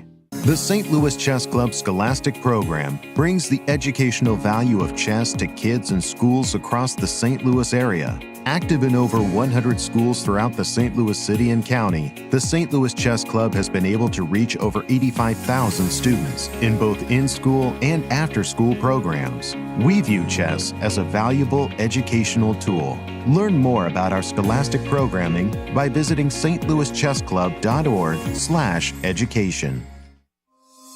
In the world of collegiate chess, there is no team rising quite like the one at the University of Missouri. The team has brought home title after title, including the 2024 Pan American Intercollegiate Championship, and were the 2024 Final Four champions. Guided by their head coach, Christian Carilla, there is no stopping the Tigers. Respect, responsibility, discovery, excellence. University of Missouri. I'm Grandmaster Maurice Ashley. Join me on October 24th to 26th for the St. Louis Chess Conference to be held right here in the chess capital of the United States. Also featuring legendary world champion Garry Kasparov and Hall of Fame inductee Judith Polgar, the conference will explore the broader educational and social impact of chess. For more information, go to stlouischessconference.org and sign up today. The World Chess Hall of Fame, located in the heart of St. Louis's historic Central West End. Want to know why chess has intrigued people around the world for nearly 1,500 years? Stop by and learn about the impact of chess from our 3 floors showcasing the art, culture, and history of the game. The World Chess Hall of Fame has something for everyone to enjoy. For more information on current exhibits, please visit worldchesshof.org. St. Louis, the chess capital of the United States. It also plays host to an award-winning shop dedicated to chess merchandise, all-occasion gifts, and plenty more. At Q Boutique, you can shop both in-store and online. From quirky greeting cards to luxury chess sets, there is something for everyone at Q Boutique. Enjoy a shopping experience like no other. Make sure to check out QBoutiqueSTL.com for a wide variety of gifts for everyone to enjoy. At St. Louis University, chess and success go hand in hand. Founded in 2016, the St. Louis University chess team has risen to become recognized as one of the best in the nation, bringing home multiple titles, including the National Championship in 2022. With members from 9 countries and led by Grandmasters Firouzja and Dariush Firks, the future is bright for the SLU chess team. Higher purpose, greater good. St. Louis University.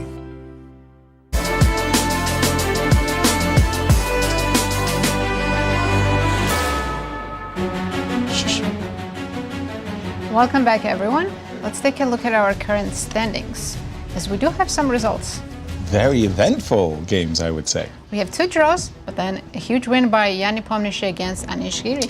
Mix things up, but let's jump to Christian, who's got a very surprised guess, MVL. A very surprised guest, but also we were very surprised when this game actually ended unexpectedly. Tell us a bit about what happened there. Okay, first the opening. Like I looked, of course, because Ali plays this London a few times, but I mean, in the end, I just decided. Okay, I looked up until here, and I thought I'll play chess, because it's actually quite an insane position. But yeah, I don't know. Honestly, I was not feeling so well with my mind, so I just decided to play quick and very logical moves, but not like calculation was a bit fuzzy, and yeah, sadly it came back to bite me in the end. But for a while I was playing well. So okay, there is this absolutely insane line where after e4. Okay, actually, I thought about moves like this. I couldn't see what. They all seem to be going to the same variation, yes. But this h5, we h5, probably h6. both missed. I know my bishop is not getting h6, and it's sort of important. F7 yeah. and then just rook g1. Yeah, and I'm not getting bishop on h6, I'm not getting f4, but okay, it doesn't look like it should be that bad, but probably it is very, very unpleasant. But bit of a computer line, right? Just slowly play, put the knight on d4. Yeah, kind of insane, an insane find, I would say. But so anyway, Ali went wrong, and suddenly, like, he's not on. Suddenly, it's just much worse. So why is that? Just what moves are you getting in that you didn't have okay, before? first of all, I was not completely sure, because this position, I mean, I know I'm better, but at the same time, like, I have this huge center, but his pieces sort of consolidate, and I always have to worry about my king. But for a while, it seems I was doing a pretty good job. So, like, I didn't actually play f5 here because of rook d6, and I thought it's getting a bit crazy. And knight to g3, let's say. Okay, computer is cool as cucumber, but yeah, I was a bit concerned. I shouldn't have been, I guess. And knight e3 is probably like, yeah, no, f4 works. I liked your solution with bishop h6. Yeah, I just thought I'll exchange one pair of rooks, and then somehow will. It's much more practical, right? Yeah, and somehow would consolidate. Here, maybe bishop e5, like, gave him unnecessary chances, but at the same time I didn't expect this rook g6, then rook g1, Oh, wait, I missed something again, because this is what I wanted, obviously. And here I probably missed d4. Okay, this is actually quite tough. Oh, bishop g7, queen h2. Okay, yeah. Here I stopped here and I couldn't see like king a2, and I thought I might... You might risk a little bit, yeah? Yeah. So that's why, but I was not happy with going for this pawn on h5, simply because, okay, I'm clearly better and probably winning, but my rook is always out of play, and after queen b3, yeah, this is a moment, and we already discussed this, but okay, so I saw I had queen b8. So you decided on repeating just to kind of preface this? But what was the winning attempt, let's say? What did you miss? Well, there are two, actually. So one is queen c8. I looked very briefly at this at the end, like when I thought that bishop d4 didn't work, but honestly, I was, again, my head was feeling fuzzy already, and pawn to c6, queen c5. I mean, I know I should be better, but okay, I was just not happy with this, but of course, computer is laughing at me. But the more, the sadder, bishop takes d4. Yeah, knight d5. So first I looked at queen h2, but knight f6. Oh, actually I lose. Oh, okay. Yeah, this is. Yeah. No, okay, I was not gonna go for this, obviously, but. Take or no, bishop e6. Yeah, because cd, queen d5, and counterplay. Like, I thought actually about this, which should be the only way for me. But okay, this I didn't think I'm better at all. Like, because simply, I mean, I have to do something with my pawns, but these pawns went. King is perpetually weak. Pawns are very dangerous. I thought maybe computer is gonna find a way, but no. Great. So of course I was focused on bishop e6, knight f6, bishop f6, queen e6, rook g5, and I thought I found a win with king h6 because queen e4, queen h7.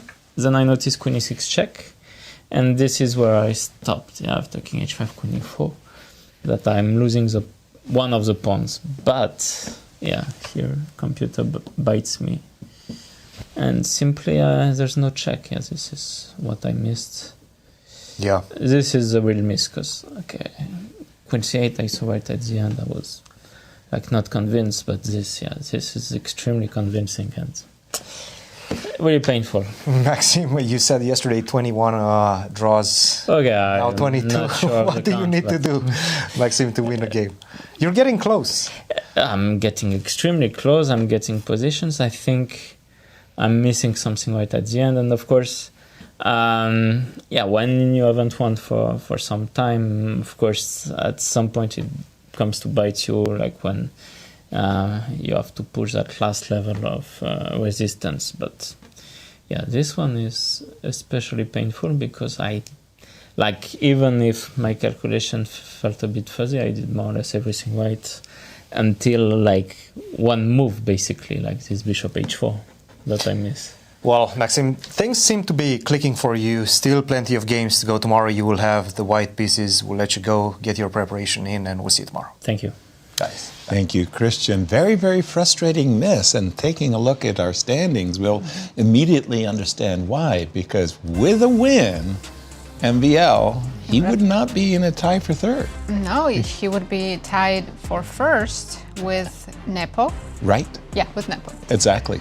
But we still have 2 games remaining, and let's go to Fabi's game because he has 35 seconds on his clock. And he just made a move, rook on e3 to e1, seemingly blundering his b3 pawn. Peter, what's up with that move? I am not entirely sure. The engine doesn't suggest taking on b3 here, but I think he assumed he will never have any risks with the kind of play he has, and also, we have to understand he pretty much has to play every single game he can play for a win. So just chilling and not doing anything really isn't on the menu here at all, with the GCT standings being what they are. But somewhere around here, with Nodirbek correctly assessing that play on the H file probably is going to be with black, not with white. In the break, Dariush told us that g takes h5 here was strictly necessary. It's a very difficult move to make because then you have to put your queen on h2. This looks very, very scary, but appears to be holding. But Fabi very understandably played king g2, and in this position, queen g5 was very strong, and suddenly white finds himself in this kind of really weird bind because none of your pieces move. You would like to play knight d5, but it instantly loses to rook takes d5, and queen takes e3 is coming in. So you don't actually have moves. Rook e8 is also a pretty strong move, just moving the rook away from the squares where it can be attacked, freeing up these ideas. And Fabi is in desperate straits on the clock as well. So he's gone rook e1, knight takes b3 is playable if you want. There's nothing particularly wrong with it. It does allow white counterplay with e4, e5, which I think is what Fabi is banking on. Knight c5, ed6, cd6, knight d5. To be honest, I'm not entirely sure I would understand in the game that black isn't better, but apparently black really isn't better because now we have hope sort of eventually maybe giving a check along this diagonal. That would be quite useful. A stronger move here is the move queen f6, where the threat of queen b2, queen takes b3, for instance, is so strong, so powerful, that my screen currently is suggesting doing this, which is a very, very desperate thing to even be attempting. So if queen f6 is played, which I suspect it will be, because Nodirbek will realize that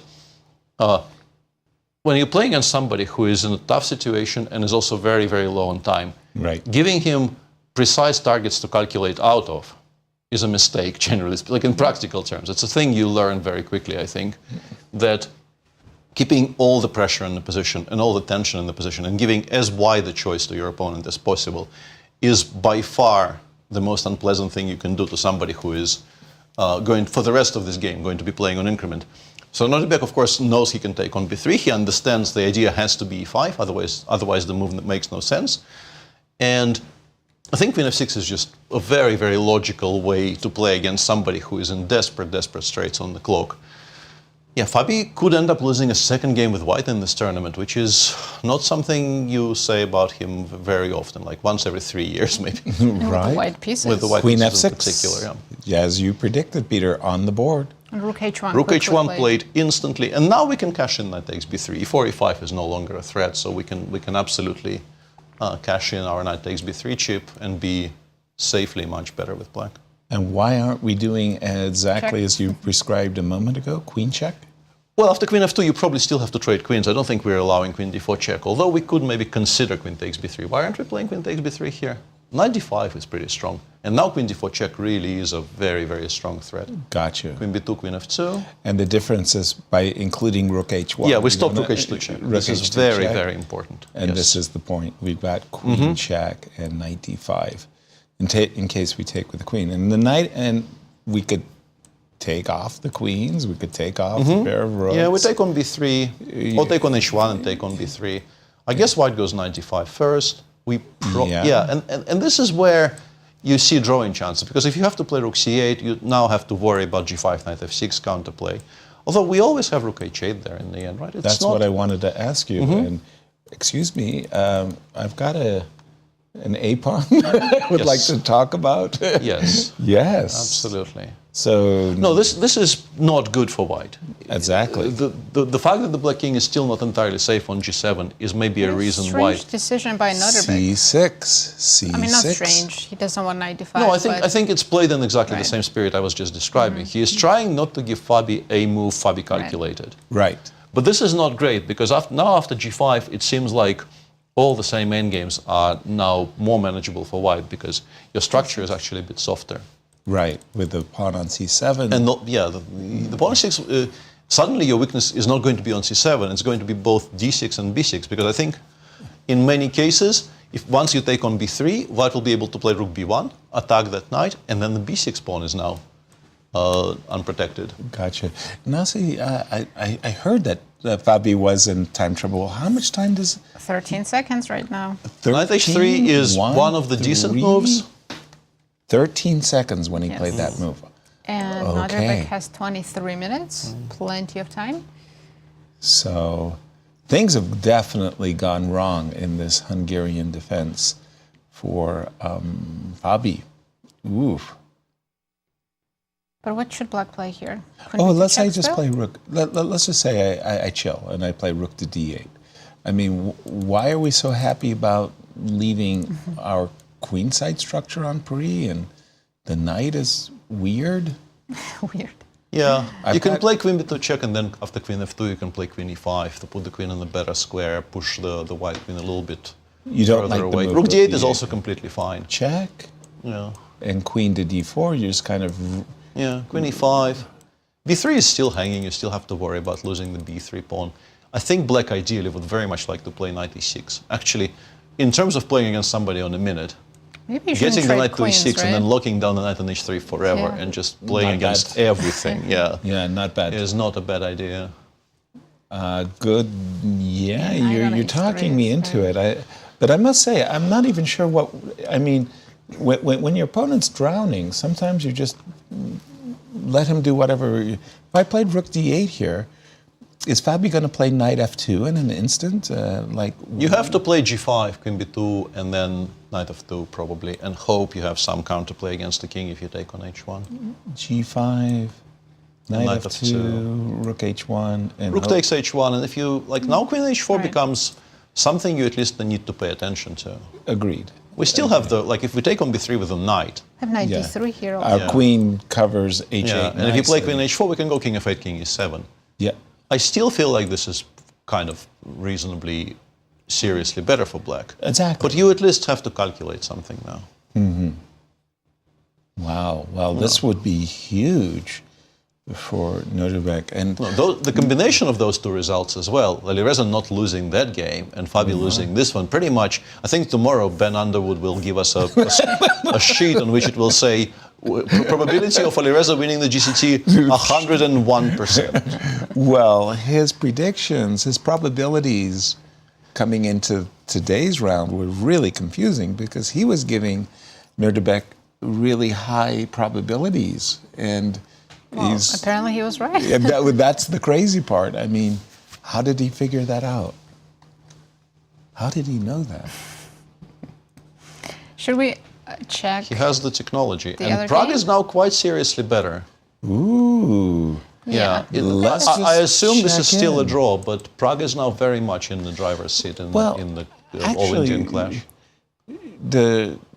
The position when I left it, I thought it was almost a fortress. Like it's not easy to see how. Yeah, but the decision to play g5 and then to play g takes f4 is quite surprising, to say the least, right? Yeah. You would think g4. Okay, well, let's just see what we've got, because it's a time trouble a factor in this one. Both players have about 10 minutes. 10 Earlier, Pragg had an hour advantage, an extra hour on the clock, but he caught up and now they have 10 minutes. I'm assuming I'm supposed to place. You probably go rook F1 f1, rook check? h1, I go rook c6 check, you put the king somewhere. Yep. Probably f7, because I also have rook h6 if I want, so probably f7 to have king g7 as a reply. Okay. And then, just as an illustration, let's give a line. I want to include rook h6, king g7. It's useful for me, I think, to have the king on that square. Then I take on b6, you go rook h2, I go king f3. Okay. So And yet, I mean, the feeling is it probably holds somehow, but it is maybe? very far from enjoyable for black, right? Yeah, rook d2. Rook Take David 2. Rook d2, I take both. Slurp, slurp. Yeah, equal material, but the difference in king activity and the passer on e5 huge. and I assume rook d1 or something probably still holds here. But I'm on the edge. Yeah, but we are King obviously e6 having a lot of Yeah. fun here with white. Yeah, You can very easily see how this goes badly wrong for black. definitely. In the starting position, instead of check, what about rook d1 now? Slightly Very better. similar position. We go rook c6 and then we take Still d4, forcing. d5. But at least my king won't be on g7. True, So maybe true. But that's H2 is alive. Right. That's true. There's a I don't have a trade-off. passed pawn on h7. Yeah, there's a trade-off because H2 is still alive. So we're there. assuming king e7. played King king e7, I e7. take both. Yeah. Oh, by the way, started with king d7. Right. Oh, double question mark. Whoa, whoa, whoa, whoa. Blunder alert. That I saw two, not one, but two red. Apparently And this now is both losing. rook b8 and rook h8 are very, very strong, apparently. Rook b8, yeah, but Rook h8 rook looks h, better, right? yeah. Well, More it's not natural. apparent to me why the king is worse off on c7 than on d7. But rook h8, go ahead, give us a line, Peter. What does the engine say is the best? Yeah, I think the point here is that, let's say, rook f1 check. Okay. King e2, rook b1. Yep. Rook takes h7, king, let's say, c6. Okay. And it just starts pushing the h-pawn. So we've got two pass pawns that we can push. Yeah, I think we just win by going h4, rook takes b3, h5. And the threat of very simply h6, rook h7, rook h7, rook h8, h7, and then e5, e6 just wins the rook. And black does not have enough on the queen side. Very importantly, the pawn on b6 is fixed, so you can't really create a runner quickly enough, I guess, judging by the evaluation on my screen. None of this is obvious, and he only has 9 minutes to work all of this out. But this appears to be the way the computer is playing this endgame. It's playing it. Gotcha. So my level of confidence in what I'm saying here is not very high, but this is my understanding of what the screen seems to be telling me. Very tricky ending, Nasi, and the clock times for these players? 8 minutes for both. Oh, you know they're going to be playing on increments soon. They'll be in jeopardy. By the way, Nodirbek played your move, rook d8. My move? Yes, you were suggesting rook d8. Just a second, let me congratulate myself. Wait a minute, my move? He played my... Fabi, yes, rook d8. Yes, just saying, okay, you played knight h3, congratulations. What's next? What did you have in mind, really?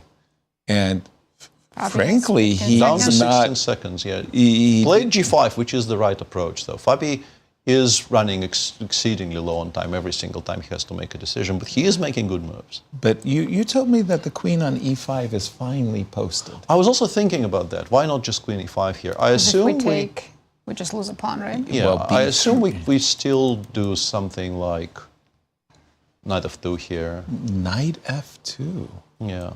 Because as I said, you no longer take on b3 as comfortably as you were doing it in previous positions, because I will have rook b1 takes b6, which did not exist when the pawn was on c7. That is a massive, massive difference in... That is a good point, of course. Just how much of a threat knight takes b3 is. That is a very good point. But I like that queen b2 line, knight f2, giving up h file, and then king f8, king e7, right? Yeah, that seemed strong, but... And we still pick up b3. Knight f2, rook h1. Yeah, let's go rook h1, knight b3 for now. Yeah, and the whole point was after queen h4, we just kind of... We go king f8. You know, and we're quite happily trying to get it over to e7. Yeah. I guess white goes something like king g3, tries to, but yeah, I mean, I will have play against that king. Yeah, with the you don't get the automatic knight f6. Yeah, you would like that. Even if you get there, I think it's still okay. Yeah, you're king. Yeah, you're. I always said the best way to get out of a pawn storm is move your pieces away. In this case, you're seeing the best way to get out of a checkmating attack is to run to the other side of the board. That is generally a very sound strategy. Yes. Queen b2 check, trade a pair of rooks, and king f8. This is. I like that he is not in a hurry to make moves. I like that he is milking it for everything, because I think for Fabi, having been in that situation in my life, this is an incredibly uncomfortable situation. You actually want your opponent to play faster. Exactly. Because the tension is so great. You want to get resolved. Waiting for a move is extremely painful in that sport, and you just want to know what you're faced with. Yeah. It's spoken as a very practical player. When your opponent is in time trouble, which is very, very nice, what do you try to do to exploit that? Oh, I try to ignore it and do what I would normally do. Really? Yeah. You're not. No, you're not completely conscious of the clock. I've had enough losses that way that I learned my lesson. Okay.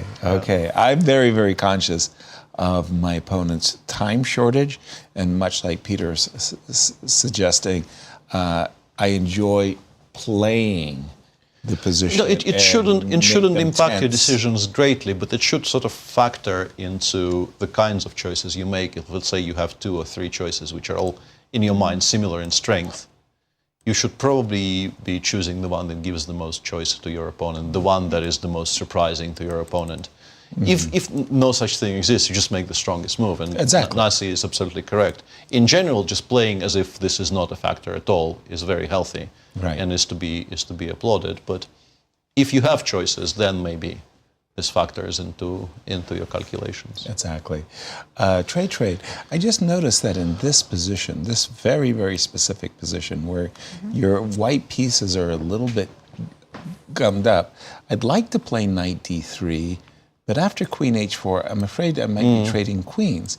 Maybe I include the move king. Start with it. So that I'm not touching the pawn. Yeah, you don't need to do it immediately. That can be cashed in pretty much at any point. Yeah. Exactly. And I'm thinking that, well, I can go knight d3 and keep these pieces. I think I'm still going queen h4, king g3. I don't really see any way to unpin ourselves apart from those two moves. King e7, king g3. Yet. Yeah. I need access to knight g4. I don't know what knight g4 does, but I want access to it. So queen e5 check, Peter, and back to g2. Knight e6. Ah, yeah, this I missed. Yeah, this might be the one I do not want to lose. The one on g5 is very dear to my heart. I do checkmate. Yeah, I do not want to lose the one on g5. Okay. I like this actually, preserving the most flexibility and keeping the tension that you've been discussing when your opponent Fabi has no time on the clock, or well, he's playing on his increments. What an opportunity here for Nodirbek. And he hasn't had opportunities in his first two games. Not particularly, yeah. If anything, he was defending. Yeah. Pragg, in the meantime, did go for exactly the right line, and now he has to realize he's in time with h4, h5. He has 8 minutes. And also, I think what might help him here is everything else looks far less clear. Like you can go king f3, but it doesn't do anything. Rook f1 check exists. You do not want to be going e6, e7, because king d6, king d7 solves that very, very comfortably, or even rook takes b3 and e3. So I think you get there by exclusion. Nothing else really makes much sense. Right. There's no way you're spending 2 tempi to play rook f7 takes f5, for instance. No. And giving black time to take on b3, create a passer on the a file. Exactly. So I think the way you play h4 here, even if you're not entirely sure you're winning, you just know it's the strongest of your options. So you go by that calculation. Totally agreed. Yeah. No. h4, h5. Nazi, that looks so good for Pragg. It does. I'm thinking, what else could he be considering? E6 is not good, right? Because then black doesn't have to react. On e7, I have king b7. Yeah, rook takes b3 is just very strong against e6. And you're sitting there saying to yourself, well, I worked so hard to make a protected pass pawn. When I play the move e6, I really make it vulnerable. But and it's another one of those where... Can he play rook h3 and just defend the pawn? And then rook b2 check will force your king to the back rank. Oh, that's how I am very, very reluctant to allow that. I do not want my king on f1 or d1 or anywhere. I would like to have more active pieces. Agreed. But rook h3 is not terrible. It's just... When you have h4. I think you just kind of, you take a leap of faith here. It looks like you're never going to run any risks after h4, h5, and it does look correct. You have 2 passers. In order for black to generate a passer, you need to play b5, which will take your king even further away from the e passer, for instance. So it seems like it's a calculation that is eminently makeable. Not to spoil a world championship match in any shape or form, but I mean, for Gukesh, he's the challenger. He wants to make a good showing here. And there's also, I think, a very, very strong rivalry between the Indian kids. They've grown up together, and those always matter a great deal. They've been playing each other, I suspect, from the age of, I don't know, 8 for sure, maybe even early in some cases. So this game matters for both of them. Yeah. Absolutely. Keeping an eye on this, I want to go back to also the Fabi game because, again, I mean, he was... Fabi is above a minute. This is... Knight f2 check. No. Some improvement, but... Yeah, we've seen this position before. I'm just remarking on the fact that he has some leeway on the clock now. He is no longer playing entirely on the 30 seconds that he gets after every move. The position is still extremely problematic. Right. We were looking at rook takes h1, king f8. Just, I mean, this b3 pawn is so tempting, but it's not running away. And therefore, it's a bit about king safety. If we could magically play the move king e7, our king would be in much better shape than it is now. After rook h1, is king h1 a candidate move because d6 pawns hanging? But I can't take it yet, right? You can't take it yet. So knight b3. I just wanted to maybe get knight on g4. It doesn't give me that much without No, I control think of knight the b3 and h-file. then rook h8 and knight d4 once again. Black suddenly could find themselves being the side playing against the opponent king. Hang on, can we take on? Oh no, we cannot. Yeah, I thought there may have been a perpetual after rook d6, but there is no perpetual. King h7, Yeah, exactly as Nazi says. Okay, so knight f2, and I noticed that didn't Nodirbek have like 20 minutes? He's using his time, yes. About 3 moves ago, though. I mean, he was really. Well, he knows that this is his chance, and he doesn't want to mess it up, so he's using his time. He's gone rook h1. Yeah, I wonder if he is going to instantly go king f8 first or take on b3. I think those are the two options. I don't really know what knight d3 is. Doing. So you either cash it in, or, which I very much like, you keep as much flexibility as possible in the position yet again. By going king f6, sorry, king f8, king e7 first. Whoa, d5. Machine says it's a mistake. Right. Not even on my radar. Yeah, I also saw that. wasn't looking in that direction at all. Wow. He did surprise Fabi. That is a mind. Definitely has the value of being unexpected, but surprise. Yeah. Is e5 playable? Trying to hang on.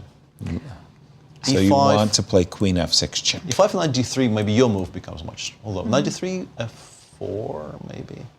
Well, okay. I know what, Peter. Let's take this. Yeah, cd5, cd5, e5. Yeah, cd5 played for now.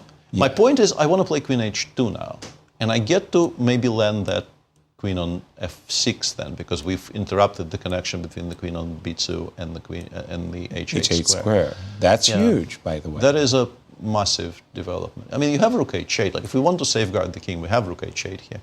I don't know if e5 is the best move. I mean, element of surprise is not nothing here at all. I mean, this might be a good choice practically, but I'm not sure it's a good choice objectively. Can we switch to the genius idea of rook takes h8 and dropping our knight in on f6? Knight e6 will be very strong. Sorry.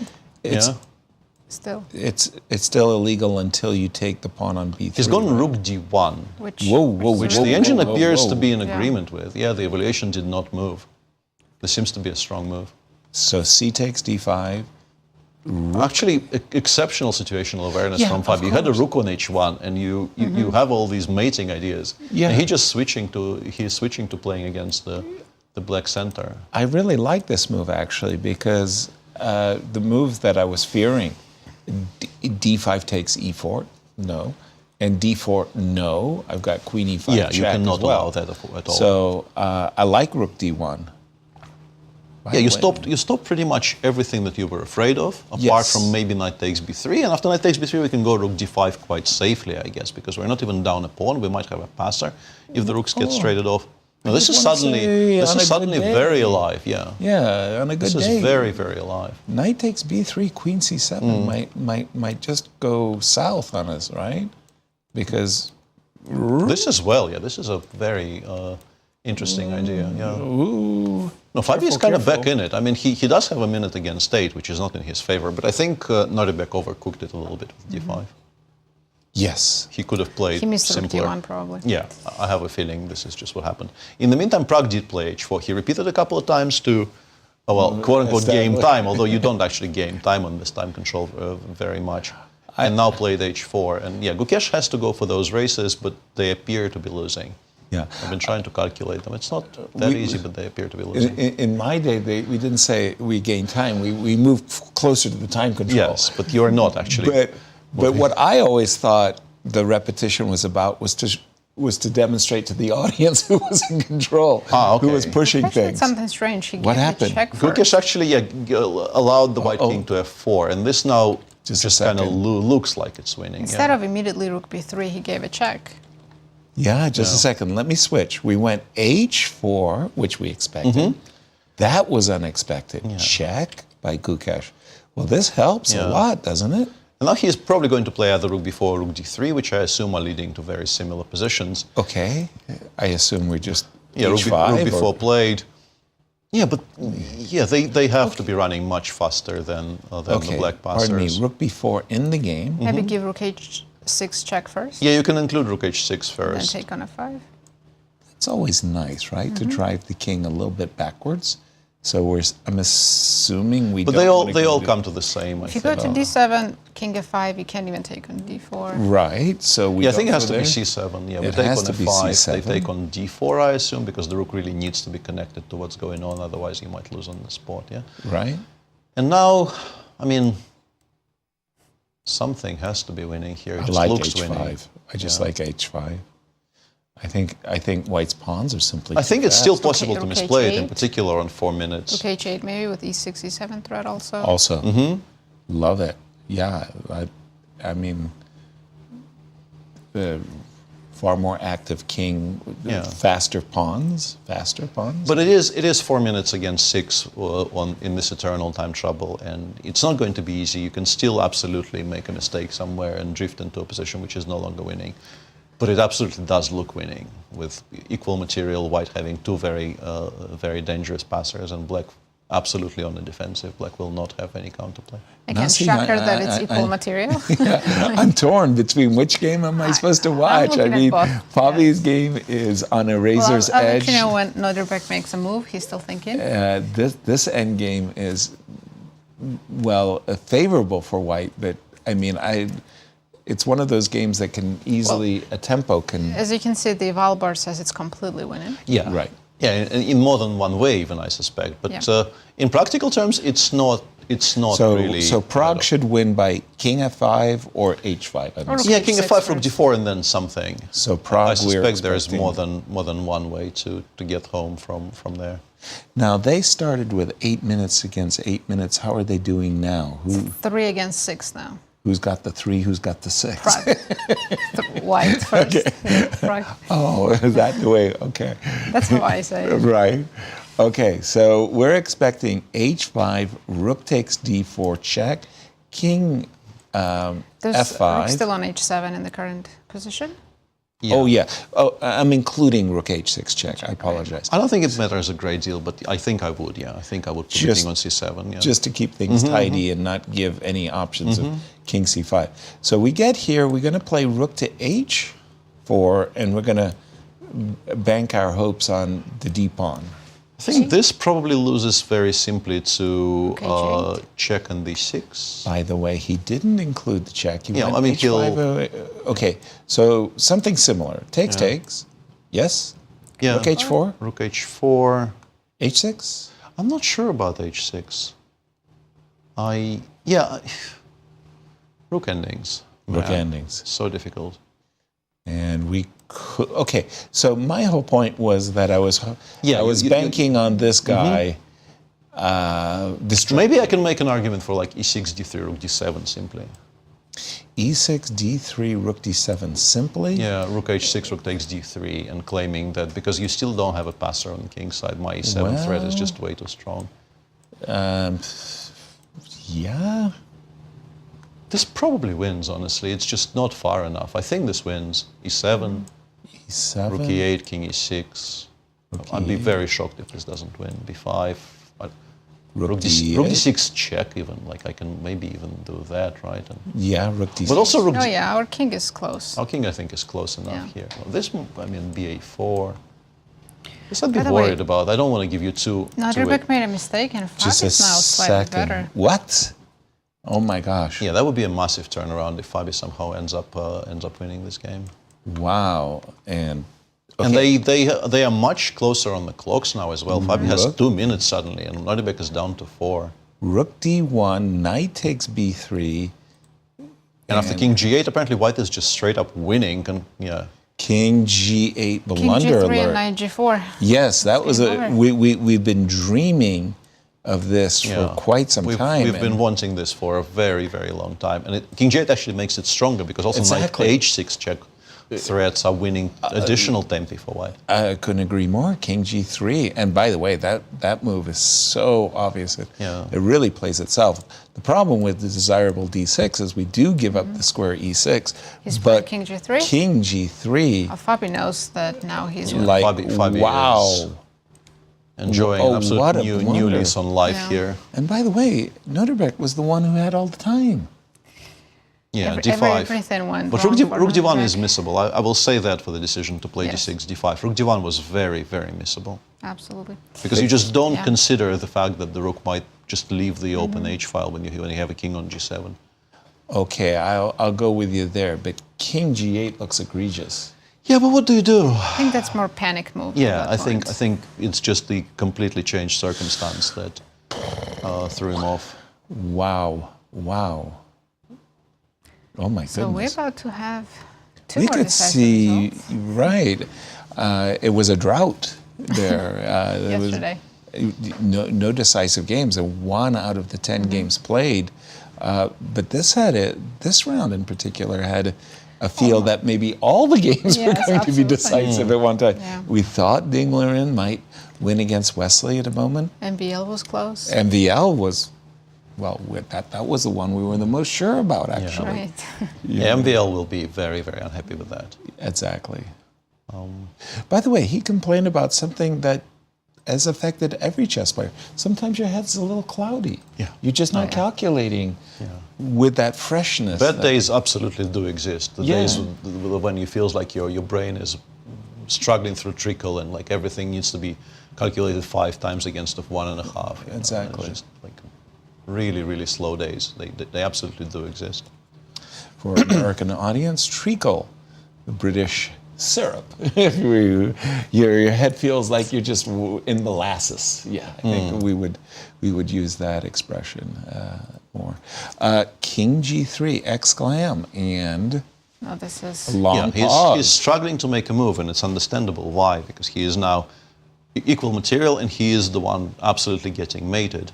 Very, very straightforwardly with knight g4, and then either knight f6 or knight h6 is just landing with tremendous force.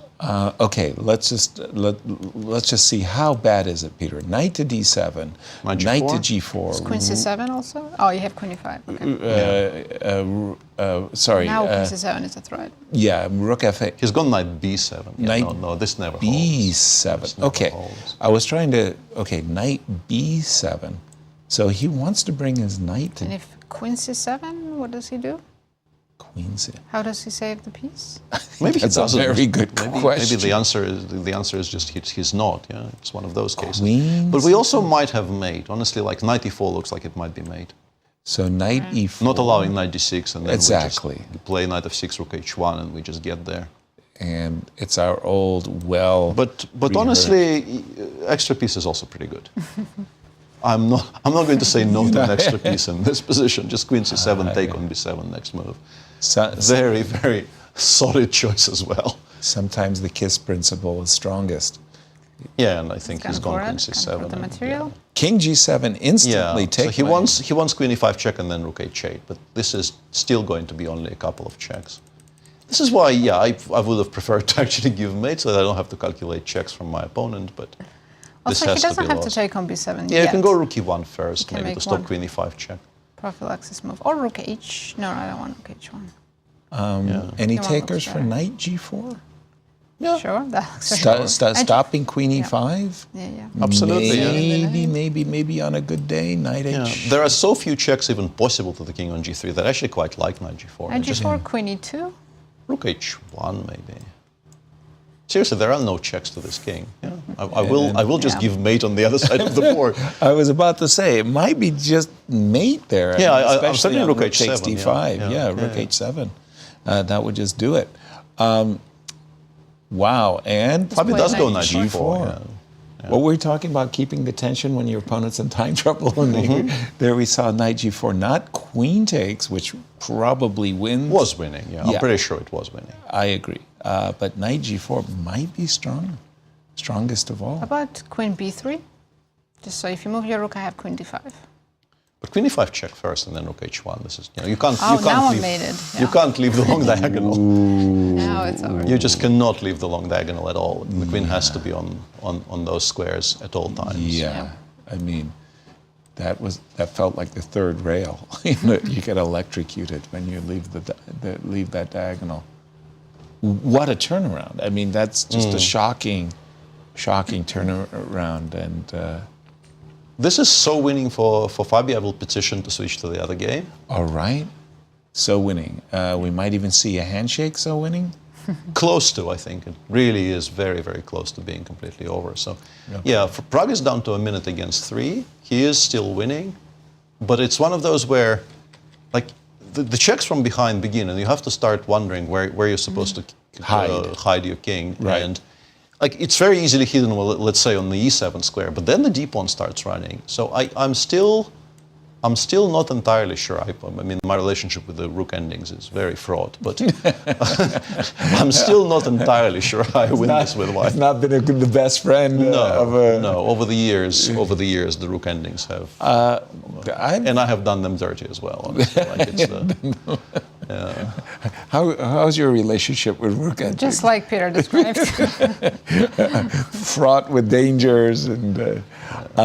It never ends in a way it's supposed to end.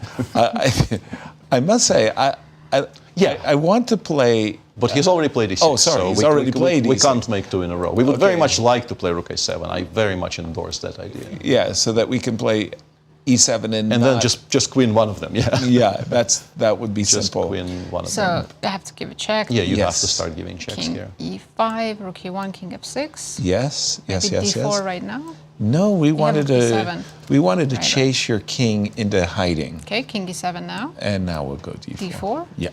King d8 or rook h8.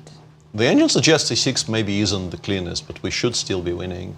Ooh. Yeah, we need to hide it on e7 apparently. Okay. And then after d4. And then after d4, we go rook h8, rook d8, and that's enough. Mm-hmm. But yeah, this is Then you start pushing both. this is kind of touch and go. Yeah. On a minute, you're not entirely convinced about any of this. Frankly, you feel, I think, very, very unsure about. They both have 1 minute. So, sorry, Peter. Yeah, the I'm engine just instead of having- e6 was playing h6 and was saying it was simpler, but. Yeah. So, is this really? I mean, I'm always going to be playing b5. But you're not in whenever- time here. Like here in particular, I think you're just not in time. I go rook d3, rook c3, right? Rook d3, rook c3. Thank Yeah. you. I think rook c5 loses, right? And if you can't play rook c5, you have to move away from the b pawn, and then I go king d7, e7 is And fair. that or king is- d6 here. Yeah. That is nice. This and is b5 automatically is winning. way too This slow. is very easily winning. All right. If you got b5 in there, yeah, you would probably make a draw. Gotcha. So again, touch and go here in the game between Pragg and Gukesh. Apologies, I want to go back and just see how Fabi is still winning. Fabi is a full piece up, and also he took control of every single square from which a check can be given. Okay, so we left it after knight g4. We thought that was a really great move. Rook h8, and then he took. Yeah, just very quietly put the Knight rook on a on protected G4 square. is an amazing Perfect. piece. Yeah. Covers e5s. h2. You cannot H2. give checks to this setup at all, apart from rook h3 No. check, which is, yeah, it does give a couple of checks, but they are not And you very get promising. one, and that's all you get? Yes, and that's all you get. And in the meanwhile, queen c6 to f6, and that's game over. Now this should be over in just a couple of moves. So Fabi, somewhat unexpectedly, frankly, gets back to 50%. Yep. And is sort of back in the running, although he would very much, he would have obviously preferred for MVL not to take the repetition there in the final position. Yeah, he wanted to see. It is heartbreaking for Nodirbek. You can see he was in the driver's seat. He had such a good chance to beat Fabi with the black pieces. He was going to be material ahead. He had 20 minutes to 30 seconds. All of and in the meantime, advantages.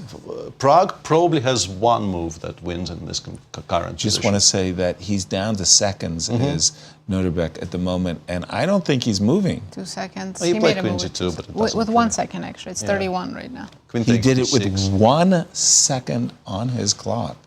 Yeah. Oof. Queen takes b6 is, or queen e7 is probably even stronger. Yeah, that's a better choice. Just defend the g5 pawn, and there's the handshake. Resignation. So Wow, we have to what go a back. turnaround. And Pragg does not find it. Bobby winning, though, will be the first to admit that was not his finest Maybe it's still moment. winning, but it's less clear, I think. What happened? What happened? What did he Rook do? h8 was stronger. I think rook d7. E6, rook to d7, and we have rook f1 check. rook f1 check, and now Rook f1 is, my screen now says we are back to being winning, but g3 was, I think, maybe a better chance. Because of king g5? King g6, I'm not king g5. Or king g6, sorry. One of those two. King g6, yeah, you get the king over to e7, and you're just not in, once again, you will not be in time to play b5. Gotcha. Whoa. So G1 check. rook g1 check. Do we hide on f7 and e7? Yeah. Yeah, Or f7. e8. Whoa, it will be, okay, this is findable. Basically, yeah, in this position that you have on your screen, you can play rook h1. Yes.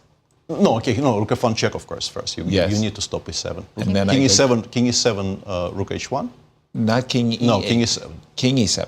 Rook h1. Let's go. And very specifically, rook d6 check. Rook d6 the only winning check. move? I think so. King rook d6, king c5, king d7. And then when we rook h5, e7, you have to play rook h7. And I'm guessing, hang on, why is this so winning? He was very happy to announce the win. I was very happy, but as I said, I don't understand these positions. We are apparently in time with rook c6, rook takes b6, and king d8. The king is so cut off that Rook this is actually c6, winning. King Even though black b4, keeps both pawns, rook A and D. b6, King a8, king a4, king g8. You can give a check, put my king on e8 instead of e7, but this is still winning The apparently. king is too close, I guess. Yeah. D3, we go maybe king e7. King d7, King d7, d2, yeah. rook d6, d2, rook d6, king king b3. b3. I have to take. You have to take a4. Kings. It's like right on time. Wow, Honestly, you this sure? Looks like a draw. I'm still kind of confused This looks like why a this draw. isn't a draw. I mean, and by the way, king to e8, not king to e7. I found myself attracted to the e8. Ah, okay. King We made a very stupid mistake on that line. Double question. This looks like a blunder. A blunder. King oh my e8. goodness. Now after. Yeah, and this is why you need rook d6 check, and you've basically robbed yourself of rook d6 check. Oh no. Rook h8. Of course, neither of the players know that. right, I mean, right. Pragg, as far as he's concerned, he's still putting the winning. finishing touches on a victory. But okay, is he games. keeping Now this is no longer winning because you needed to have that mechanism of rook d6, king d7, e7. I am so confused, Peter. King d8, Rook h5. e7. I guess we give a check. Yeah, he started with e7, but it's all. It it's all basically very comes to the B5. same thing, right? Oh, not here, obviously. You have to go check, right? Okay, hold on. The players are getting to the same position that I'm good. I mean, Pragg is giving himself the option of rook takes Yeah, the as king well is- as king. Yeah, I can d8. explain this in human Please. terms, I think. In the line we were discussing, we were forcing the black king on a4, where it was cut off, and it had to like go down the a file in the way of its own passer. And now it will be on b5. We just go king g8, rook h8 check, we take on e8, we play b5. And you can no longer, he's gone rook takes d4, but I think this leads to very similar things. I think, b5 immediately? yeah, b6, b5 probably holds here, right? Yeah, Rook takes- b5 maybe is the only thing that holds, but it does hold. But it's also the single most Yeah. obvious move in the position. You're going to lose a rook. You're losing your rook with the pawn. So you need to get your own a pawn going. But the difference is the king will be free, and the a pawn will run so much faster because the king isn't in front of it. Right. Okay, sorry. I have to do it move by move. Here, check, queen. Oops, excuse me. I did it wrong. Yeah, I want to make a queen. You want to... ba and king b5, and this feels like it's probably enough? Question mark, question mark. I mean, it is a table base, Of course it is, yeah. Yeah. And it's not at all easy for them. It's still possible Gukesh miscalculates something here, but yeah, b5 does, on my screen, make the a forest only draw. move that Yeah, makes the it's draw. the only move that, yeah. I mean, rook e5 leads to queen against rook. Gukesh is going down to 10 seconds. He Yeah. needs to push b. Yeah, but you just play it and hope. Right. Because everything else looks like it's slower. So you absolutely have to play this move and hope it holds. Wow. Wow. I mean, it's amazing. You play these 5, 6, even 7-hour games, and it comes down to a single tempo. After the end of, This is why we say chess is brutal. It is. Yeah. Yes. King? I like King f7 as a try because it confuses things a little bit. You can't go rook e5, right? Yeah, you have to play rook h7. Even with the king on e7, that endgame is drawn. Hold on. You were about to share. Why can't we play rook e5? A takes b. Okay, king take? Rook d5. Rook d5. Yeah, and then you have to win this position, which is not also which is not a given. It's not automatic. He's played the right move. Yeah. Gukesh did play the right move. Rook h7 check. Yeah, and heartbreakingly after king e6, even with the king on e7, taking on e7 and ba and king b5 is a draw. It looks winning. It kind of looks winning, yeah. The king is pretty close. And we can cut off the black king along the fourth and so on. You cannot play rook h8 because of rook d8, so we're looking at rook takes e7. So we gained a tempo. Yeah, and it's still not winning. And it's still not winning. And it's still not winning. Yeah, rook h6 loses now. You can't not take on e7. You have no choice because you can never attack the e-pawn from behind because e8 is a check. So you have to cash it in now. Mm-hmm. But unfortunately for Pragg, from there on out, Gukesh pretty much will have only moves on every move, and they will not be very difficult. Mm-hmm. Exactly. Yeah. Yeah. There he goes. Rook takes e7, king takes e7, and take the pawn on a4. Do not. And king c5, I think, is also okay. Yeah, it's the same. King c5 is okay, yeah, sure. It's the same. Yeah. Is it? A-B? King b5. Yeah. Yeah, let's... And then again, it looks lost, but it's not. That's remarkable. I know, it makes King no to sense. d6, a4, king to d5. And yeah, that one really looks lost. And it's crazy. But that one really looks completely lost, the one with the king on d6. And even that one is a draw. Yeah. That he has played once again with seconds on his clock. In this case... Wow, Gukesh was so close to going down. Wow. Yeah. And this repeats the story of many of their recent games. When Pragg was white, I think he had tremendous winning chances in the WR Masters. The one in Toronto that he lost with white went slightly different fashion. He played a very interesting new opening idea, was very, very far ahead on the clock, but then was actually gradually outplayed. But he missed a few kind of clean shots at the goal in recent times against Gukesh with white. And this is how black is intending to make a draw. Escort the pawn up the board, force white just one to give up tempo the short. rook. If you could play king d3 and rook b1 check here, you would win. But exactly.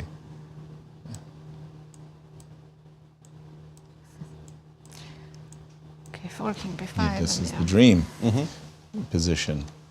But no. Oof.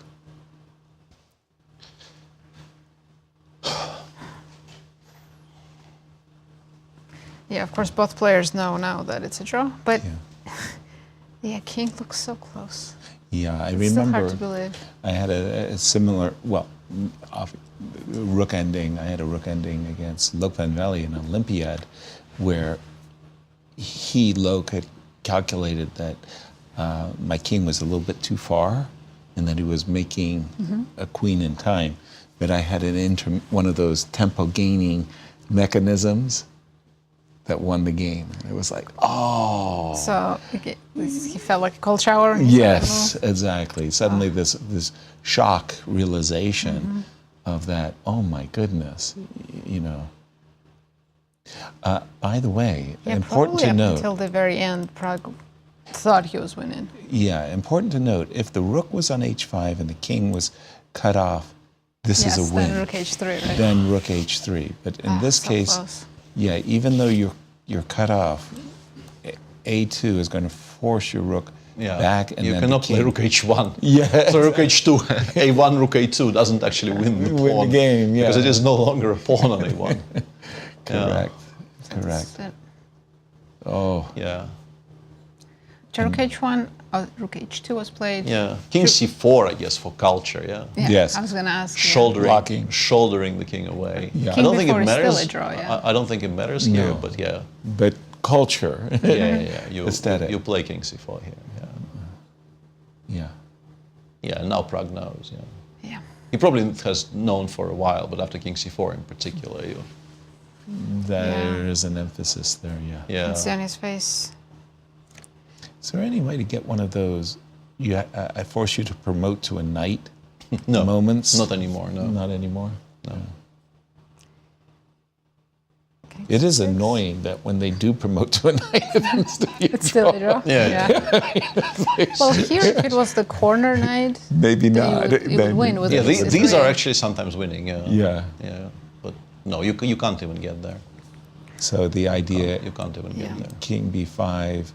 A2, Rook A1, and if White had another move here. Yeah, exactly. If it starts to move, we go Rook H2 then and King it's B3. actually winning, right? Yeah. It is. Yeah, that one is winning. Yeah. King C2, King B4, King B2. This is a winning moment. Yeah. Yes. Then we do have this. You can't make a queen. We threaten checkmate, and you can see that Pragg.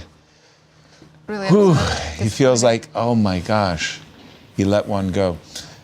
It looks to our eyes, Peter, like you're going to have to do some consoling and to let the young man know he actually played a very good game. I think neither of us will struggle with the positive from this game. He outplayed Gukesh from an endgame, which I assumed was going to be a very easy hold for Black. But you want to convert them. Yeah. The win wasn't trivial. Even after we were told how he wins, we still kind of struggled to nail it down. But yeah, there are your standings after round. After round what four, we have amazing round. It's a very exciting round. Sure. Now we have two co-leaders, Alireza, Firouzja, and Nepomniachtchi with 2 points. A lot of people with 1.5, and Nodirbek and Anish go down to -1. And one player who's happy to be at 50% is Fabiano, who's with Christian. Fabi, a much needed bounce back victory after that round one against Alireza. How are you feeling right now after this roller coaster of a game? Yeah, it was a lucky one. I was thinking I would lose at some moment during the game, and going on -2 with 2 whites, losing all my white games. So that it's a bit, I wouldn't say miraculous, but it's definitely a bit of a lucky break. Would you say that it kind of balances out the game versus Alireza? You were better in that one, obviously you lost, now you were worse in this one, you won this one. No, I mean, the game against Alireza I was thinking like the worst game I've played in quite a long time. Because at the end okay, you can maybe justify things that happened, mistakes that we made, but the final mistake to take on B7 is unexplainable. I mean, I have an explanation, but it's still unexplainable. Okay, let's talk this game through. Bishop to G5, Bishop takes C7, another Italian. Tell us a bit about. Yeah, I thought about C3, but I didn't see like Queen E6 because I can't get D4, Knight E3, Knight F6. I thought, how do I ever get D4 here? And I thought that I'm kind of shuffling, but without D4, ED4, Knight D4. It doesn't look very promising. So I thought like he basically stops me from building a center. So I just decided to go for this structure where I thought I'm a bit better. But it's probably far too solid. It's minimal, yes. Yeah, it's probably far too solid to actually do anything. I don't know, like the engine giving some very nominal plus, but I guess it's also overestimating White's position. Then, yeah, it was clear that this was a waste of time. I don't know why I decided to provoke G6. It wasn't actually useful. And then he found this quite nice maneuver, I thought, because I still thought I had a bit of pressure, but then here, it's like, okay, I decided to go ambitious. I mean, I can play like any move and it's equal. I mean, I can probably also, I don't think he would... Repeat the position. Yeah, I can just repeat or something. Maybe 7, 95. I mean, maybe he would try to play on, but it is an equal position. But I still felt ambitious because I was thinking that after Knight C5, I would go G5, and then he played Rook E5, which I think was a nice move. And then I went for this with the idea of playing G5 here. But then I realized that it doesn't really work out. Like, at first I thought this was promising, but then I realized that at some point he'll sack the exchange, and I have a ruinous pawn structure, like this, for example. Just 2 pawns and very bad pawn structure. Yes. So then I started also to get low on time and get worried. I missed H5. then I was already under serious pressure. And here I also missed rook e8, which was a nice move. At what point were those thoughts that you just mentioned, losing with the white pieces once again, and how did you block those thoughts? Well, I mean, I got down to like 1 minute here, and the position is very unpleasant. I have no concrete way to hold it. I just have to like kind of shuffle around and hope that things don't fall apart. b3 is weak, king is weak, and yes. So at this moment, I thought maybe I'm going to lose the game. I thought it was a practical decision because it gives him a pawn, but we might end up in endgame like this, let's say. Of course, it's very... like c6, I thought I'd play knight c3. Actually, did miss knight d2, which would be in a cold shower, but maybe I'm still... Like, I thought You're still in the game. Yeah, there's still drawing chances. That's what my hope was, that basically we start to simplify, liquidate, I'm down a pawn, but there's drawing chances. But c6, I think that my low time kind of affected him. He thought maybe he'll just win without any huge struggle, like he'll just blitz me. But then I think I found some nice ideas. Like with my knight on f2, it's very... My king is suddenly safe. And I actually have counterplay with knight g4 at some moment. Yeah, king f8 is a very tough move. I mean, king f8, very king e7. to find. Yes. Like I was expecting something like knight b3, because queen h4 is not... but I thought there was like a bunch of options. I wasn't sure which one I would pick, but yeah, f4 and then some like e5, f5 ideas are actually double-edged. So it's already getting to the point where I'm not the only one who has to think about losing. And then I think he missed rook d1, which was nice. Now I felt like I'm actually pressing. Yes. Yeah, I saw this, but I didn't like want to play ed5 here. Yeah, and queen b6, d4, fe4. I was just scared of something. I didn't want to do it with low time. King somehow becomes weak again, right? Yeah, or at least it my feels knight does like defend it really well. But I thought this is like, why am I introducing risk? I'll just play ed5. It's practical. Yeah, I actually thought maybe rook e8 instead of knight c5. Because if d6, knight c5, my pawn being provoked to d7 doesn't really help my cause. And if queen f4, there's like knight e6 stuff, and I didn't see queen e3, so I was a bit hesitant to put the pawn on d6. And then here in like queen f4, I thought it's like such a dangerous position. So yeah, here it was just a very strange moment because I actually get with tempo knight g4, knight h6, or knight f6. And did you realize at this point that the position is over? The game is pretty much over? Well, not that the game is over. Like, I can't see... I mean, it looks very obvious when you say +5, yes. But I just realized that he probably doesn't have any easy move here. I mean, knight g4 comes. I actually thought he would play king g7, but after knight g4, I still didn't see the way to keep playing, you know? Like, he has no mechanism to defend his king now. Yeah. And here, I thought probably there's a few ways to win, but this looked very clean. Yeah. I felt like with my knight defending the king, there's really not enough checks for him. Well, Fabi, great bounce back victory for you, back to 50%. We'll let you go, and we'll see you tomorrow. Thank you. Guys, back to you. Thank you, Christian. Our congratulations to Fabi. A very, very eventful day where we might have seen 4 victories. Or even 5. Maybe 5. Or even 5. Wow. Exciting round this has been. Thank you for watching, and we'll see you tomorrow at the same time for round 4. Good night, everyone.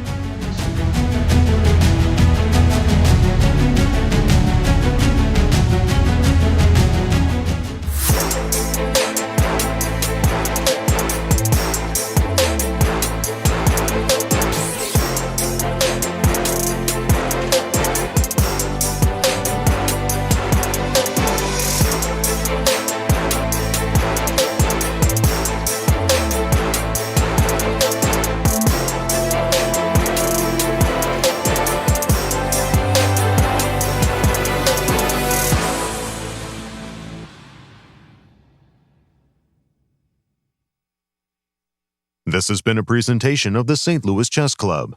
Any reproduction or distribution of this content without the express written consent of the St. Louis Chess Club is prohibited.